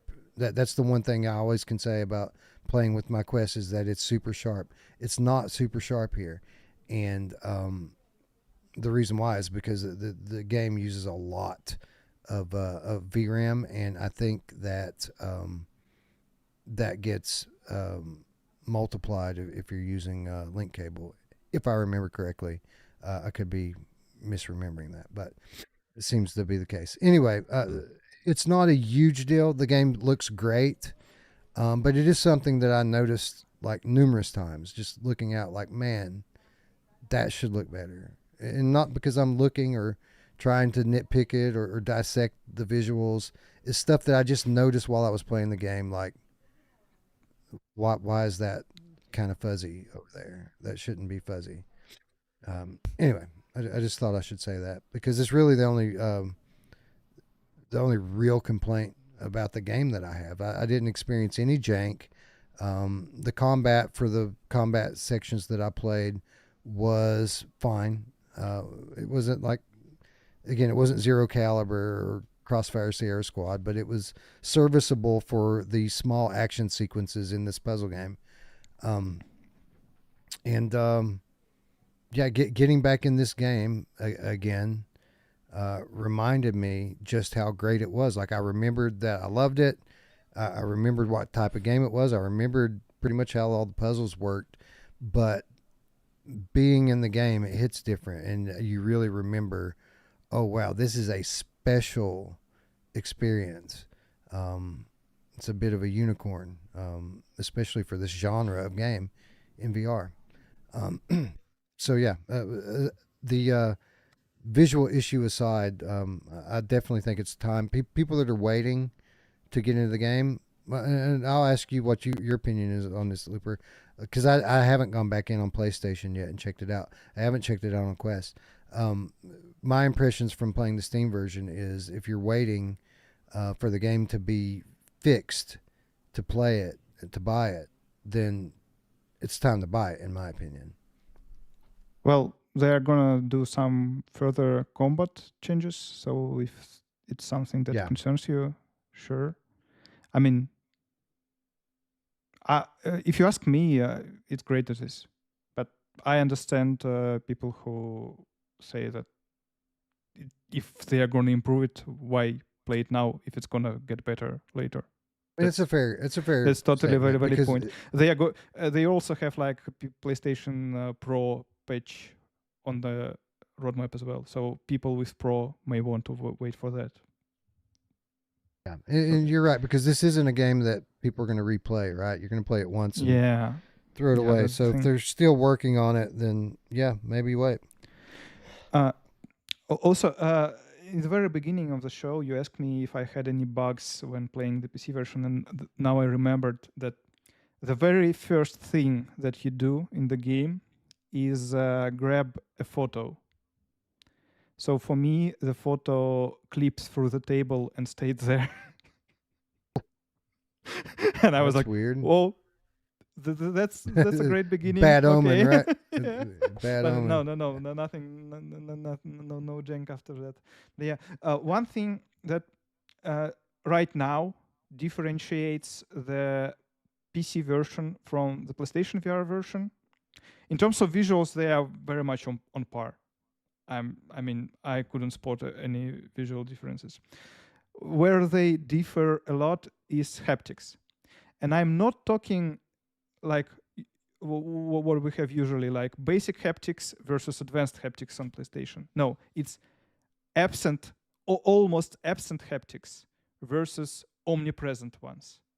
Like on PlayStation, you have haptics when you touch any surface, when you swim, when you use the tools. You have very strong haptics in the trigger and in the controller itself. Yeah. On PC, I don't know, it's probably a bug. I hope they will patch it. But I tried specifically with Quest and with PlayStation VR 2. The only time when I have haptics is when I grab an item from my holster. It's like a short buzz. And that's it. Maybe when I shoot a gun, there's something, but no, nothing when I touch surfaces, nothing when I swim. By the way, this is where I noticed the absence of haptics. When you reach the swinging part in the tutorial, I was like, why nothing is happening in the controllers? It's very weird. But yeah, so I really hope I didn't notice. I didn't notice one way or the other with that. It's funny, I did actually. The only thing I remember about haptics literally is that it was my shoulder. Like I don't remember any other haptics in anything I did except for that, which is I think you're right. Oh, also when you hold the fragment and are about to jump in time. On PlayStation, it's like vibrating at full strength, and on PC, nothing. As it should be, by the way. And this is often when we compare PC to PlayStation, we typically see a little bit of a bump in terms of graphics on PC if you have a strong enough PC. But the PlayStation version is typically a bit more immersive because the haptics are just so much better. But you're saying that it's even a wider disparity here because the PC version doesn't have any haptics, and the PlayStation version has pretty much a perfectly implemented case of sense controller and headset haptics. Yes. That's pretty incredible. So as you detailed earlier, Looper, there's a number of new content in this game versus the original. Some of it more profound, like the new combat in the Nazi level. Some of it a little less so, with regard to like new areas to traverse, things to climb, things like that. Yeah, but they are all again, because they are new, they are exciting, because it's something that you haven't experienced. The way it works is you like at the end of the level, what would normally be like a small room where you find the next fragment, instead it's like an opening to a whole new segment which is the size of the original level or even more.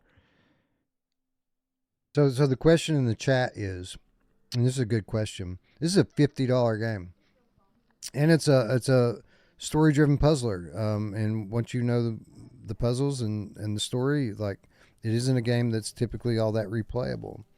Should someone who already owns the original Wanderer drop another $50 for this new version of the game? Are the differences worth not only the extra $50, but the time, the 14 hours to play through it again?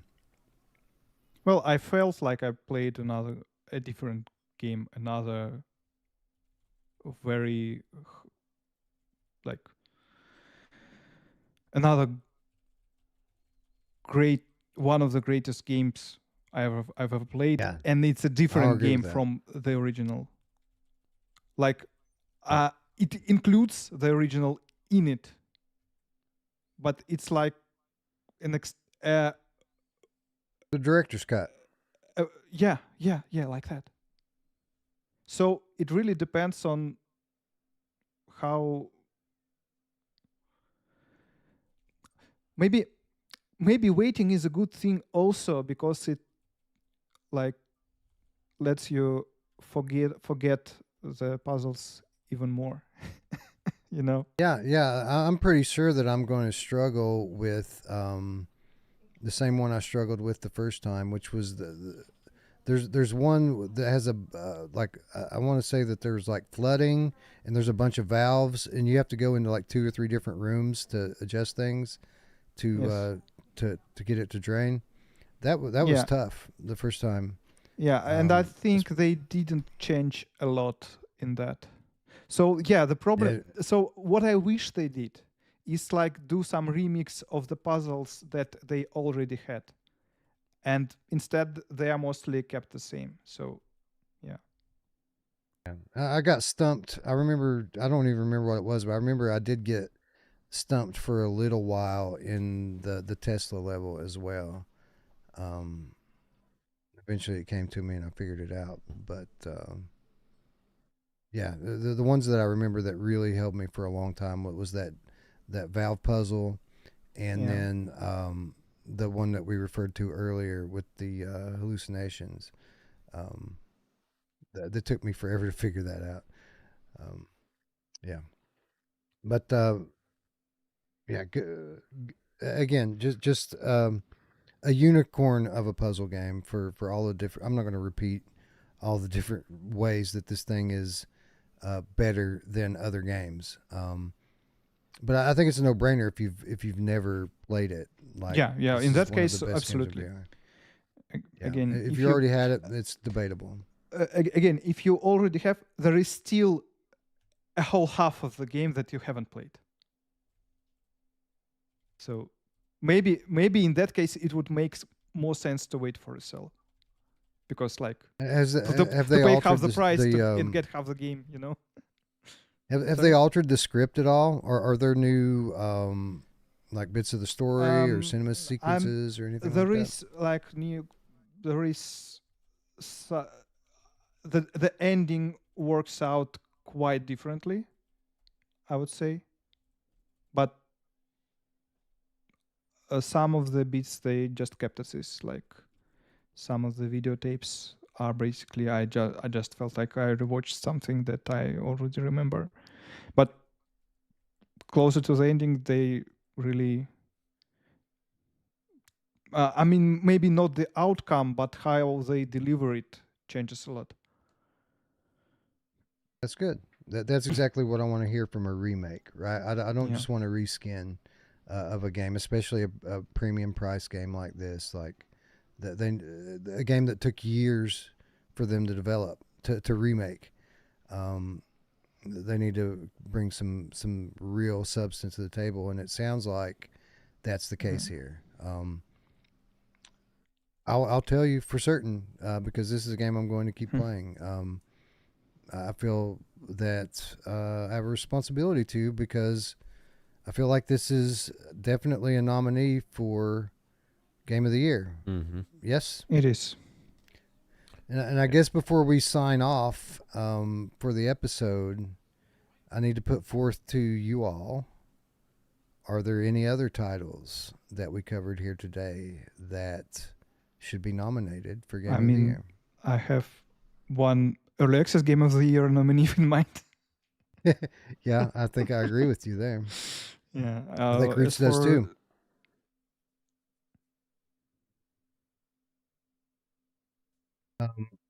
And As for the other that ones, is I don't think significant. so. That is significant because, and I'm not saying that it is or it isn't. I'm going to be perfectly honest. I don't know the answer to this question, but that game could come out of early access before the end of the year.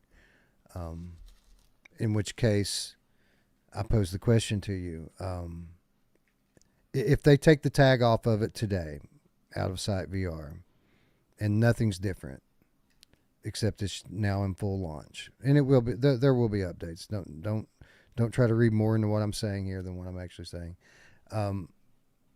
Would you nominate it for Game of the Year? Let's see what we have there so far. So we have Behemoth, Alien, Grimlord, Arcanage. And that's actually it. We haven't nominated anything more for PCVR. So actually, I think it's up there. Maybe at least a strong contendant. Yeah, Roots, D. What are your thoughts? I would agree. I could see it winning. I mean, obviously not game.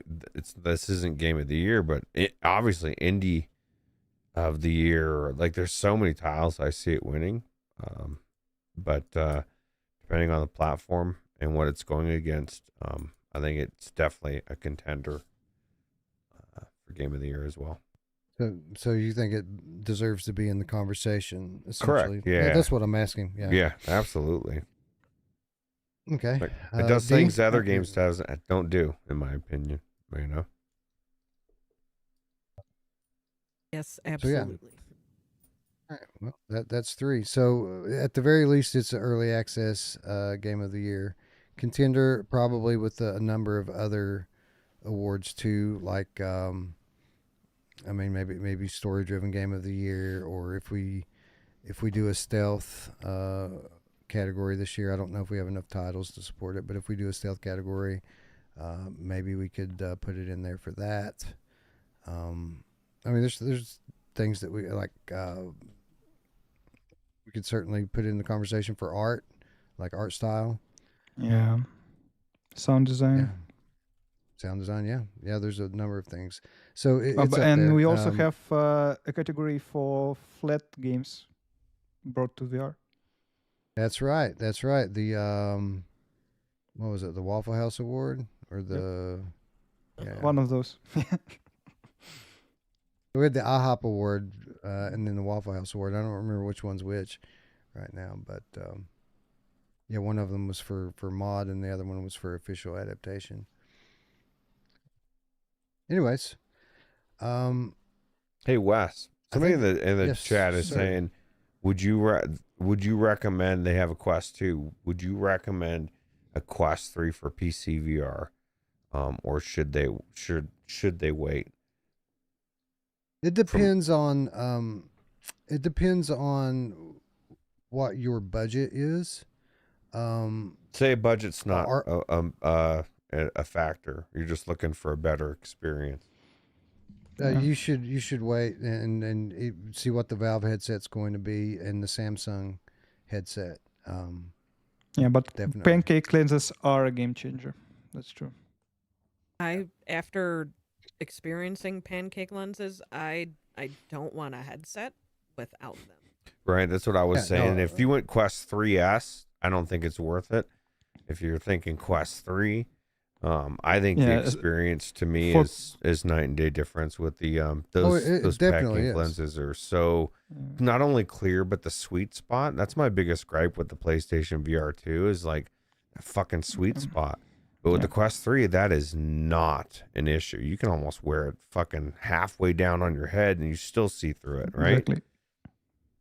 So Yeah, which for I PC do a lot VR, of there times. shouldn't be any sense in changing Quest 2 for Quest 3S because as a viewer, it's the same. I would suggest that if you're doing your PC gaming on a Quest 2 right now, I would wait. Yeah. I would recommend some sort of an upgrade. Now, if it's a thing where if you spend any money right now that you're not going to be able to get the new headsets, because the new headsets are not far off. Like I don't know exactly when the Samsung headset's coming. It's coming very soon. Brad's already using it. It might already be out. I don't even know. And the Valve headset is in mass production right now. It's supposedly going to be announced before the end of the year. Wow. So if you have $1,200 to upgrade, and if you spend any of that now, you won't be able to, then you should wait. Now, Right. if you have a little bit of money you can spare right now, Quest 2 is not a good experience compared to the headsets that I use. And I use Quest 3, I use PSVR 2, and I use HP Reverb G2. And any of those you're going to be able to find on deals, especially if you're vigilant and you watch like Facebook Marketplace to get used ones. Now you have to be careful when you buy a used headset. You have to be able to test it before you pay for it, which can make PlayStation VR 2 used a bit more difficult of a prospect. But like a Quest 3 used, you could probably get a great deal on it. I know that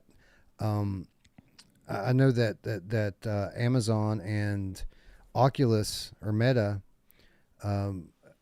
periodically throughout the year will put refurbished units on sale, and those have a warranty, and they typically knock like $75 or $100 off.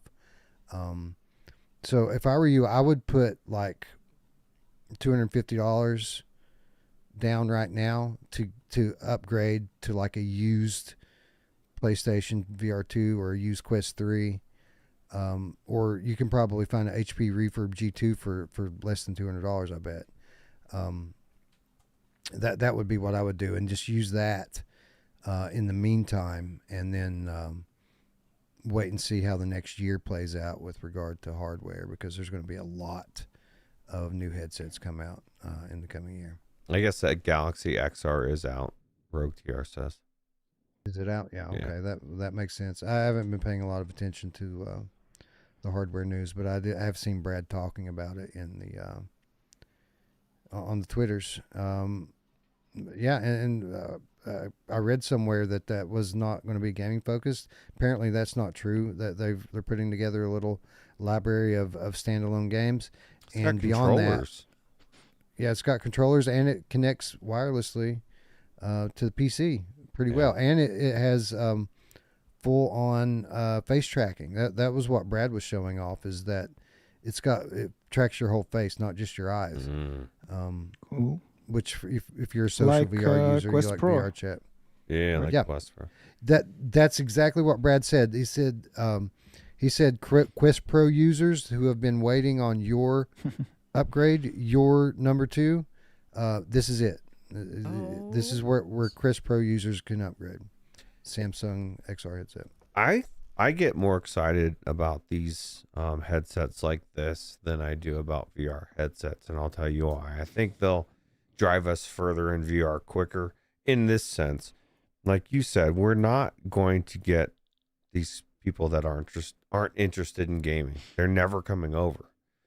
So we meet them where they're at, and we go where everybody goes, which is TikTok, YouTube, Facebook, fucking phone games, Tetris, other things. And you could do it in 3D, but you're getting it. The whole key is getting it on everybody's head. You have to get it on everybody's head, or the masses' head, right? In general. And this is how you get it on everybody's head.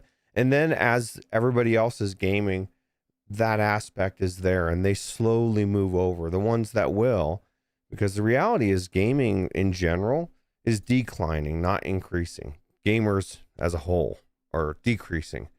So I don't know if that means it'll ever go away. Probably not. But like maybe it never becomes what we want it to in that respect. I think we have a better shot this way if we can just get them on everybody's head for people like Brad or people that, and ideally light enough like Back to the Future 2, where it's everybody's media center, right? And then it's like that's the future, and that's where the adoption, the mass adoption, and all the funding comes, because it's all tied together, right? So I don't know. At least that's what I see. That's absolutely how it's going to go. The form factor is going to keep shrinking.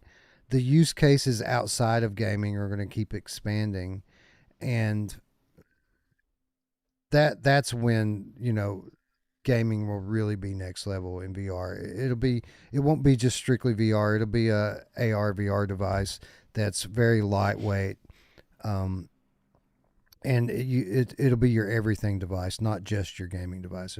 It'll essentially be what your PC is. It'll be like your PC, but portable like a phone. Yeah, it'll be your phone too. I think in a way we were shown it in Back to the Future too. Like so many technologies were shown ahead of time. And I'm not saying conspiratorial, but I think people will be answering their phone on this. They'll be doing everything on it. For sure. It'll be connecting to the cloud. You'll be gaming. There'll be different versions, but I think it'll be an all-in-one. Today, the Foveated Renter Gamecat says, who loves getting on everybody's head? My mom! She does. She's pretty good at it. And with that, I think I'm going to go ahead and call it an episode here some 4.5 hours later. We did it. We did it. We kept it under 5. We got to look at the positives. Stay tuned. We're going to be back next Sunday. Probably not doing 6 or 7 games like we did this week, but probably doing more like 3, 4, maybe 5 tops. And we already know what half of those are, and the other half will probably be stuff we've played in a previous version already. But significant stuff dropping. That's why we're pretty certain we're going to be on the air next week. These these froze up. There we go. I'm like, that's not me now. That was replacement D. Yeah. From last week. Yeah, last time. Anyways, you guys know what to do. If you like the episode, give it a thumbs up. If you're new to the channel, subscribe, and be sure to ring the bell and hype. Did you know people can hype the episode now, Ruuts? This is something I just learned. I've seen it. I don't know how it works. I've gotten hype points, and I'm like, how did I do that? That was kind of weird. So what you do is you go on the YouTube app on your phone. I don't know if you can do this from your PC or not. It's on your phone. Okay. But you go on your mobile app and you scroll down to where the comments are, and instead of scrolling down into the comments, you like swipe left or right to scroll to the next item, and one of those items will be hype. And apparently, this is a new tool from YouTube that allows smaller channels to get advertised. If enough people hype an episode, everyone gets credit that they can spend hyping. It's not endless, so you have to pick and choose the episodes you really want to get behind. But enough people does it, then YouTube pushes it out in front of more people in their recommended feed. There you go. So it's probably after the stream has ended, right? Because you said commentary, and commentary is only for Probably, the finished. yeah. Well, you guys Yeah, want us to grow. probably- There's your way to help. It probably after the episode processes. So there's a period of time when a live stream ends that YouTube has their AI bots scan through it and make sure that we're not saying anything bad about Walt Disney or Israel, and then never saying would. curse words. We would never do that. Never. But after all that's said and done, they add the live chat, the replay of the live chat back in. So if you see the live chat on there, you know the episode has been processed, and the hype button's probably going to be down there. Yeah, for That's some cool. reason I don't see it for the previous episode. Mm. Yeah, somebody else said that too. It was a comment. That's how I knew about it. I haven't seen it on any episodes from any channel yet, so it may be something where only certain people can do it. I see Yeah, it all maybe the it's time, from some actually. point of subscription scout or something. I could have Yeah, sworn they may I've be- seen them during lives before too. So it may be a channel by It channel may be. thing. Yeah, maybe. Maybe not. Yeah, everything I read about it was written as if this were a feature in beta, so they could be doing a phased rollout of it. So Okay. that might explain why some people can find it and some people can't. But for what it's worth, the person who left the comment saying that they couldn't find it left another comment saying that they found it. So maybe the first phase of rolling this feature out is actually hyping it up. So they just get people talking about it before they even hyping the hype. roll it They're out. hyping the hype Yeah. button. Yeah, there you go. That's the way to do it. So yeah, click all the stuff. It's free and it helps us to be recognized. We don't take the shortcuts that your favorite content creators take. You know, we're not buying bots to subscribe and watch and like and leave stupid comments. We're just coming here and doing unique, insightful content for VR gaming enthusiasts. That's what we do. And if you are a VR gaming enthusiast and you like what we did, click the things: subscribe, bell, like, and hype. If you want to do something more, you can support us on Patreon. $3 per month. That's all we ask. And you get exclusive content. You get your name in the credits at the end of each episode. And you get to vote for the 2025 show awards. That's close. It's close enough that we should explain it to people. So we do a gigantic award show every year, typically 12 plus hours long with tons of awards. And prizes. We don't just, and prizes. Yeah. Just a ridiculous, big event every year. Yeah. We give away like 100 plus game keys. We typically give out, name 50 or so award winners over about 12 to 14 hour span. Long time. Anyways, we don't just choose those winners offhand. We don't.